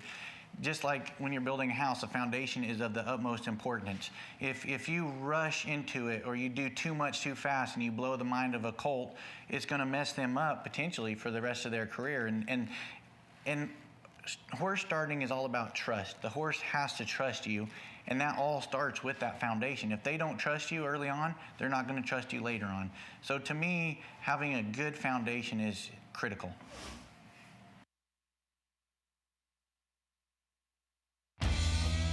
I cannot remember a time in my life when I didn't have something to do with a horse. They're magnificently complicated animals. Horses hold a mirror up to your character, and they react to you. The more you realize that the better you are in being with your horse, the better your horse is going to be through and through.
Ranching is passed down from generation to generation. Know what else gets passed down? The world's finest ranch and rodeo equipment, manufactured by WW Livestock Systems. Ranchers demand quality, and they have come to depend on WW equipment to fulfill their needs, large or small. We invite you to consider WW, made in America, available coast to coast. WW Livestock Systems, the world's finest since 1945. All right, Lexington, everybody that's having a good time, let's step it up a notch, all right? Here's the deal. I got a group of folks that have a ton of T-shirts, but I want you to earn them. So how many of you are having a good time? If you are, let's stand up. Who wants a free T-shirt? Make a little noise. Let's go.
Clutching hands, reaching out, touching me, touching you. Sweet Caroline, good times never seem so good. I've been inclined to believe there never was, but now you are my fire, the one desire. Believe when I say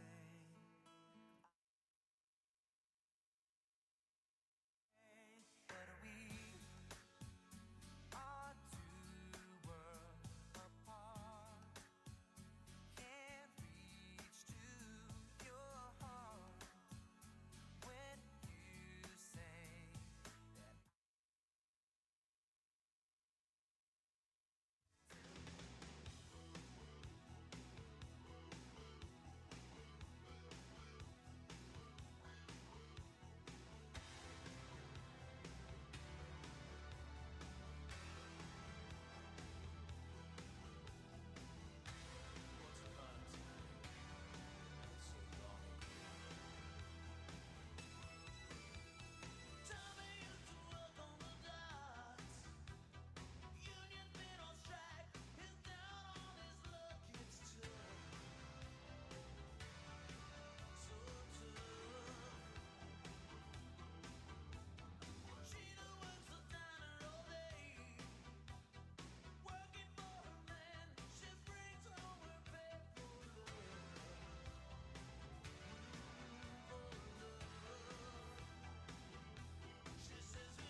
I feel like the Australians are here to have a little fun.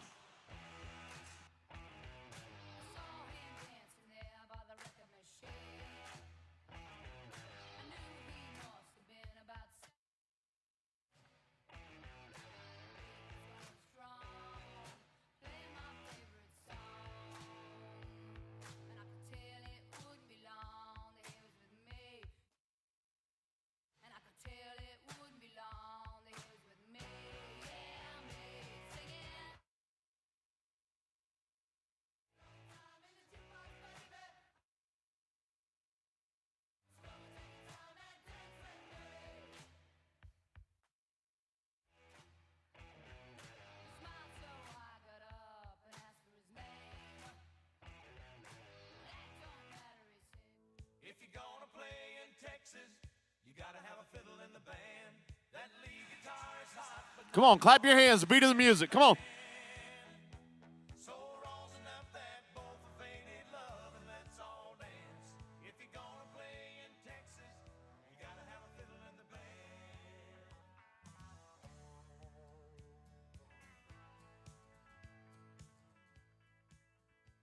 I remember down in Houston, we were putting on a show when a cowboy in the back stood up and yelled, "Cotton Eye Joe!"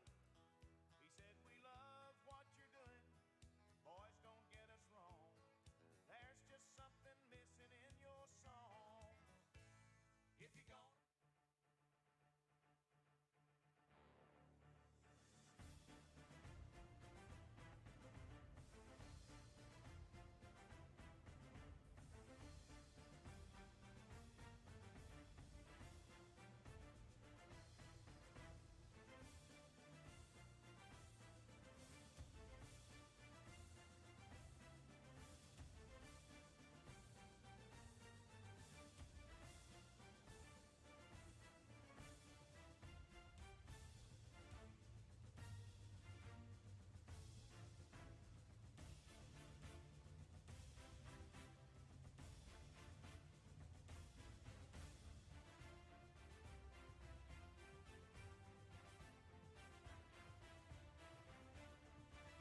Welcome back, everybody, as we continue coverage live from Lexington, Kentucky. It is the 2023 World Championships of Colt starting here at Road to the Horse. Welcome, everybody.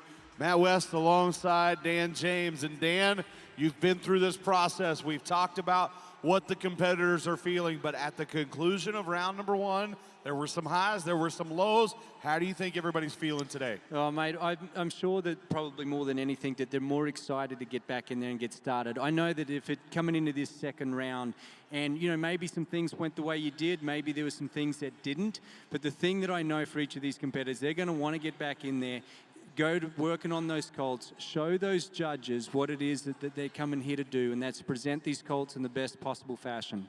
Well, I want to talk real quick. We met your wife earlier today, for those of us that are in attendance here in Lexington. But I need you to introduce the third member of our broadcast team, if you don't mind. Well, today we have no other than my son, Jesse, who's 3, so Jesse James. And we were thinking that maybe one day around out there in the arena. What do you think? Do you think, would you want to come here and be a part of Road to the Horse? Say Yeah. Can you say hi to everybody? Will you do me a favor? Will you just welcome everybody here in Lexington? You ready? Say. G'day. There you go. Good day, everybody. Jesse, glad to have you, buddy. The entire family here, and that is truly what it is. It is a family affair. When we look at some of these pen wranglers, it has been a team effort all the way through from the very beginning.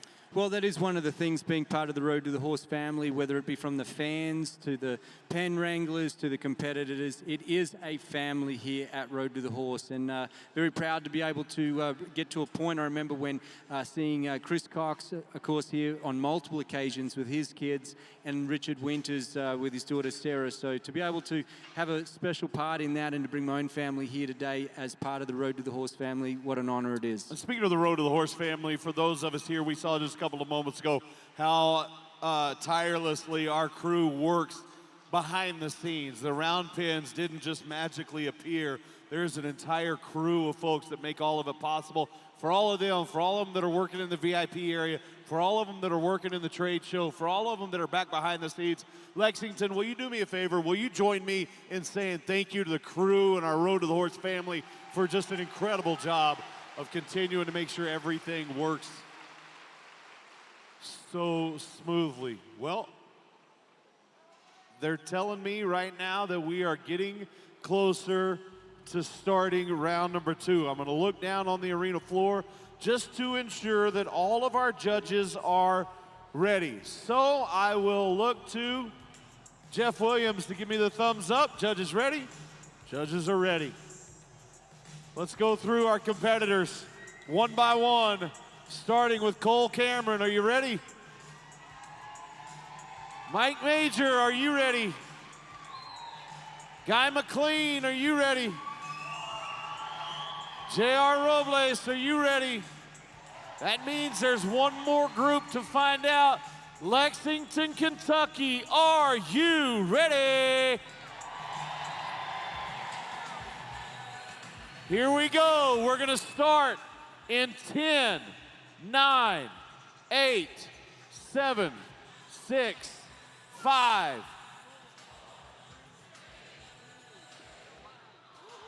Round 2 is underway at Road to the Horse.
Hearing a lot of cheering already. Obviously, the fans enjoying what they are seeing very early here in this second round. Last night, we got to talk to each of the competitors about what they were expecting, what they were hoping for, what they were looking to accomplish early here. Yesterday, we talked about how important that first impression, that first initial contact was. Today, how important is it to get off on the right foot? Well, I think today what's going to be really interesting here in this next few minutes is seeing, and we've already got, some horses with halters on, we've got horses being moved around, but, as we think through that judging process and particularly into tomorrow's round in our final, when these guys come into their round pen, the catch pen, those things are going to be taken into account. How easy was it to approach that horse, to saddle that horse, to catch that horse? So those guys are going to be thinking about that right now. They're going to be building that process for tomorrow.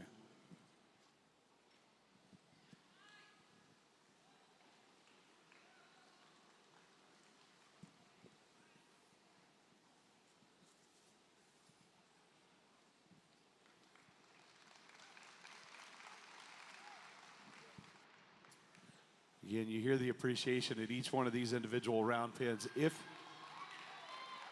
you're a competitor right now, do you appreciate the energy or do you want them to just be quiet? I think it depends totally on the situation. There are moments when you're about to climb on or you're sitting there, you're like, please, dear God, please let the fans be quiet right now. But I think that as you guys see things, as our Road to the Horse audience and family goes, you can definitely make some noise. You guys are horsemen and horsewomen. You know the right amount of time. And just think about if it was yourself. If you're sitting there, would I want somebody to clap and cheer right now? It's a really good point, and the fans continue to do a really good job of showing all of our competitors here just how much they appreciate what they're doing here in these round pins.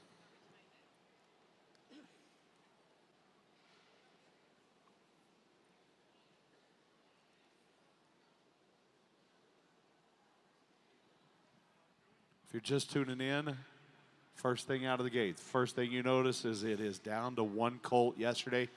Every competitor started with 2 colts. That has been changed now. They selected 1 at the end of yesterday's round of competition. And Matt, on that point, I think it's really important for our audience to understand from going through from yesterday to today. So you see the significance, as Matt just pointed out, about only having 1 colt. But the other thing that you need to understand is that yesterday, in the way in which that it was presented and judged, it was done on the average over the 2 head of horses. So if you're watching online or you're at home and or you've just joined us here today, you have to know going into today that yesterday having the 2 colts, that yesterday was judged on the average across 2 head of horses. So if you're looking at the scores and wondering how did they get to these numbers, please make sure that you do your homework. Please make sure that you educate yourself. It's available to be able to be watched, and that you can look at it so that you can have an understanding on how that our judges have made the difficult decisions to get to the positions that they have. The other thing you need to keep in mind is we see it year after year after year. Things can change throughout the weekend, and there's a lot of opportunity to make up some ground here today, but especially tomorrow. It is a very long competition, but it is not a long afternoon here today. What we thought might have been a long afternoon yesterday with 3 hours went by rather quickly, and now that 1 hour and 45 minutes of work time here today is going to seem like the blink of an eye. Oh, I couldn't agree with you more, especially if you're in the round pen today. I think that what we're going to see today is that we're going to see how fast that it feels for both the competitors and our audience as to how that we go through and the speed in which today happens at.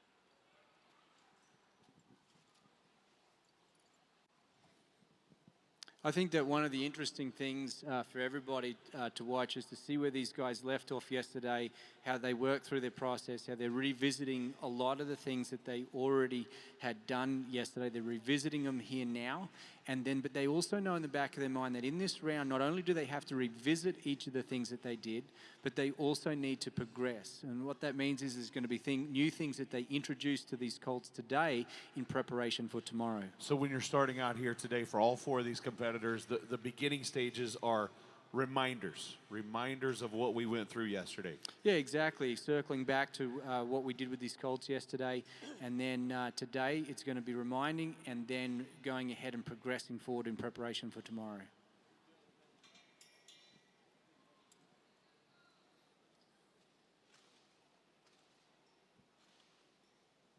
Saw Guy McLean there just a moment ago in the saddle, utilizing that saddle horse here early. There's a good look at JR.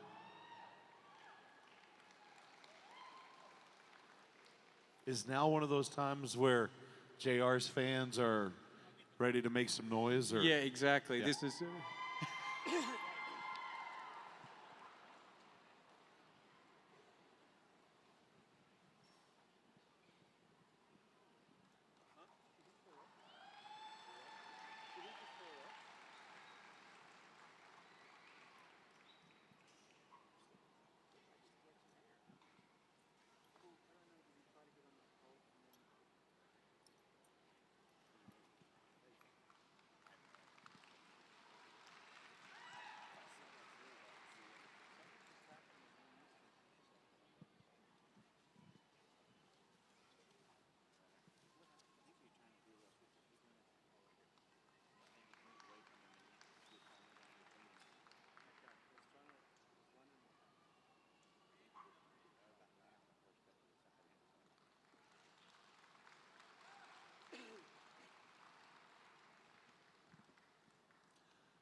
Bottom left-hand corner there, you see Guy McLean. When we talked about utilizing that saddle horse, Dan James just made the transition over to the Colt.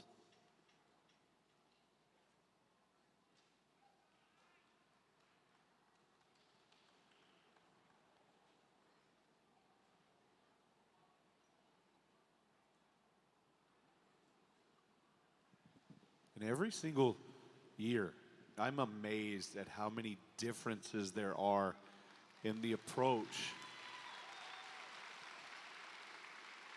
of Colt starting. Everybody has a different ideology of the right things to do at the right times. So many different procedures happening, so many different approaches.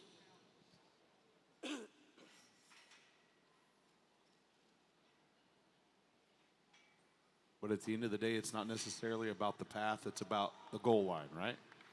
You got it, mate. And there's, as you said, there's lots of stuff happening.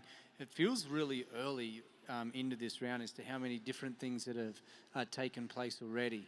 Of course, we've got Colt over here that's transitioned from the lariat here to his lead rope and halter. We've got Mike that's going through introducing some obstacles. We've got Guy working on some bridleless work. We've got JR over here going through getting his Colt saddled up. So lots to watch. The other thing to keep in mind today is that we've also got these competitors has the opportunity. You'll see the second gate in each of their pens. So today they have the opportunity to go outside with the colts.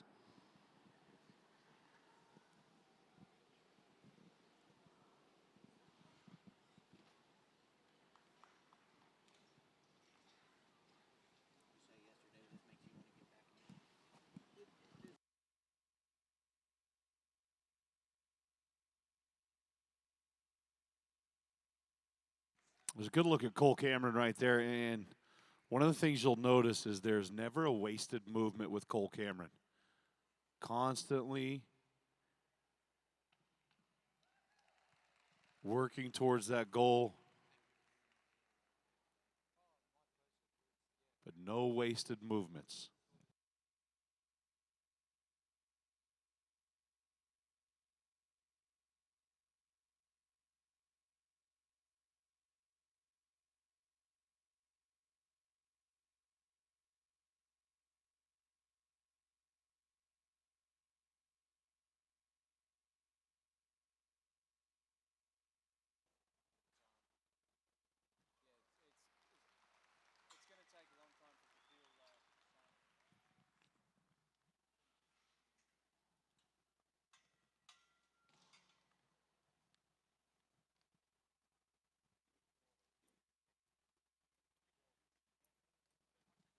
There you see Guy introducing that saddle here. So Guy now has a saddle on the back of the number 11. JR has a saddle on the back of his Colt. Cole is currently in the process of introducing the saddle. And in contrast, Mike Major staying on the ground and working through the obstacles.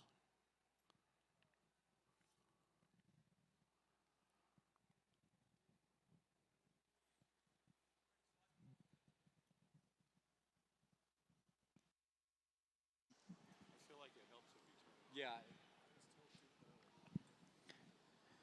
So Matt, I look around, I feel like that we're watching a saddling up who can do it fastest competition right in this very moment. I know that's not intentional, but it feels like all four competitors are moving on getting those saddles on. And I think it's a direct reflection of yesterday and what they accomplished yesterday, how quickly things are moving. And look, we've been here so many times in the past, and maybe I just am seeing things different, but it feels like it's happening really, really fast for all four of our competitors, to be completely honest.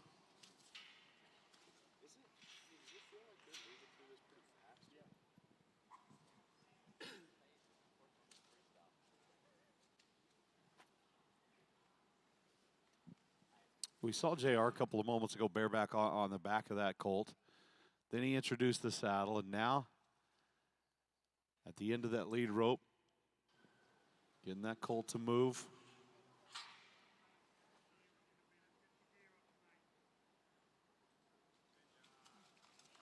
Nice job over the tarp.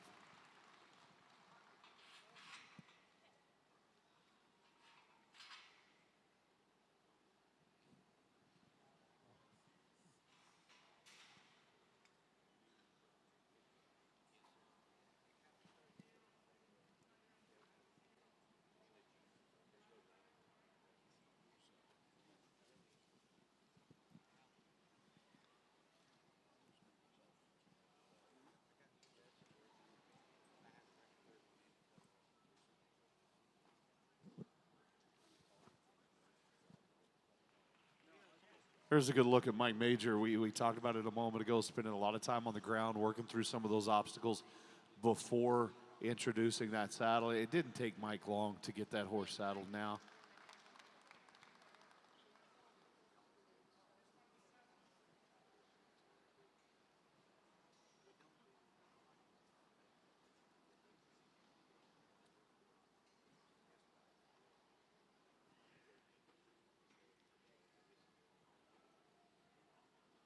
Cole has brought the poles into the round pen. The bridge is in the round pen. Early on today, introducing a lot of obstacles. All four of our round pens have seen different variations of tools, if you will.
This is the difficulty of being down here.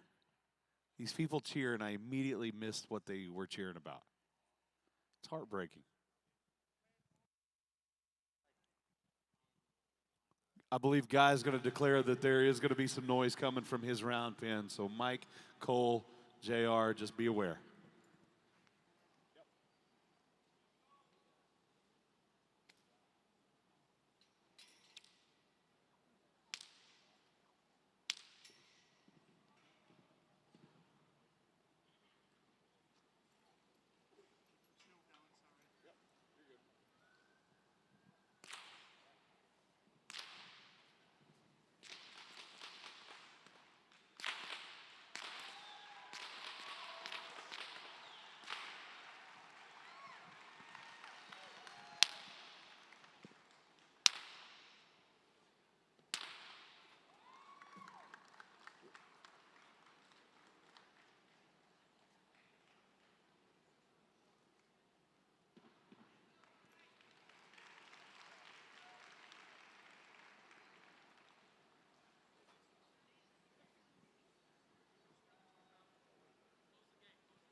see guys mounted. Yeah, Guy's going to go ahead and crack the whip on top. Yeah, noise coming from Guy's pin again, guys.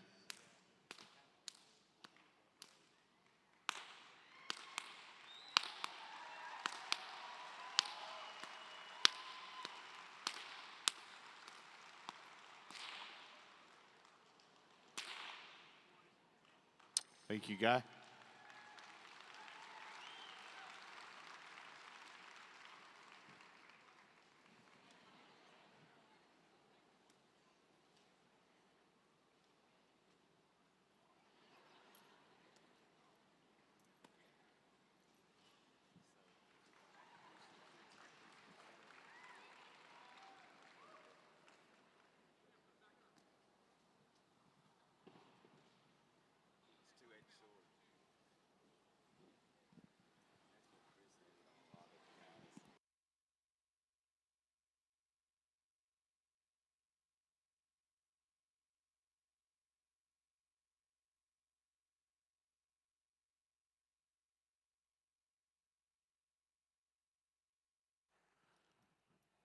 There you see now JR is mounted.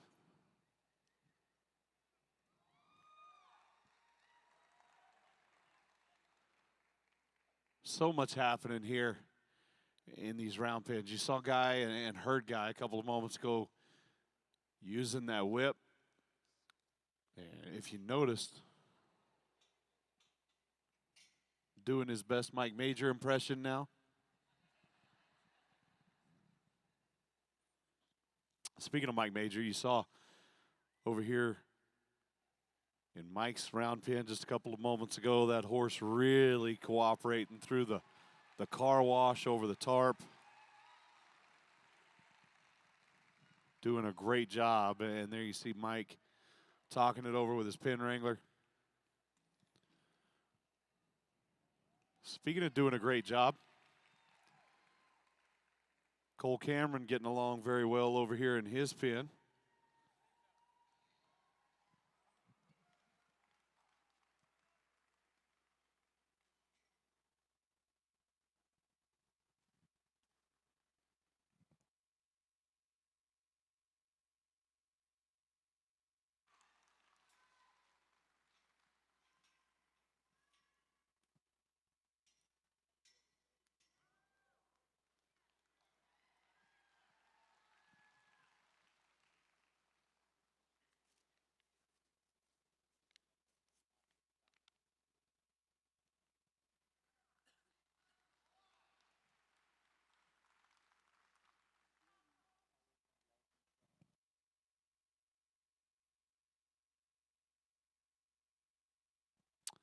Here you see Guy and you see JR in the background.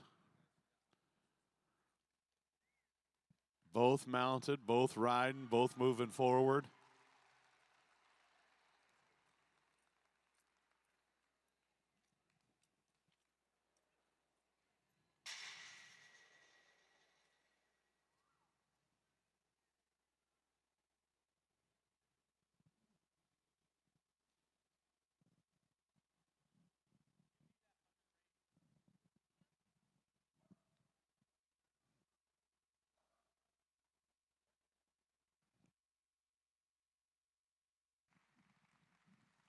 A little over 20 minutes expired here in this round. A good shot of all four of our competitors there. And I don't know if anybody's noticed, but Cole's choice of flag just happens to be a little local flavor. A little University of Kentucky.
Cole Cameron has stepped out of the round pen for the first time here today to take a little rest period and talk it over with his pen wrangler.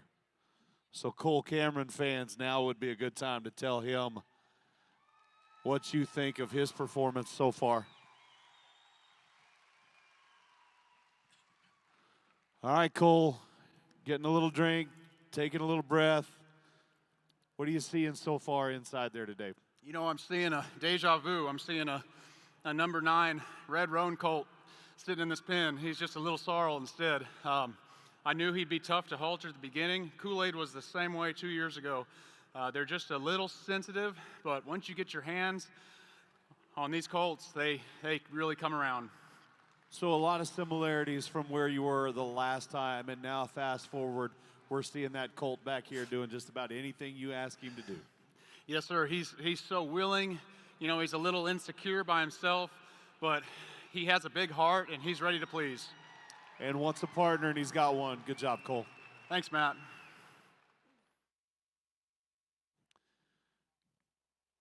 Dan, we're seeing for the first time this year, someone has stepped out of the round pen into the riding area, and that someone just happens to be Guy McLean, who is surrounded by a large contingency of Australians who are more than excited today. One in particular that really wants to scream and yell and party, but is holding back right now.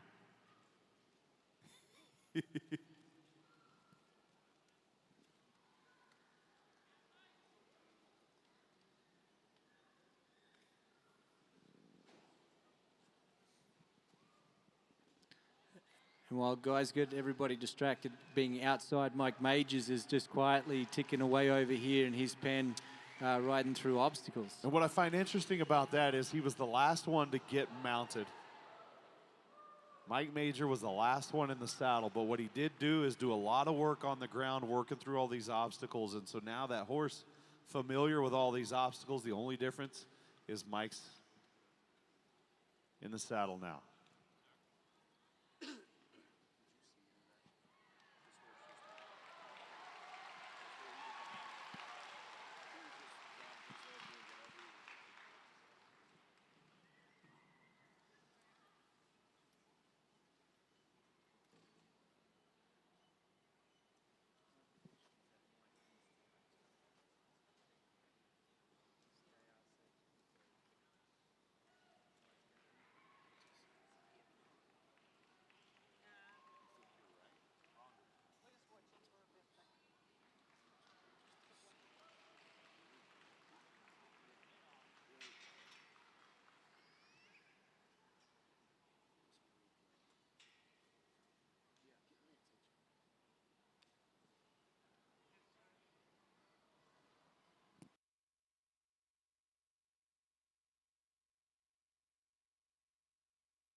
And this guy re-enters, JR, exits the round pen, and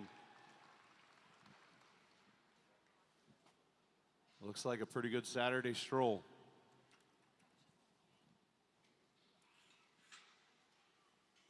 Cole Cameron stepping back into the round pen.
And so now Mike Major has exited the round pen.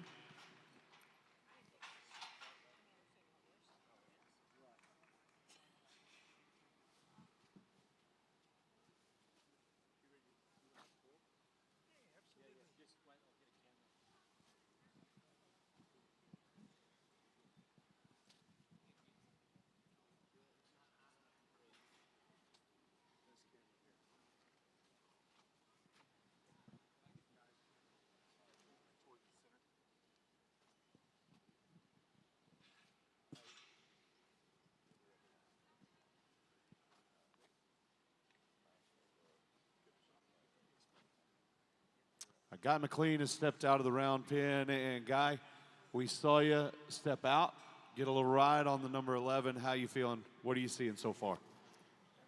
I've met a lot of horses like him. He's a wonderful young gelding. I'm very, very proud of him. I love the way he came in and remembered what he learned from yesterday to join up with my gelding. I actually saw him in the back pen after the work I did yesterday. Every time another horse would go, he was jogging along beside him like he did with mate. Even jumped one horse went beside a bucket and he jumped it to stay beside him. I understand that it might have looked a little bit like I was busy out there, but tomorrow's a big day.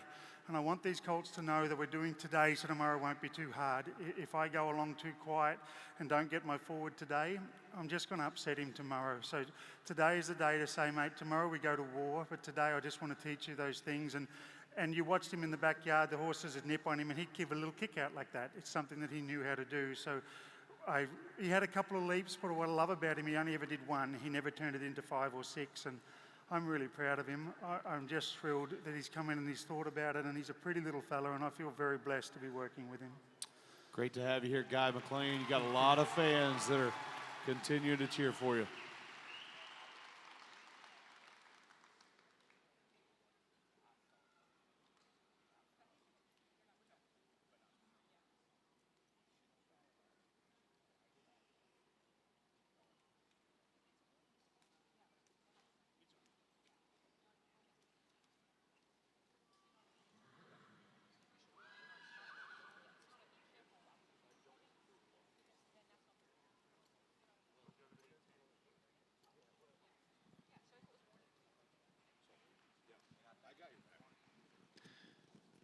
Matt, lots to watch here right now with at both ends. Good thing there's some big screens because it's hard to keep track of all the different things that are happening outside. I'd love to know the number, but I feel like these guys have gotten out as early as anybody ever has in the past. Yeah, I don't remember seeing this many rides on the outside this early. And to your point, everything just feels like it's flowing so fast. You see Mike Major on the outside there. You see Cole in the background who is saddled up and just sitting there enjoying inside his round pen. Everybody has progressed so far. And with everything that we're looking at here today, it makes me question, how did we get through yesterday? Yeah. Mike Major is ridden back inside the round pen.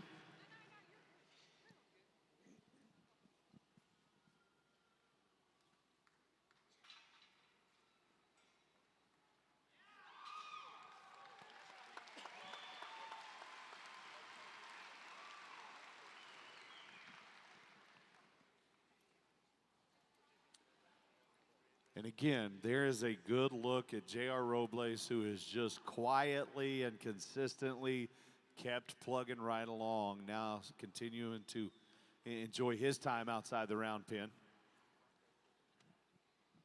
Today, no different than yesterday, no different than the wild card, just calmly, quietly, consistently continuing through his process and making things happen.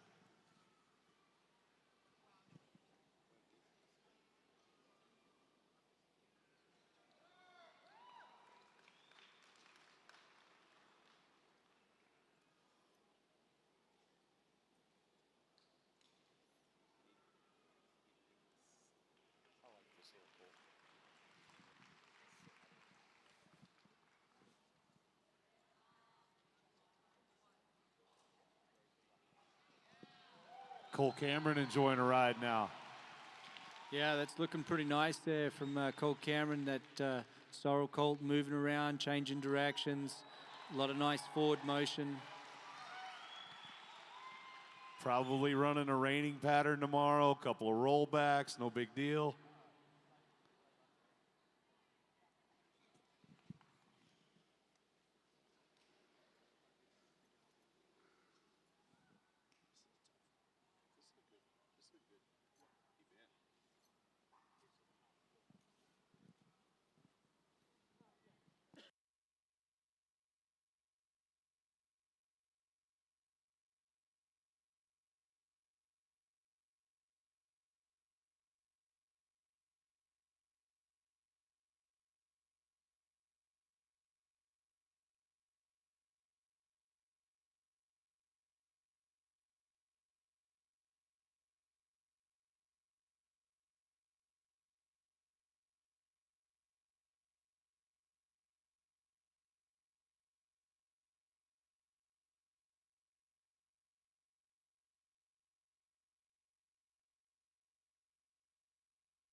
Cole working on the ground, picking up those feet. Again, another thing that we're going to see here during the rail work tomorrow.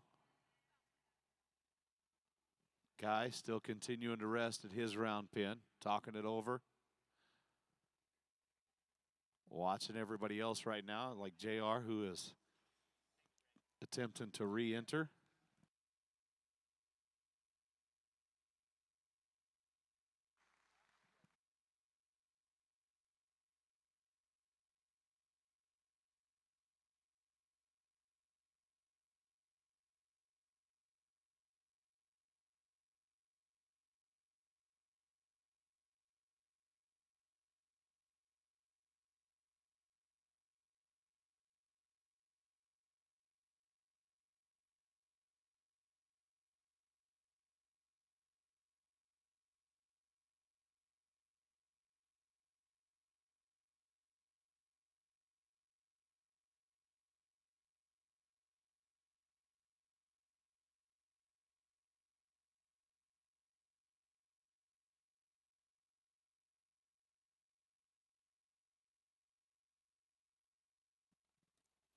Mike Major stepped out of his round pin. Mike, a lot of folks enjoying what they're seeing with you in the number 3. Tell me about it. About what's the deal again?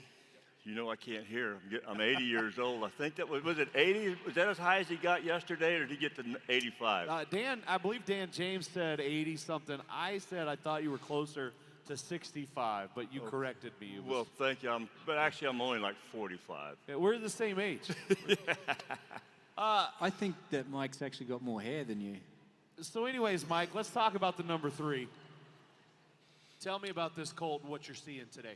You know, I mean, I really like him. I mean, you know, he's curious. He's got a little place there. Sometimes he just grabs himself just a little bit, but he's not wanting to buck. But no, but you see, we left the lead rope on him there because he's got a little bit of aversion of having that drag behind him or whatever. But you know, the colt's really good. We get him to loping out here after a bit, and shoot, he's great, actually. You walked through the obstacles on the ground before you mounted up. How good did it feel once you got mounted and rode through everything? Right. Well, you know, like I said, you know, acceptance mode. You get a horse in acceptance mode where their mind is opened up to where they just accept just whatever you throw at. If you don't put too much pressure or try to go too fast. And we kind of just went through it and showed him kind of what we wanted him to do. And then when we sent him in there by himself, he was completely relaxed and didn't mind him at all. So riding him through him, he just didn't think second of it, you know. Good deal. Great to see what's happening over here. Good luck the rest of the way, Mike. Thanks, Matt. You bet.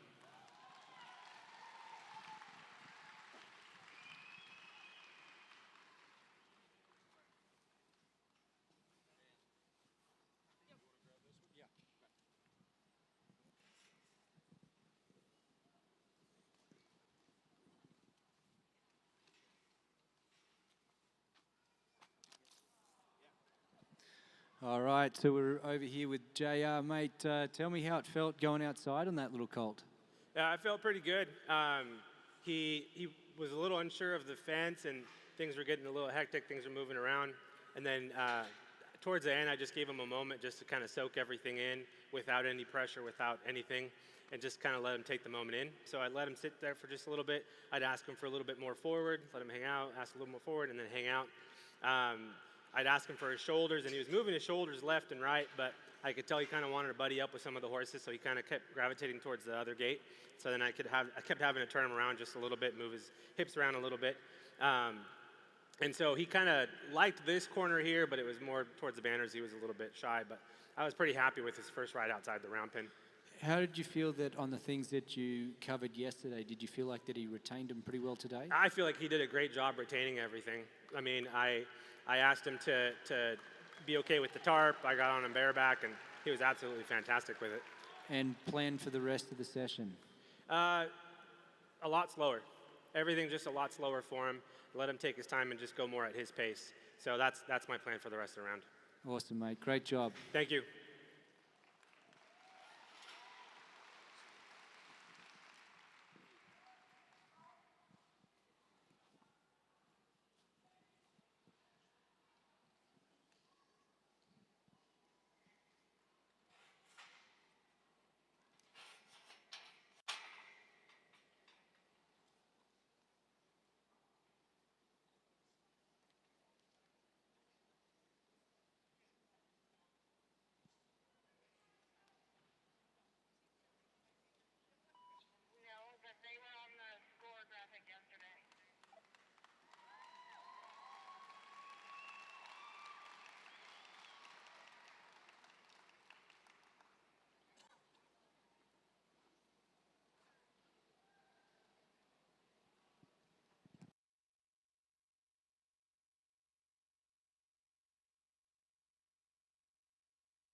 just like that, under an hour remains here in round 2.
Well, Matt, just like we talked about, that we knew what was coming in this second round is that these guys were going to have to start getting these horses introduced to some obstacles in preparation for tomorrow.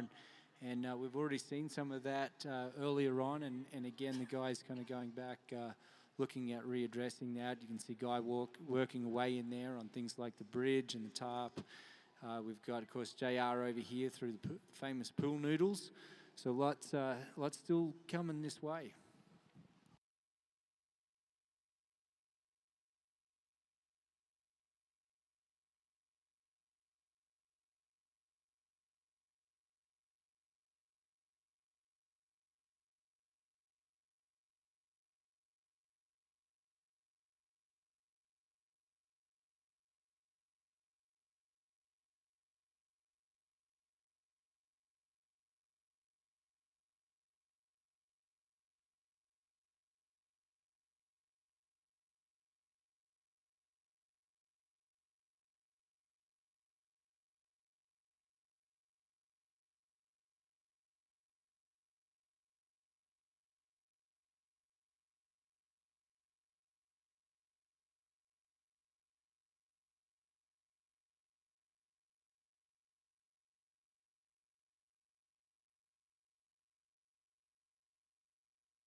Mike Major over here just continuing to make some great progress here, working his colt here on these obstacles. You know, I always find it's one of those moments that you start having it happen, Matt, on the ground, and you're lunging him through and it's looking good. And then you have this realization that you're like, heck, I still got to get on and ride him through this. I want to point something out, and I want to bring this to you as a question. Take a look at what Mike Major's doing right there. He started that with a couple of those pool noodles removed, and just one or two at the top. We'll see it a lot on the car wash, where you start to implement just one or two little pieces hanging down.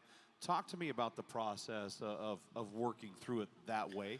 Well, just as you mentioned, a prime example of that is Colt Cameron over the back here that's doing exactly that, where he's got those drapes that are pulled aside and just kind of like allowing a little bit at a time, letting that colt get that confidence about being able to go through. And, you know, let's talk a little bit about like how Mike has it set up here with the pool noodles and the blue drums. You know, this to me is pretty significant in just the setup for being able to help those colts. Like, so he's got almost like a barricade leading up to it. But what it does, it offers that opportunity for that colt to have guidance and direction for what Mike's actually looking for. So it just kind of helps that colt be able to decipher and make some decisions. Good job there, Mike. Slowly getting comfortable. You mentioned Cole talking over to his pen wrangler, hey, it's time to drop a few more, and easing into these obstacles instead of just stepping into them full force. And then we've got Guy that just completely removed it from the fence and started from under saddle. There's a language barrier. I'm not sure he knows exactly what they're used for. Joking, obviously. He knows exactly what he's doing. Right on cue, Guy.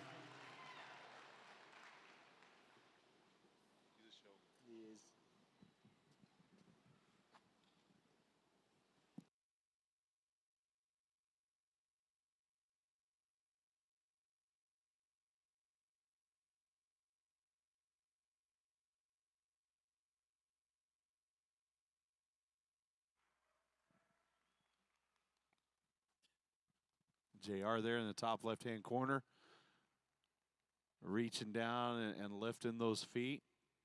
Top right corner there, Cole Cameron using that ball.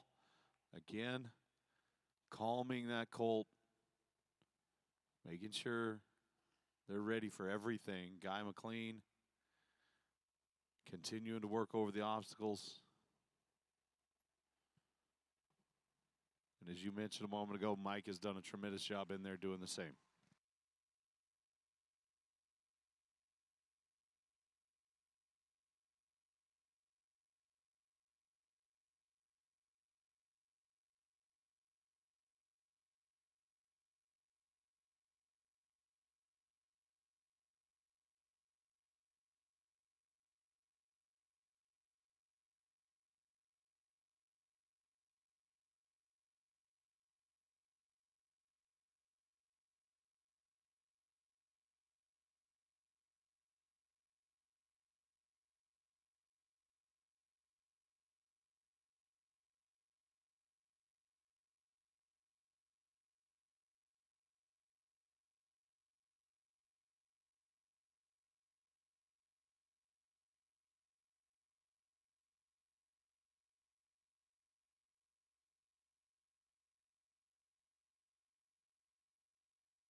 Mike has taught his horse how to jump the ball,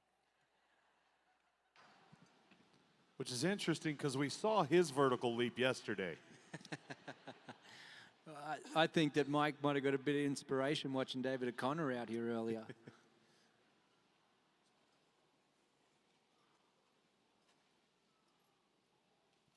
I tell you what, Matt, you know, we're watching a lot of really great horsemanship out here today in the center in these round pens. But man, what a lineup it was this morning. I really enjoyed this morning's lineup. There was a lot of really good stuff that got to come through the pen that we got to watch today. And again, over my 10 years of being here, more and more talent continues to show up every single year. There's just so much talent in and around this arena this week. Well, the one thing though that really surprised me was the discipline that you said that you could see yourself doing, which was the vaulting. Yeah. That's the one that I was really shocked to hear that you wanted to try the most. Yeah, actually, we probably going to be heading out to your place tonight to start working on that. So I appreciate the invitation. I will see you this evening.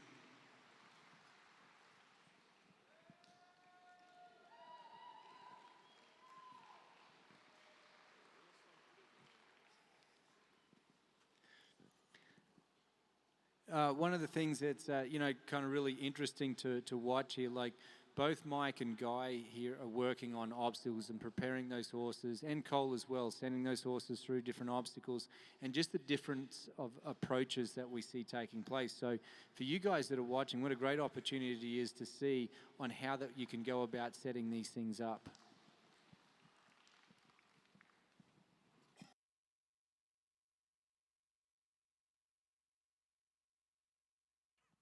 Speaking of setting things up, if you would like to set it up exactly the way that it is set up here in Kentucky, those WW round pins are actually for sale. You can purchase these round pins here this week.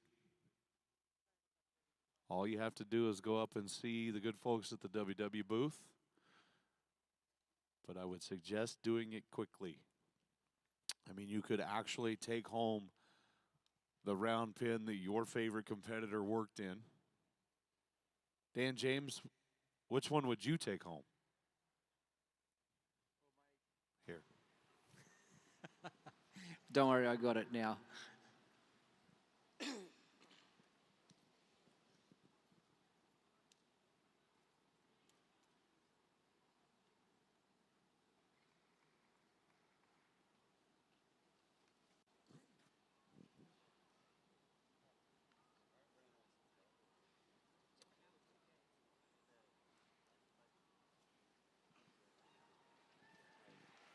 Cole's Colt is through, and I know you love this part. We just crossed under the 45-minute mark.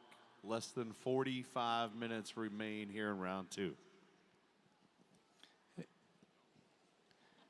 If Guy was a drinker, I'd suggest that he's looking at bringing home a barrel of booze tonight.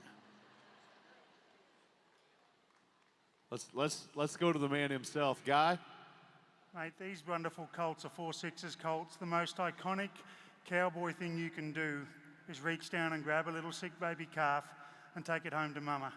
So that's what I'm doing. If this colt doesn't come home with me, he's going to go to the ranch. So I've just drawn a calf up on his shoulder, and I'm going to take him back so I can take care of him. Thank you, Guy.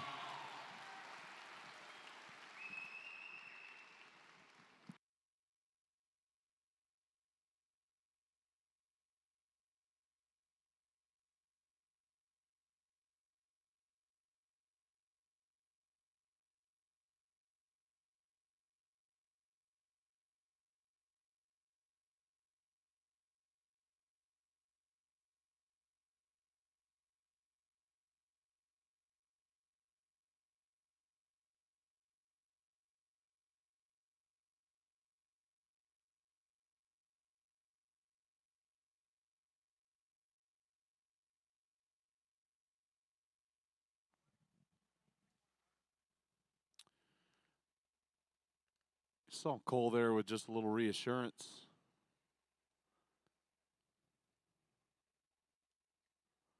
A little help from the pin wrangler. Again, we talked about this yesterday. So much to think about, so much to plan when you look at the time, you look at the proper use of your pin wrangler.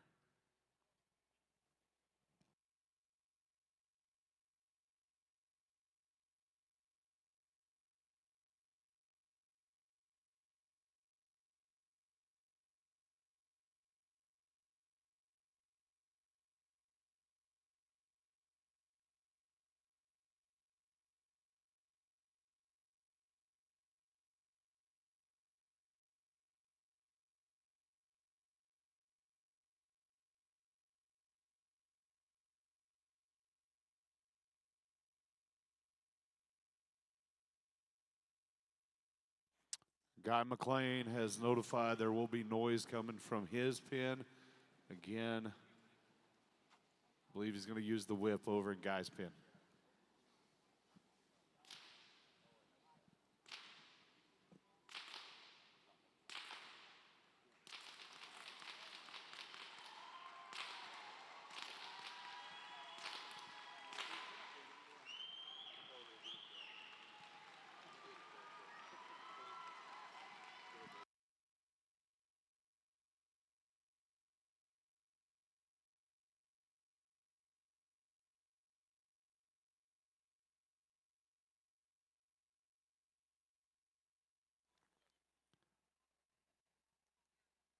Notifying everybody more noise coming, just heads up.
Good look at J.R. Robles back in the saddle and working through those obstacles again. Guy McLean steps out of the round pen to take another break. Did you miss Mike up there just giving us a little roping clinic? Well, we had Guy over there using the stock whips, and then Mike kind of came back there with a few little cool rope tricks. It's Cowboy.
There you see Cole Cameron has stepped out into the riding area.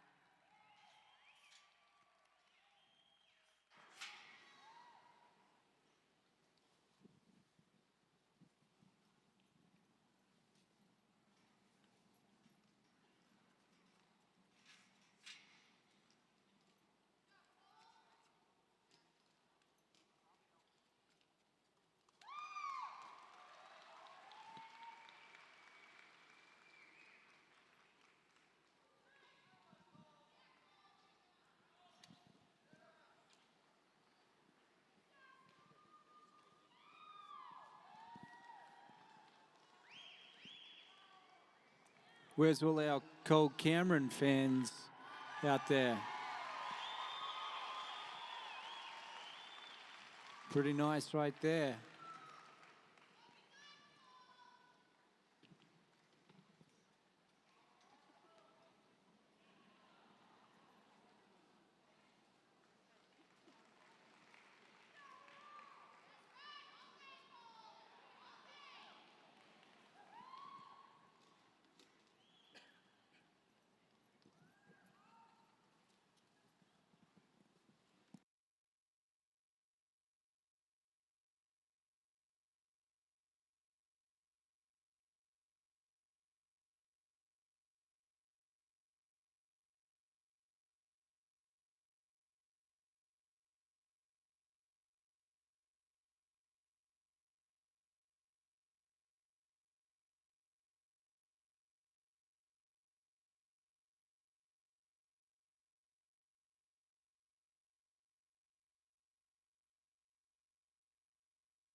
On the opposite end, there's a good look at Mike Major, who has that rope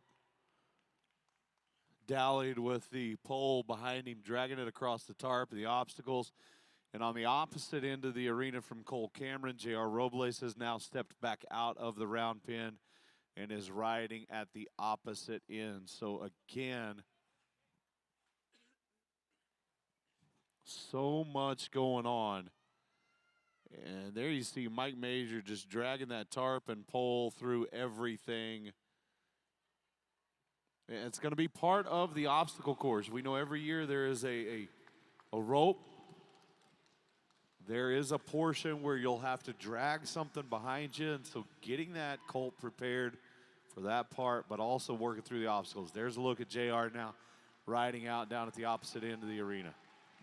You know, what I found was interesting from JR there earlier, you know, he just got enough done that he felt like that he was like, hey, now I'm ready to go back in the pen.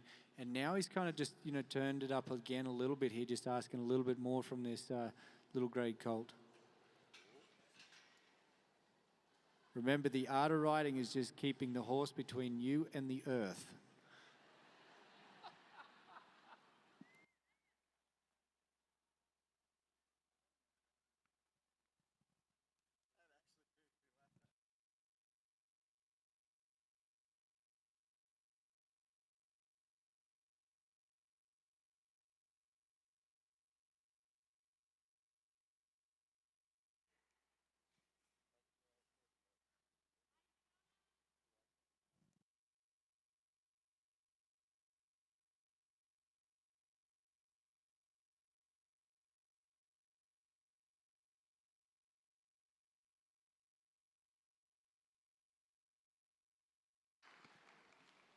Okay, Matt, I got a question. We seen Guy with the barrel that he said that represented a calf. Right. What has Mike got that represents? Jousting. Knights of the Round Table. Good call. So maybe we should, if we gave Cole one, we could have a jousting contest down the back here. Cole's definitely got the speed.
Again, you see little things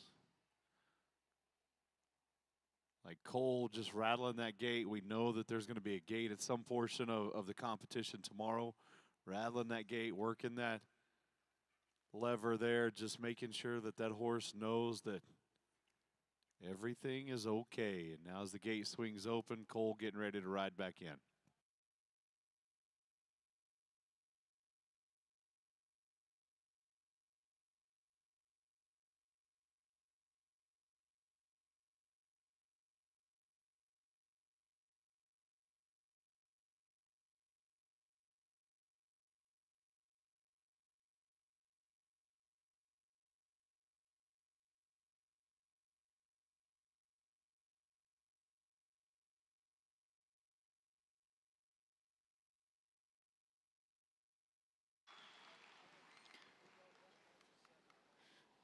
Well, Matt, we got Cole Cameron back in, safe and sound. We're still looking down there at the far end. Of course, we had JR still doing a little work on pretty little grey colt down this end.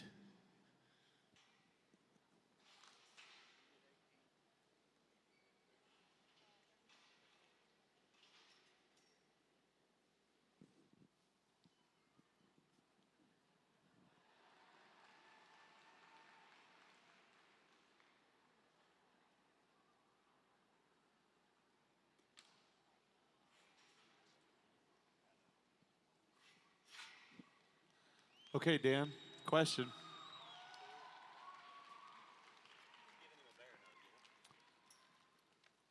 Have you ever taken a baby bear for a ride? No, definitely not.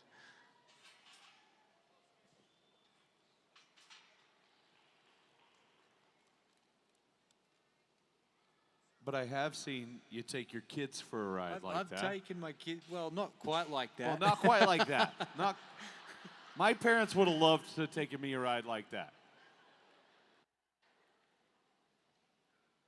And I haven't used them to do that either. That we know of. Yeah, that we know of.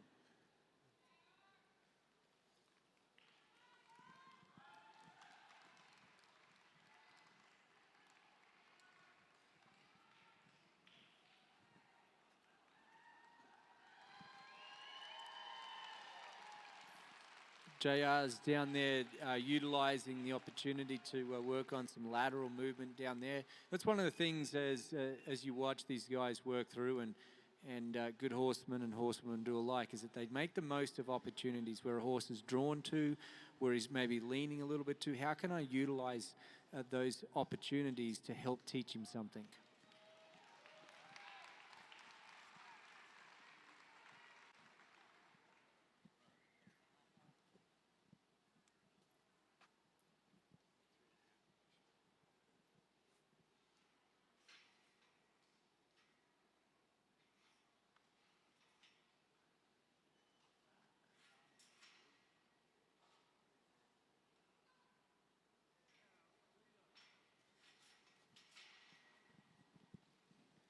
Well, Matt, we're under 30 minutes.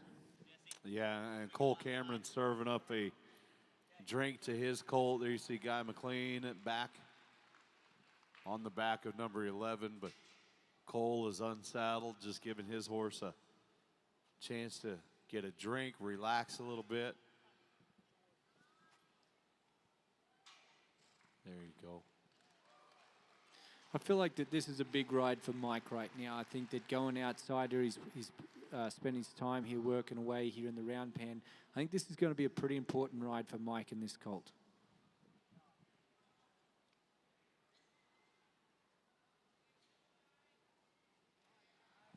And just like that, he rides away.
Well, you see Mike Major getting ready to step back into the round pen. One person who has stepped out of the round pen is Cole Cameron. Cole, first of all, how good did it feel to be out there amongst the fans down at the end of the arena? Oh, it felt great. I always say that's where we get our horses broke, and that's outside on the rail, on the trails and the woods, and here in Alltech Arena, it's out there on where all the fans are. I had a blast. Everything feeling good so far? Yeah, everything's feeling great. Like I said yesterday, there was some stuff we had to work through, and sometimes it's not pretty, but sometimes you have to deal with it at the beginning or it's going to come back to haunt you in the end. This is a marathon, not a sprint. I'm working for day 3, and I'm doing the best I can with this little red colt. We talked earlier, and I said one of the things that I noticed yesterday, that even in little times of adversity or intensity, whatever it was, you always found a way to slide a smile onto your face, and you've got a lot to smile about. Your fans have a lot to cheer about today, Cole. Hey, thank you, and I always find a way to get a wet shirt, too. There you go, Cole Thanks. Cameron, everybody.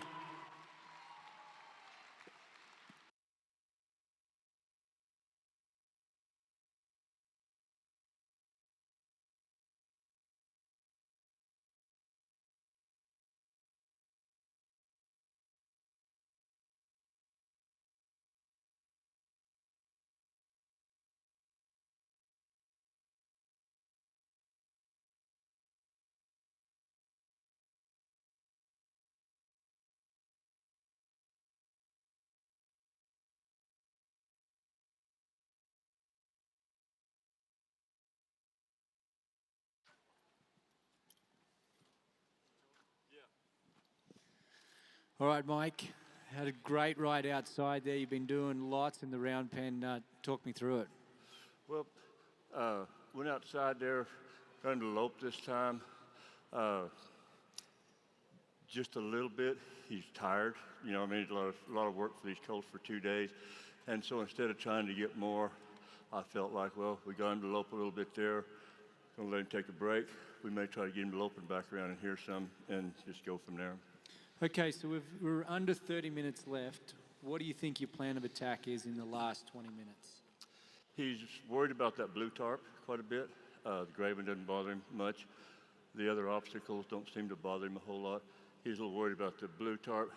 So I need to kind of desensitize him to it and just get him, let him rest up a little bit, see if we can get him back to loping off really good and work on that blue tarp. Get a little bit more right and left. He's pretty good right and left, but just a little bit more. Awesome, mate. Great job. Thanks, Steve.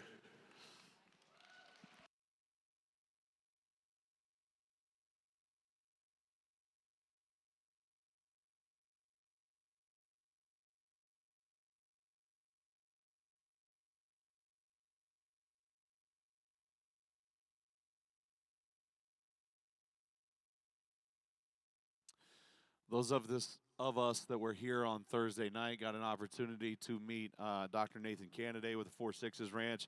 Obviously, big shoes to fill there, stepping in this weekend in the role for Dr. Glenn Blodgett.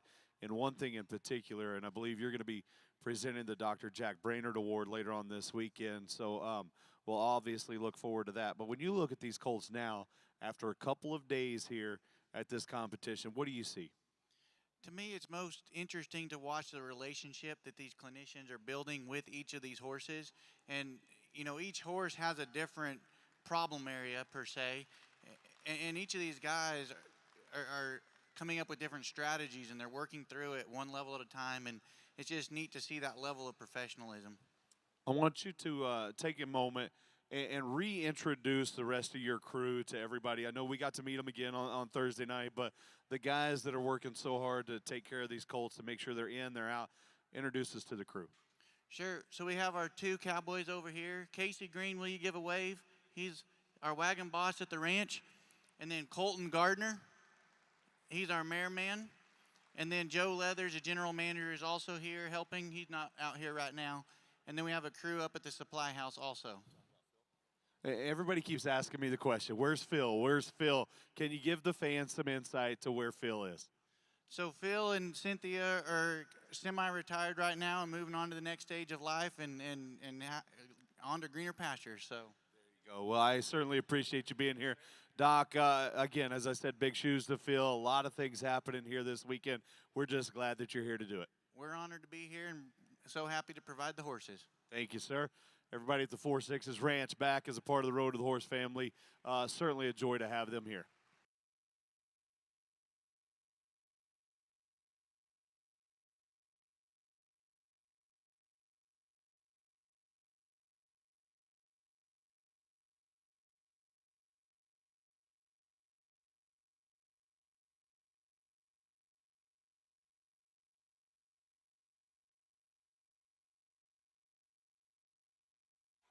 I want to come back over here to J.R. Robles, who has stepped out of the round pen, closing in on the final 20 minutes. We'll make it quick. You stepped out of the round pen. Again, how did it feel the second time around to ride down there? He was definitely more freed up the second time. He was actually more willing and more brave going up to the banners. And again, I've been messing with the shoulders. Sometimes it looks kind of boring in my round pen because all I'm doing is, tweaking the shoulder here, moving the hip this way. And so it's not a lot of excitement, but at the same time, I'm getting a lot done. So when I was out on the wall, I could tap the shoulder, tap the hip, tap the shoulder, and that horse gave me everything one direction. I could do the same thing the other direction, and he gave me that same thing. So just making sure that I have a lot of body control when I go into the obstacle course for tomorrow. I want to know that I could move over things and move his shoulder if I need to, or move his hip if I need to. And that's why when coming in out of the gate, it's pretty easy for him because he knows to kind of step over just like we were doing when we were side passing. You got a little less than 20 minutes remaining. Is there anything that you have to get done, or what are you going to do from this point forward? I've done everything. Now it's just really going through and just maybe what might be in the obstacle course. I've picked up all 4 feet, got walk, trot, canter. I've gone over the other obstacles, pool noodles, and I've checked off everything off the list. I just need to go through and say, hey, this might be in the obstacle course tomorrow. So everything from this point forward is basically icing on top of the cake. Yeah, everything from here forward is just going to be nice and easy. And again, kind of going at his pace the remaining 18, 19 minutes. There you go. Thanks, JR. Thank you.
Well, Matt, as we get into we get this 16 minutes here remaining, it's interesting to see all the different things these guys are doing, all in their own way, on how that they're going to lead these colts coming back for tomorrow. So lots of different things happening here. It's it gets distracting of knowing which one where to watch and look at to learn something from.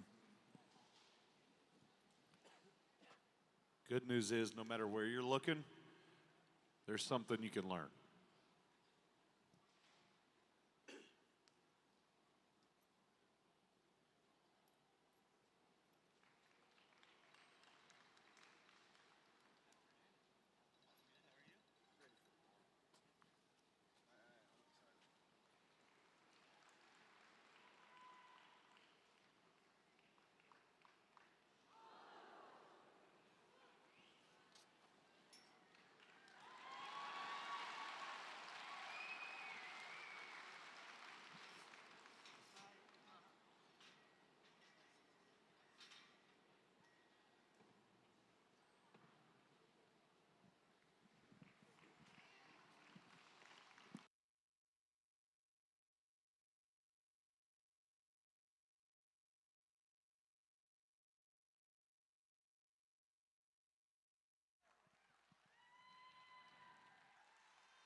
You see the number 3 pushing that ball all over the round pin.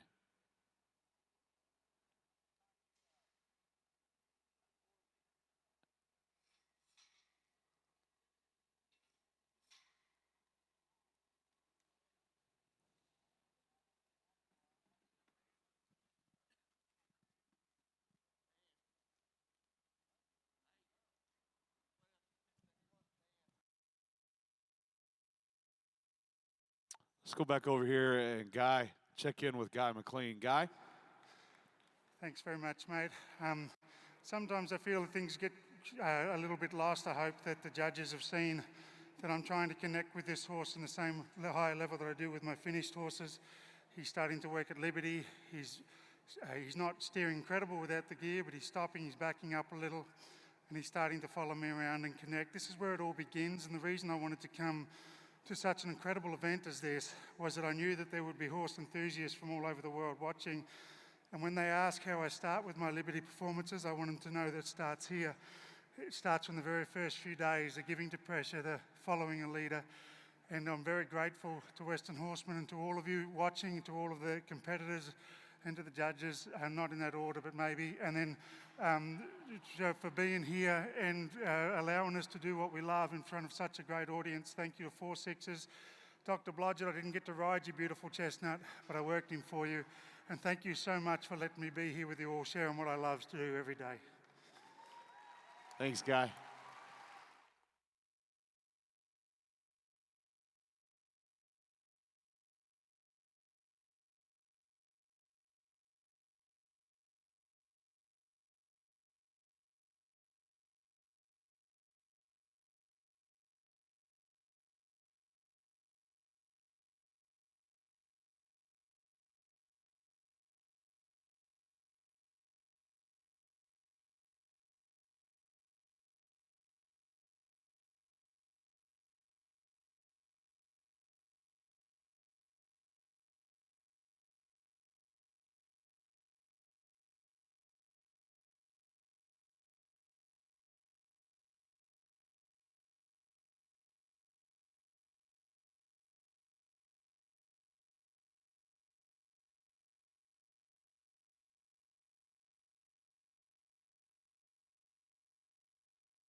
Congratulations, Mike Major. Just scored a goal.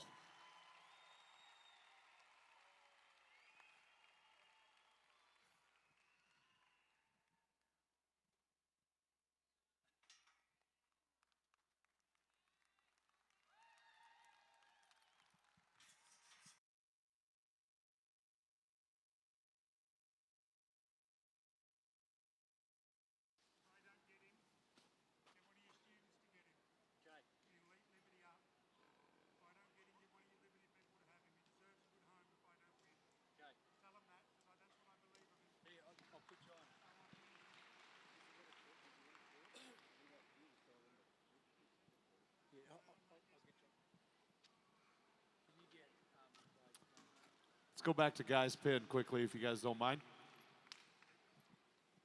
Check. Thank you very much, ladies and gentlemen. I made a promise to myself and to my young horse that if I was blessed enough to win, I would take him and give him a forever home. All of these colts deserve one. If I'm not able to do it, I said to Dan James, who has got the Liberty Association, a great Liberty trainer, I said, Dan, please, if I don't get him, please talk to one of your Liberty people. He wants to eat this stuff up, and he might be so wonderful for someone. And if I don't have you, mate, you deserve a forever home with someone. You are a wonderful young man. He'll eat up Liberty, Dan, so tell your people if I don't get him. Well, I think you gave him a pretty good introduction right there, mate.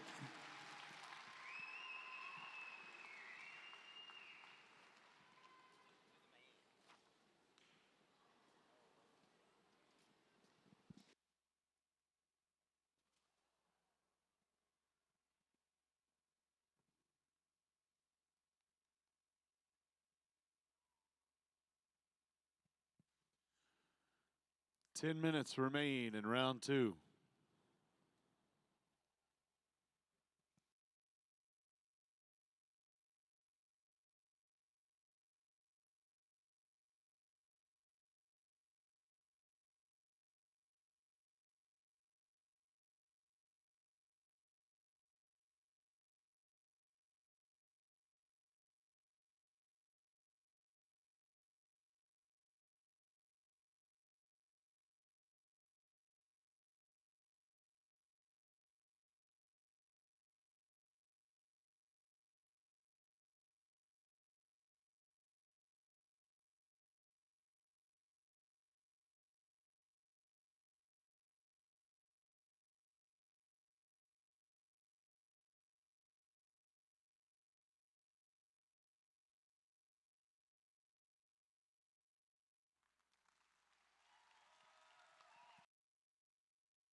Well, again, as we start to come to the end of this session, just looking around of all the things that these guys are going to be leaving their horses and that with. And, you know, one of the things that we mentioned earlier when we first started this round is that, like, as these guys come back into the saddling pen tomorrow, how they left their horse today, how's that going to be affected tomorrow? Because one of the things that they are going to be scored on in that saddling pen is the ease about being able to catch their horse.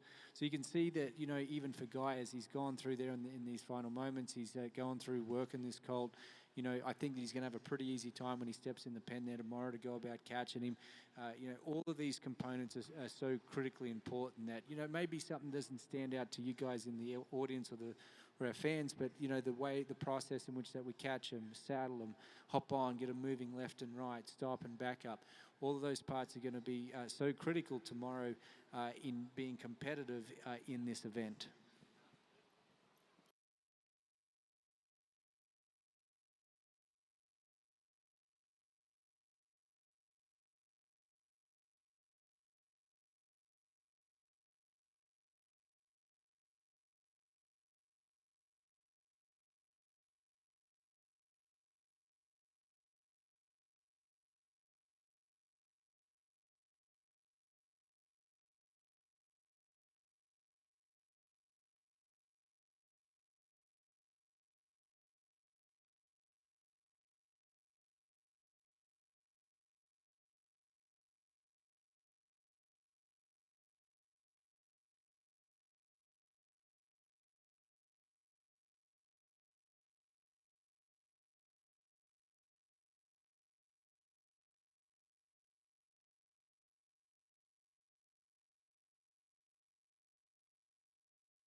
There it is.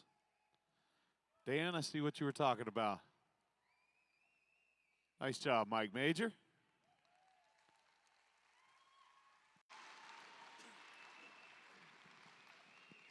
Hey, Mike, can you hear me?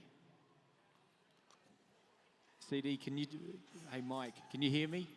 Can you hear me? Yeah, can you hear me? I don't know. Hey, if I'd have known all those rope skills were there, we could have done a whole lot more at the American the other weekend.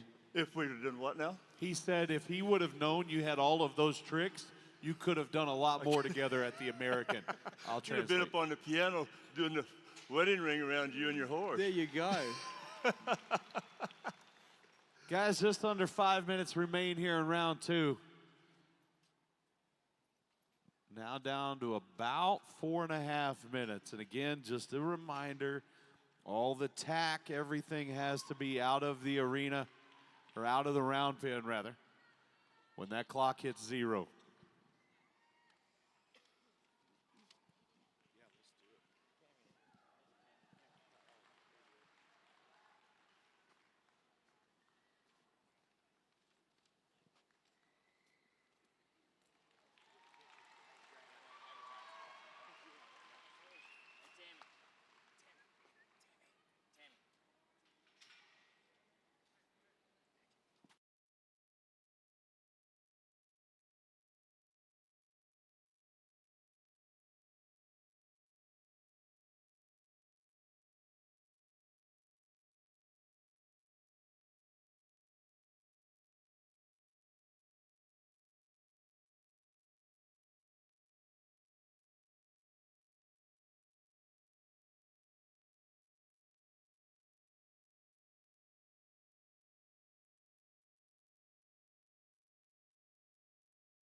3 minutes.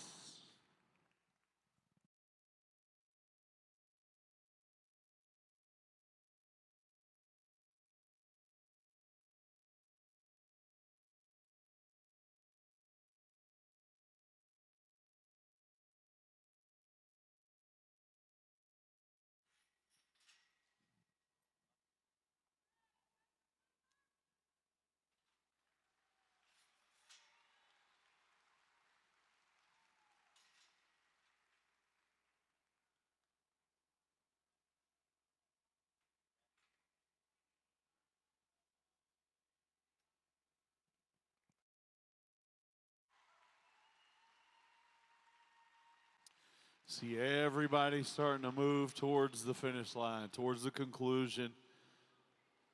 Unsaddling, moving those obstacles out, getting the tack outside of the round pin. 2 minutes remaining now.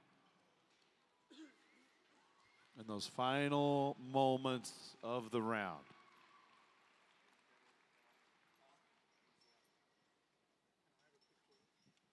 We'll go to Guy McLean real quick. Was asked for his mic to be turned up with 1 minute and 40 seconds. Check. Thank you very much. I'm sorry for talking so much, but apparently I've got a lot to say. This gentleman here, through COVID, I had my horses were left in America, and I didn't know when I'd be able to see him again. Nate Preford is the middle of the Preford boys from that wonderful ranch, and he takes care of my horses. He holds my heart over here in America, him and his family. He sounds a lot different from me, and he reckons he's better looking, but I don't believe it. I love him dearly, and you've been a wonderful help to me. He's watched me start many of his horses in the round yard fence, and there's no one else I'd rather have by my side. Thank you, my dear friend. Thank you. And one more thing before I go. Ladies and gentlemen, I've done this 3 times, and I won't tell you who I've competed with in the past, but I feel like a kindred spirit with all of these 4 horsemen. We're all here doing the right thing, and I'm very proud of each and every one of them. Thank you very much. Thank you, Guy McLean. 45 seconds remaining. 45 seconds is dwindling down quickly. There's a good look at Cole Cameron. 35 seconds. 30 seconds. JR. More love. 25 seconds. Guy is out. Mike Major has just stepped out of his round pin. 10 seconds remaining. JR is out. Cole Cameron is out. Ladies and gentlemen, that's the end of round number 2. How about it for all 4 of our Road to the Horse competitors?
Hey, I want to take care of some business here and make some of you folks a winner really quick. I want to run down a list of names and invite you folks to head over to the Roadie booth to claim some prizes.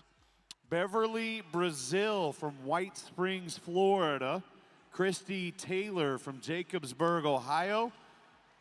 Juliana Hawksworth from Sand Springs, Oklahoma. Caitlin Lemming from Tennessee. Liz Hamilton, Odessa, Canada.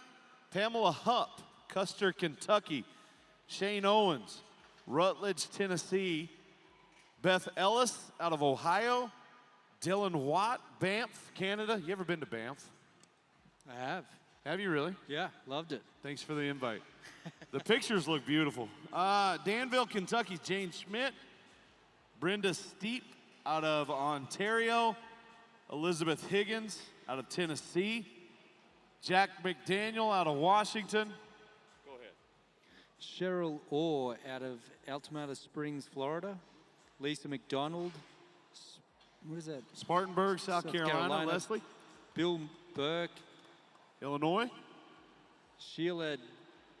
I'm going to say Dietz. D-E-I-T-Z. Franklin, North Carolina. Those folks need to go over to the Roadie booth here as quickly as possible, or at some point before we shut her down here today to claim your prize. So congratulations to all those winners, a ton of them, if you want to head over to the Roadie booth to claim your prize. What do you say, Jakey? You want to have a little fun?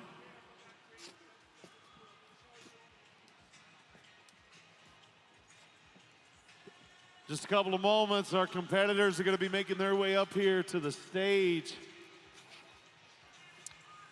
And we will talk to all four. We'll get those scores and we'll find out how things look at the conclusion of round 2.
Wait. Time out, Jake. Hang on a second.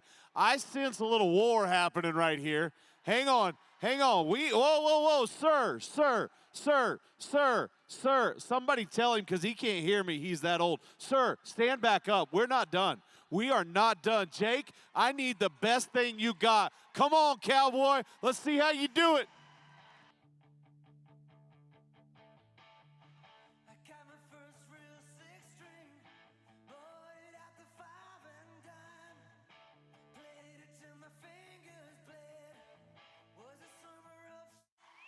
Wait a minute. I'm not so sure that's his style, Jakey. I'm not so sure that's his style. Let's look at that cowboy right there. Now give me something that you think fits his dance style a little bit better.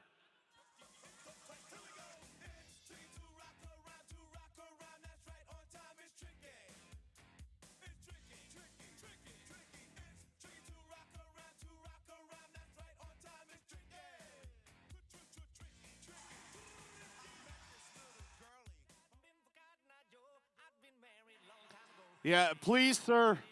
Please have a seat. Everybody put your hands together. Let's have some fun. Come on.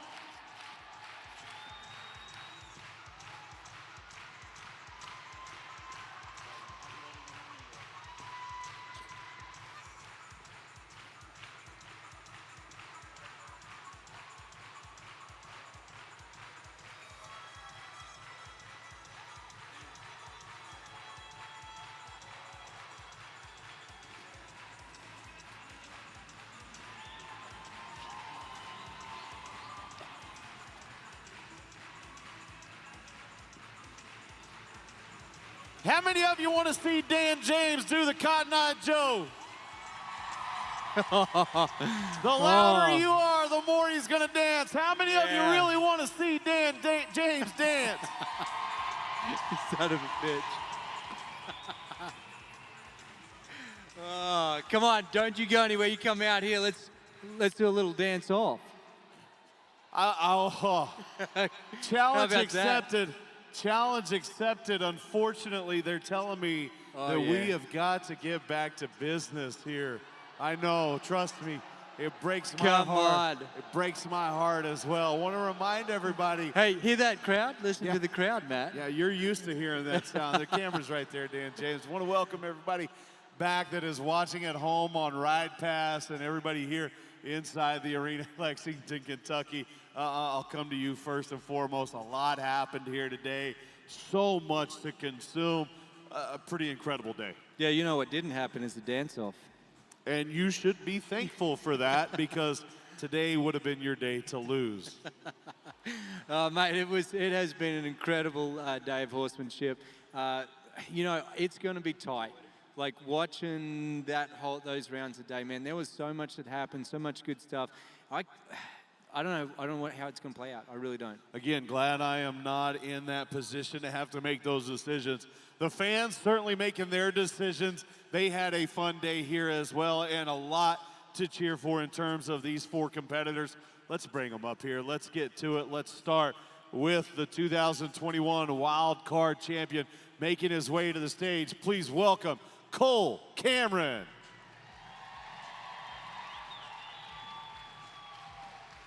Let's go to the 2022 Road to the Horse World Champion, Mr. Mike Major.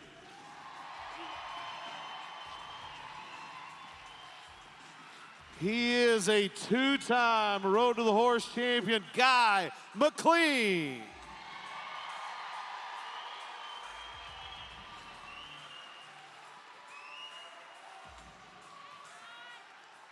'22 Wild Card Champion, winner of round number 1. Welcome back, J.R. Robles.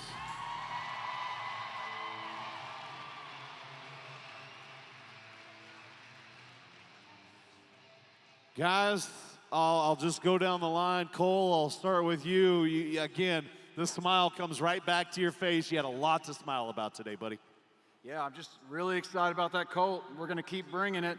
I did a lot of gentling today, and I just got to trust in my process and work towards Sunday. Mike Major, talk to me about the number 3, it was not your first choice. The second colt you selected is the one you advanced with. What do you think after 2 rounds now? You know, the 3 colt's a really nice colt. I mean, he wants to go. He's a little slow loping and whatever, but I'm not worried about that at all. He's smart. He ain't fighting the bridle or the halter. Little horse is really coming along. He's going to be really good tomorrow. Guy McLean, watched you out there today, and I'm always so impressed when you break out those whips and you start cracking those whips. There's something about that these fans just absolutely love. They had a lot to cheer for today. What's going on in your mind out there?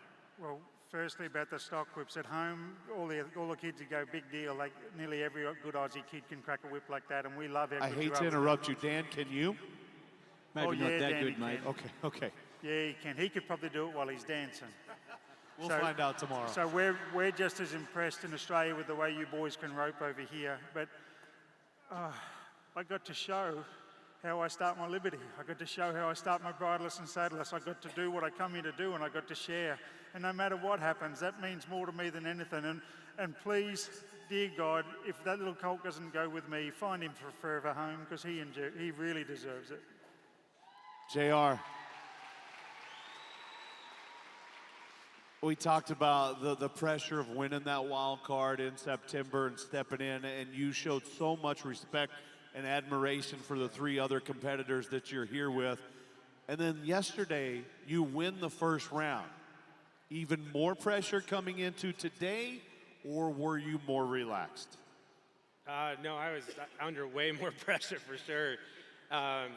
As everybody knows, you can win the first round and everything changes the rest of the competition. So there's no way you get comfortable. It doesn't matter if you're 16, 20, 44 point lead, everything can switch around. So everybody kept asking me, are you happy? And it was cool, but as soon as the round was over, my mind was already on today. So I didn't really get to enjoy it because I think Cole said it's a marathon, not a sprint, so you can win 1 round, but there's still so much more competition left, especially with these guys because they're incredible.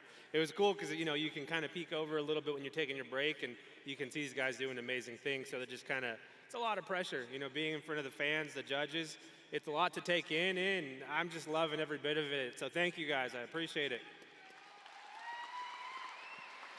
So all of you guys have been through this before. You all know what Sunday looks like going into it. Any concerns on what you might think to expect tomorrow? The Colt, we had some sticky spots, but we also had some really good spots. So I know going into tomorrow what might be the sticky spots. But I think once I took my time with him, he was a lot better. So for me, it was like I wanted to add pressure because it is a competition, but I wanted to be fair, so I'd add the pressure and then step back. So I know that there will be moments tomorrow where, I was talking to one of the guys, and I said he was getting down. He had some moves kind of getting down, and it was kind of cool sitting on there, and you can imagine what that's going to be like on a cow. So it was pretty fun to do that. Guy?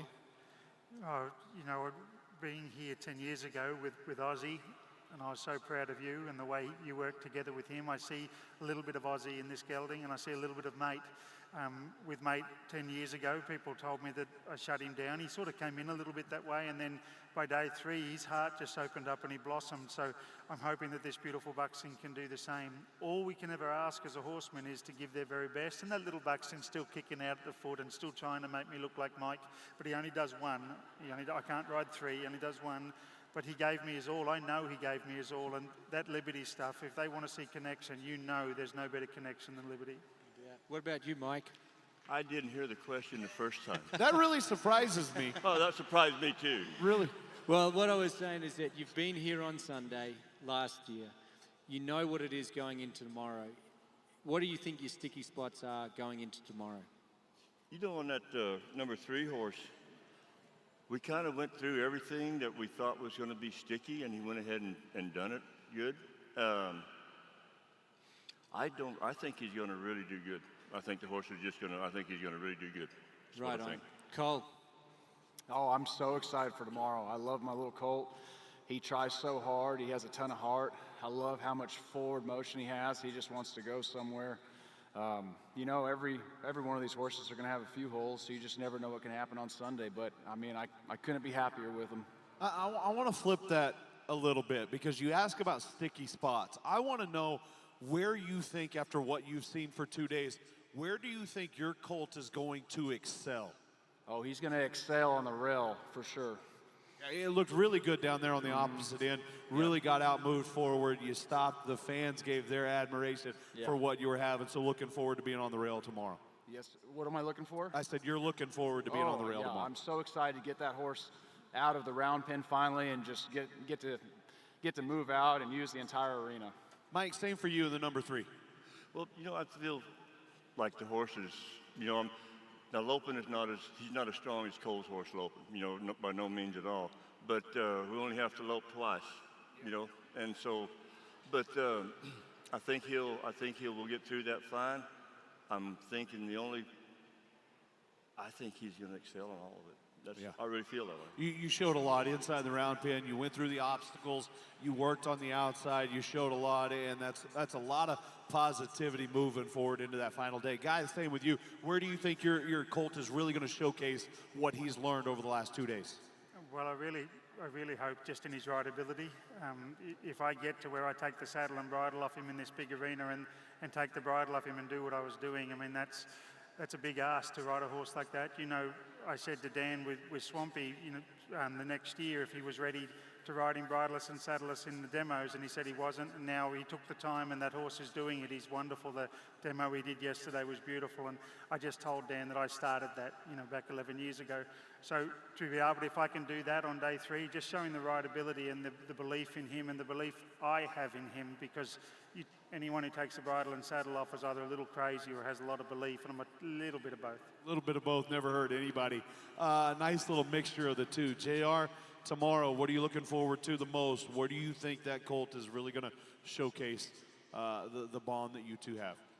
Probably going through the obstacles and over stuff.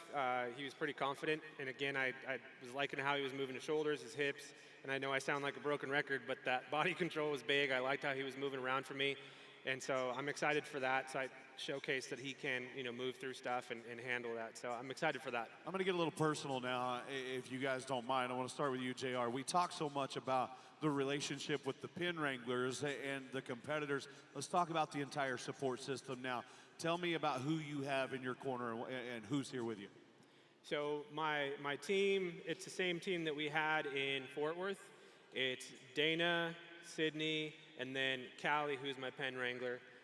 They're all my assistants, and you know, we've known each other for over a year now.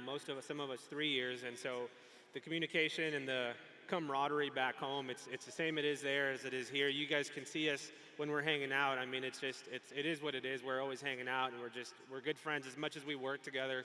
And they keep me grounded as much as I want to get ahead and do the next thing. They're always like, nope, you got to pace yourself. So to have a support system like that is absolutely a blessing. So thank you guys for sure for being here with me. Appreciate it.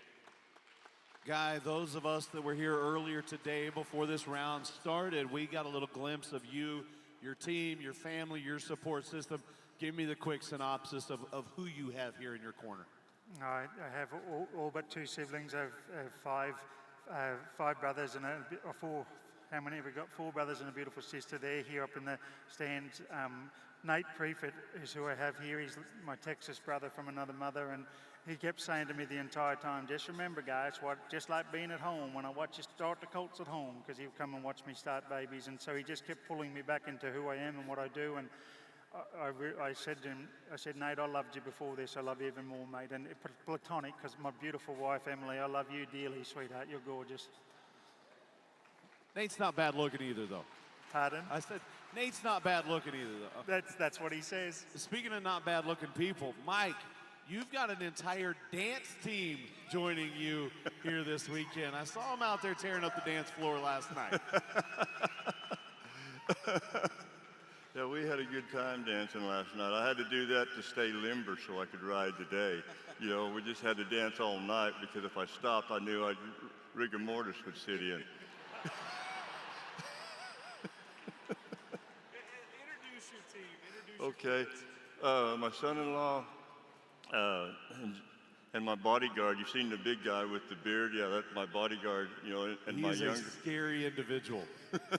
one of my daughters are in the back, and my son-in-law. Then 5 of my 7 daughters are here. So, and 2 more son-in-laws. So we've got all. That's why it's so crowded up here on this end. It's all my people. Cole, for you, we talk about you and your father and what your father means to this competition and to you, but the next time we're here, I feel like your support system is going to grow a little bit. Oh, it's going to grow a little bit. We have another generation of Camerons coming this year, so we have a baby girl due end of August, early September. Callie and I, and we're so thrilled. God blessed us with a beautiful baby girl. So, very cool, very cool. Dan, same for you. We're going to talk about families because you had both of your beautiful kids here, along with your lovely wife. We talk so much about Road to the Horse being a family experience. By round of applause, how many of you are here enjoying this with your families? Since 2003, this has been the World Championships of Colt starting. But in that 20-year history, I feel like this has continued to grow as a family, and I feel like every single year we all get closer as a family. Yeah, mate, I couldn't agree more. Like, as I mentioned this morning, like, I remember coming in to Road to the Horse a couple of times and getting to watch Chris out here with his kids, and then, of course, Richard. And I always looked at that and thought, man, what an incredible experience it is to be at this platform and at this level and get to still explore that and be able to have that opportunity to share with your kids. And I know that they've both spoken so highly about what those moments meant to them. And to be able to get to have an insight to that with my own kids, that's just, it's a life changer.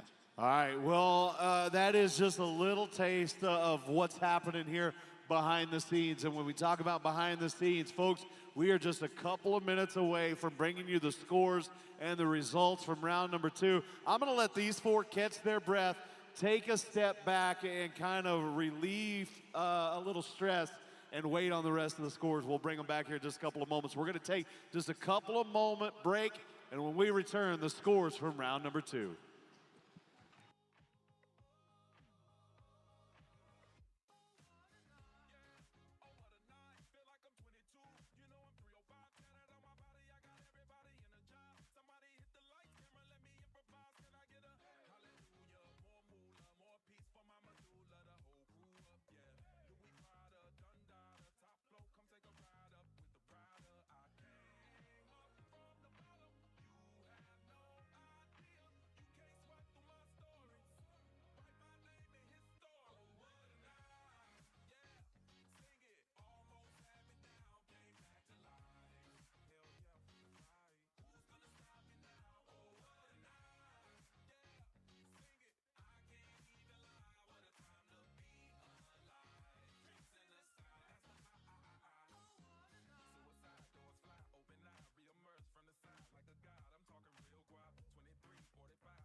All right, here we go. We're going to bring our 4 competitors back up here to the stage, and this is where we find out who is going to win round 2, who's going to take the lead, where does everybody set going into that final day of the competition. We will get Mike back up here, and let's go straight down the line. Just like we have previously, we will start with Cole Cameron. Scores for round number 2, 264 points.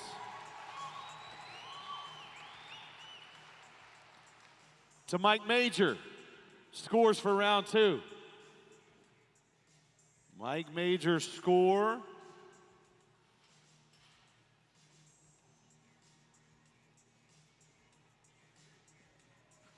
You're killing me here, Smalls. The people running the video all of a sudden hear just like Mike Major.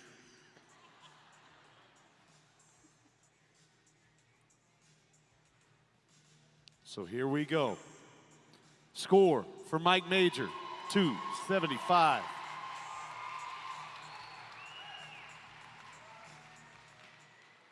Score for Guy McLean,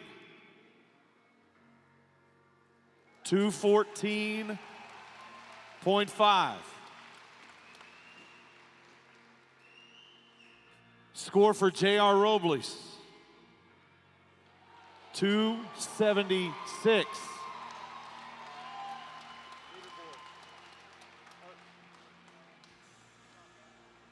So, as you take a look at the overall leaderboard right there, looking at a total of 558, JR is in the #1 spot. Mike closely behind him, I believe about a 17-point difference. In the #2 spot, Cole and Guy round out 3rd and 4th. But as we know, this competition is far from finished, Dan James. Mate, you couldn't be righter about that. Coming in tomorrow, we have a whole lot of points out there on the ground from our rail work through to our obstacles, so there is a lot yet to come. I want to welcome Austin Long with WW Trailers. If you don't mind, Austin stepping forward here to make the official presentation. JR, the winner of round number 2 for the 2nd day in a row, the $5,000 check. Big thanks to the folks at Pendleton Whiskey making the presentation. I know we got a lot of folks from Pendleton here joining us as well. 2 rounds in a row, but it is a closely contested competition going into that final day. Congratulations to J.R. Robles, so close going into it. But here's the deal, folks. 4 folks still have an opportunity to win it all on a championship Sunday. One more time, how about it for all 4 of our competitors at this year's Road to the Horse?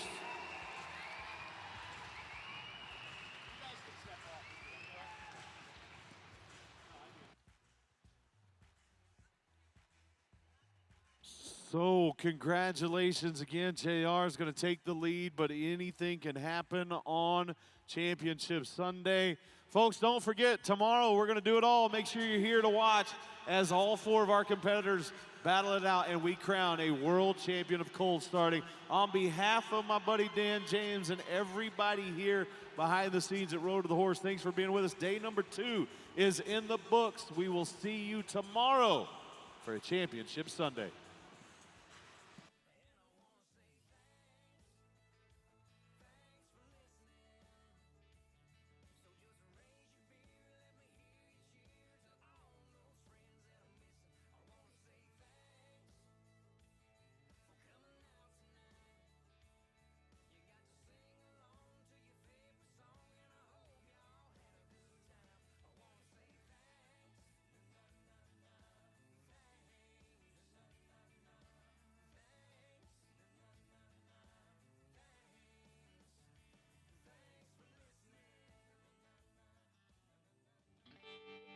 Farm life means always hoping for the best, but planning for uncertainty.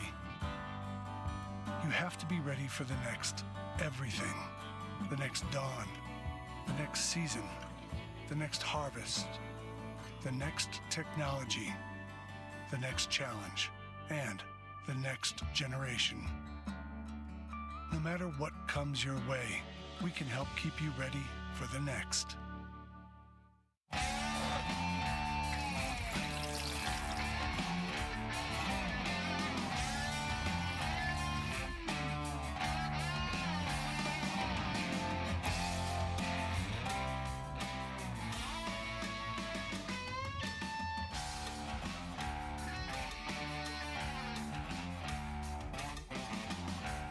state.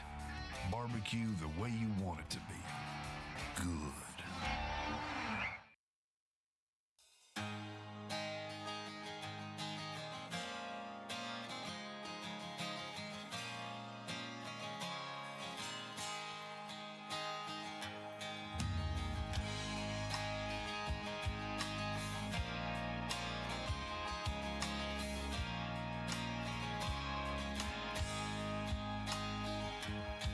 They say there is no greater love. This is the Professional Bull Riders Team Series. Nashville gets the win! Let the hats fly inside Bridgestone Arena! Nashville pulls off the upset! Listen to this crowd. Look at that team. What an incredible moment for the Nashville Stampede. Get your tickets now at PBR.com and Ticketmaster.com. The two most important days in your life are the day you're born and the day you find out why. Countless early mornings and many late nights, we have built this from the ground up. I'm an athlete. I'm obsessed with it. For the love in every horse. Lead, don't follow.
Horses were always my passion before anything else.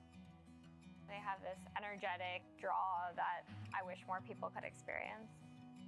Being able to spend time with them where you really can feel that sort of unity. The way that horses give and the trust and the feeling of their breath on Just your a reminder, skin, if you on your guys don't shoulder, mind, I want to invite there's everybody to just something start making your way magical about towards the exit. Doors will shut at 5 o'clock. Just a heads up, 5 o'clock is closing time. It means constant improvement, trying every day to be better than I was yesterday. I never want to feel stagnant. Over the past 2.5 years, I went from nearly quitting to achieving a lifelong dream. I think horses bring us back to our own humanity.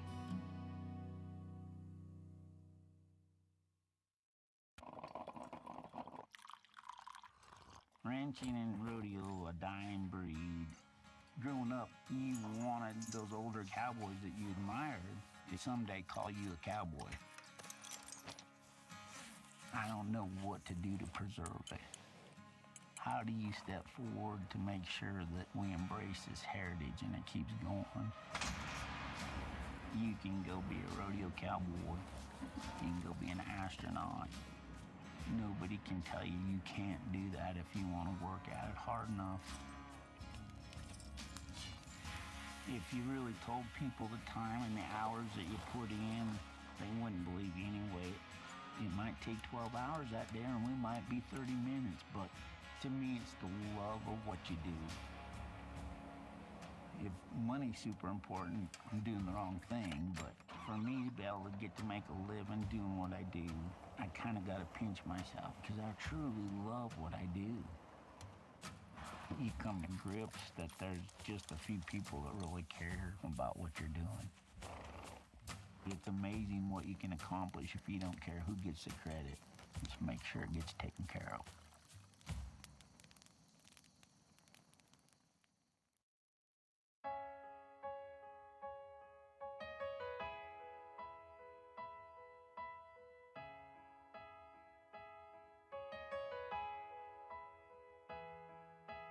Never saw it coming, happened all at once, and now, this is now. And I can let it break me, I can let it take me down,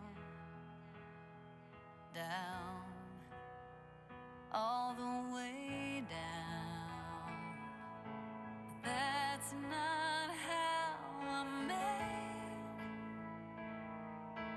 I won't be afraid.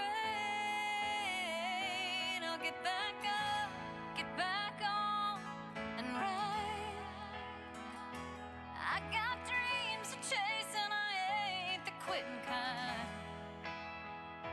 I got miles and miles and miles to go, and this ain't my last rodeo. No, I'll get back up, get back on and ride, ride, ride, ride. Every day's another chance to take a leap of faith. Find a way onward, and I can feel you with me every single step I take.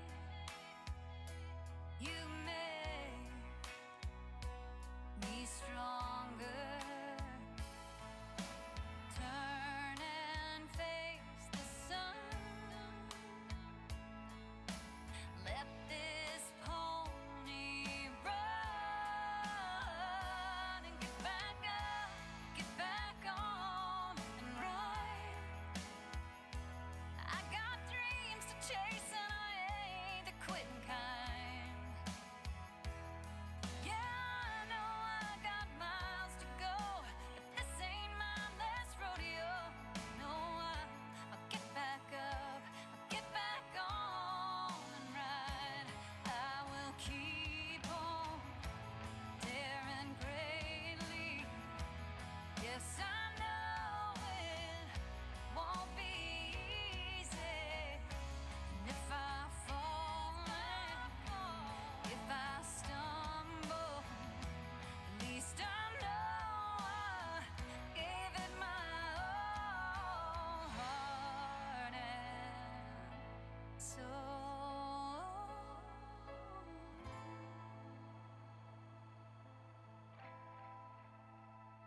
I'll get back up, get back on and ride.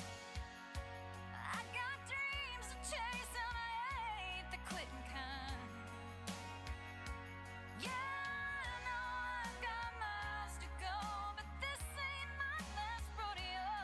No, I'll get back up, I'll get back on and ride, ride, ride, ride. Every day's another chance to take a leap of faith.